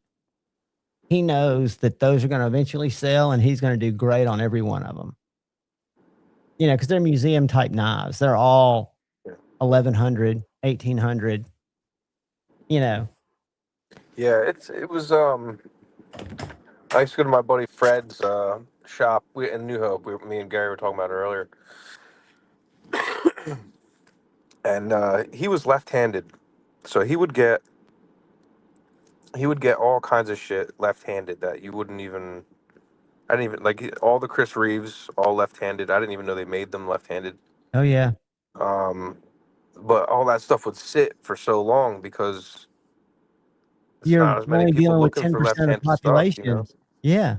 And you know, I kind of felt bad for him sometimes because like he would buy shit, and I'm like, dude, that stuff is gonna be rough to sell. And he's like, I know, but it's all I could get, and it took me, you know, a year to get these, or you know, however long to get that, and it's trickling in, so I can't even like Stop it.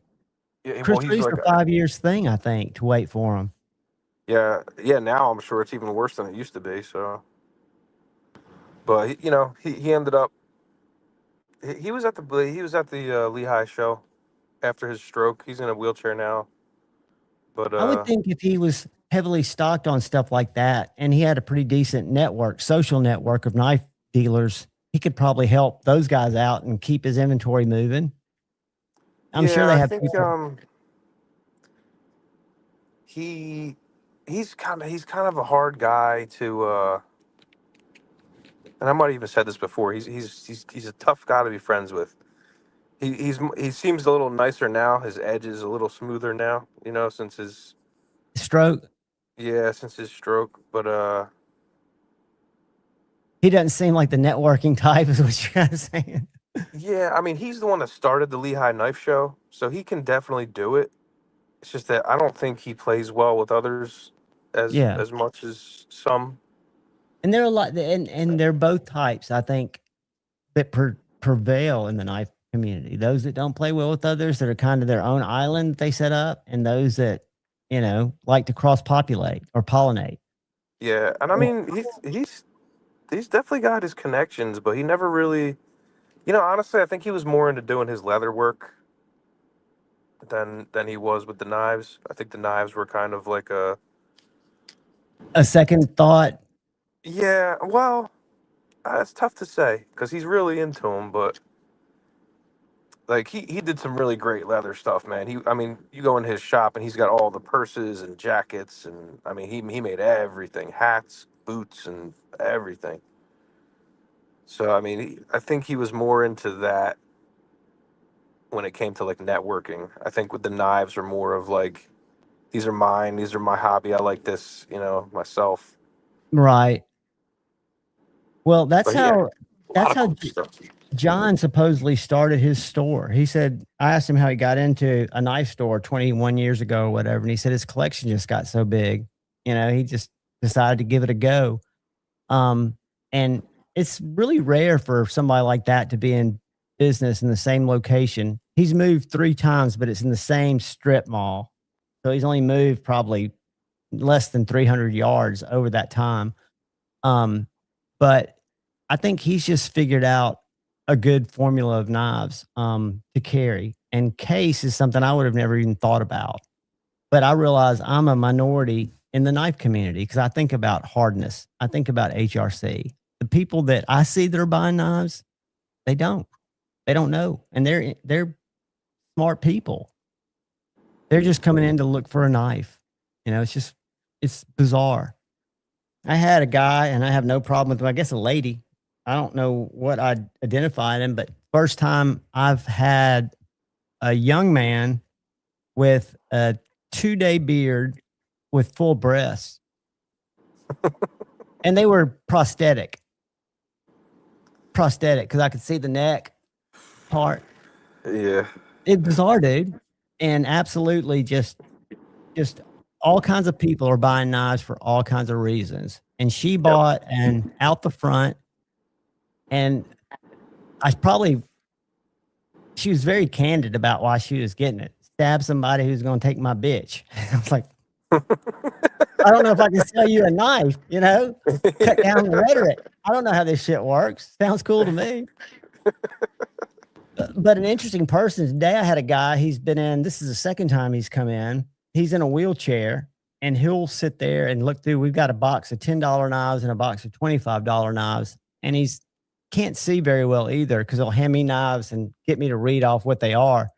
But all kinds of people, and he buys them because he doesn't, have much mobility. He refinishes knives. He'll sit there and clean them up and do stuff like that, which I think is commendable. But people buy knives for so many different reasons. I used to say when people come in, I was like, what can I help you find a cut? What are you trying to cut today? Oh, I saw that was and people just don't even fucking react to it. I'm not cutting anything. I'm looking at knives. Yeah, exactly. Like, what do you mean? Yeah, I'm trying to put you on the right knife. It's bizarre, man. It's been an interesting social experiment. I enjoy it. I mean, it's it can similar be really to like someone walking into a store, and seeing a whole wall of hammers.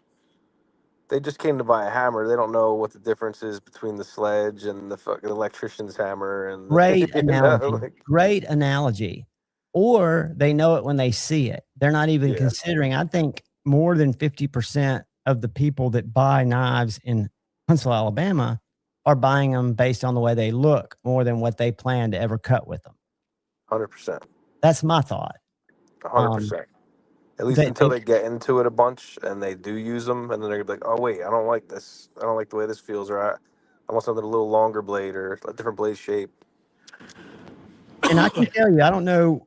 I guess I do know why it is, but I've had people come in with those huge storage containers full of remettes, knives that I think are cool, imported knives, and I'll watch John go through the whole thing and pass on the whole collection. Doesn't want any of it. And I've seen somebody come in with tool rolls of what looks to me like beat up knives, and him just light up, and because he restores them too. He'll buy them and then he'll clean them up very well. He doesn't go in and mod them or anything. He just cleans them very well. Yeah, he just probably knows exactly what he's looking for.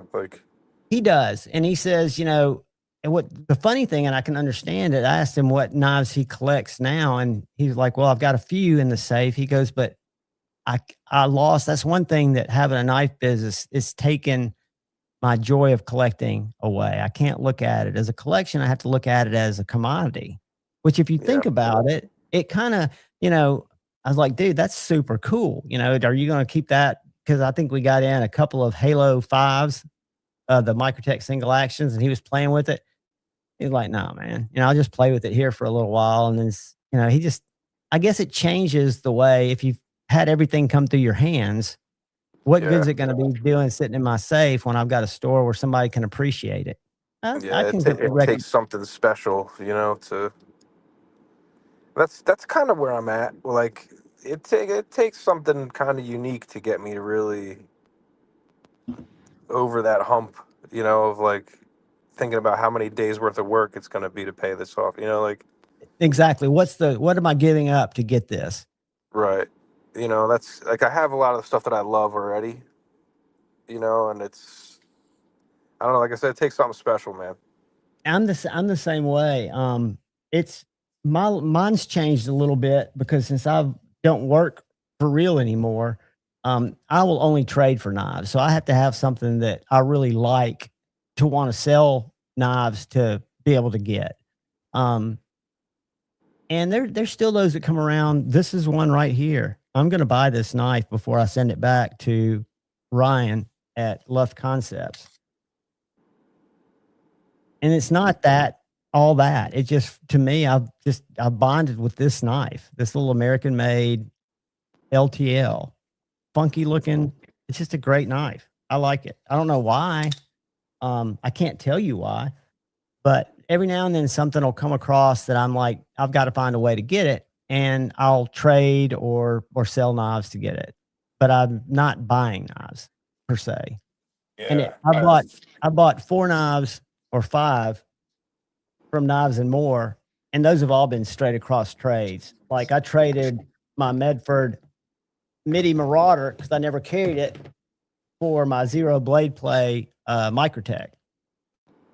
And yeah, the Medford was more new, but the Medford resales suck. Yeah, and that's another crazy thing about the knife industry. Like, why certain knives you can't resell them, even though it's still a good knife. They're so expensive. I think it has to boil down to the number of knives made, maybe.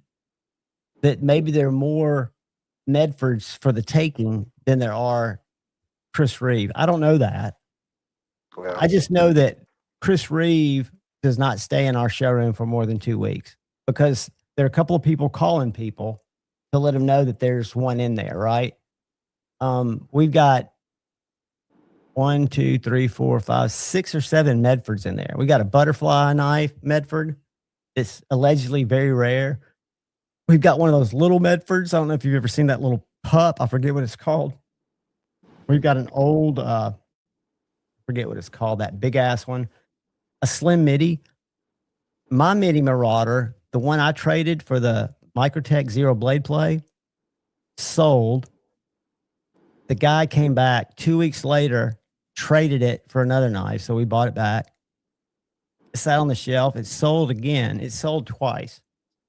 And we traded for it 2 weeks ago. So it's back at the store. I'm like, damn, John.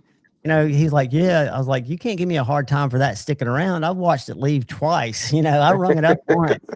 You know, cry me a river, big boy. This is the boomerang gift that keeps giving. Right? Because what do you give him, like 80% on a trade-in or something? I wasn't there when he traded for it, but that's usually how it works. He's got to think about what I can sell it for, right? Yeah, of course. I mean, and margin and everything else. So Palmer, I just do know. your research, buddy. It's amazing what some of those older Microtechs are valued at. A lot more than I would think if I was selling it. So do your research, and if you need me to check it, DM me what you're trying to sell, and I'll find out what Tate and them say it's worth. Because he collects Microtechs, the young guy. We've traded some knives. He's the one. He modded a knife. He bought this Microtech or a Microtech that's half Ultim, half black, and he had 2 of them, and he put one together that's totally blacked out. And this is the Frankenstein, the parts knife that he gave me. That's cool. It's a cool little knife. I'm not a dagger guy, really, but I'll tell you, of all the knives I've gotten from the factory, I have that Zero Blade Play, and I have a Microtech Stitch Ramlock. And those are 2 of the sharpest knives with the sharpest factory edges I've ever had. I don't know how or why they're that way, but even sharper than my TRMs. And I think these have the best cutting geometry of any knife. You know what Microtech I really want? It's called the Lord Vader. The Lord Vader. Which gener? You should look that one up if you can. I'm gonna look it up right now. We'll That look thing at is badass. I think they only made like 10 of them, something like that. it. I can't imagine what that thing. Ultratech Lord Vader Nordic knives. Let's click on that.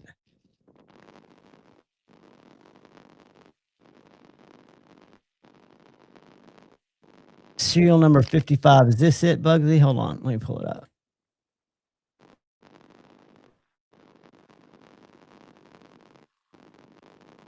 Half serrated. I don't know if that's it or not.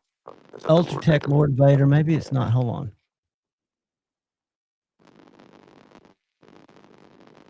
The Sith Lord. Oh, this is it. I thought it was like double-edged serrated. Fucking, You're roboting. yeah, you're a little bit robotic.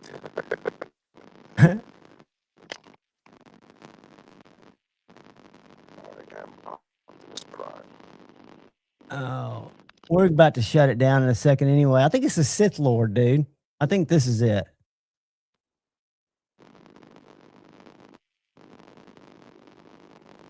Is that it, Bugsy, right here? Hold on. You I'm can not just seeing thumbs it. up me. Hold on. I gotta click that off. Yeah, it looks just like that. But That's sick. I think the Lord Vader had something special with it, though. I don't know if that's the same one or not. It's limited edition. Ring hardware. That may be. They do some crazy stuff. But We've got a that's the couple. Sith Lord. Yeah, because the one I was looking at, the Lord Vader Nordic Knives had one, and it's this guy. Yeah, because That's that the looks like ultra. they took the lanyard off and it's not in its case and Yeah, they shit. didn't let me. Hold on, let me share the actual picture of the up close. All right, here you go. So they did take the lanyard off. See the clip and the Yeah, they lanyard. changed the clip. But does that look like the knife? Kind Serial of. number 55, 5 of 2017. Yeah, I mean, it could be. It's hard to tell, though. They don't show what it's sold for, but I Doesn't bet look you as cool as this is how it was originally done. we've got a couple of Marfion selects down there. One of them's black and red.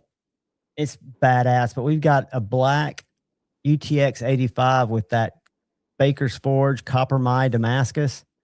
Oh, nice. Dude, it is gorgeous. It is an absolutely gorgeous knife. Yeah, that's Hold cool. on. I'll try to show it to you real quick before we break down. I think I've got it right here. I also like the little Yoda one they had too, like the mini. Oh yeah. The UTX 70 just came back out. Oh, did it? They just check this out. They just re-released it. We got the first one in. I reviewed it. I think it goes live tomorrow, but here it is. Look how little this guy is. Back from Microtech. Yeah, that's cool. Yeah. Look at that little guy. See, that's kind of what I want out of those. I don't need a big ass one. No, I agree. And this right here. Yeah, That's that that thing's single huge. action Halo 4. Yeah. But the UTX and these direct, I mean, we've got a bunch of cool Microtechs down there. That's a Dirac, I think it's called. They make a big one and a little one. But this Baker Mine, watch this thing hit.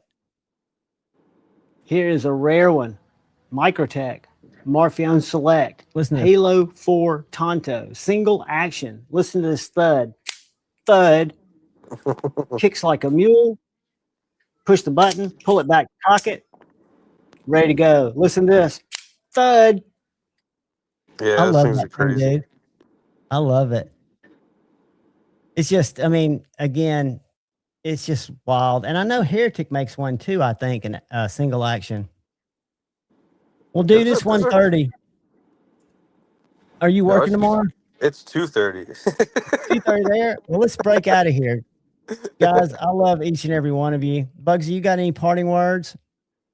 Nah, man, everybody be safe, healthy, happy, you know? All those things in that Yeah. order. Safe, healthy, and happy. Guys, thanks for coming out. I appreciate each and every one of you. Have a fantastic week. I hope to see you Friday night. We will do it again and we will rock it. And I appreciate you guys. Later, chat. I'm not even going to play music.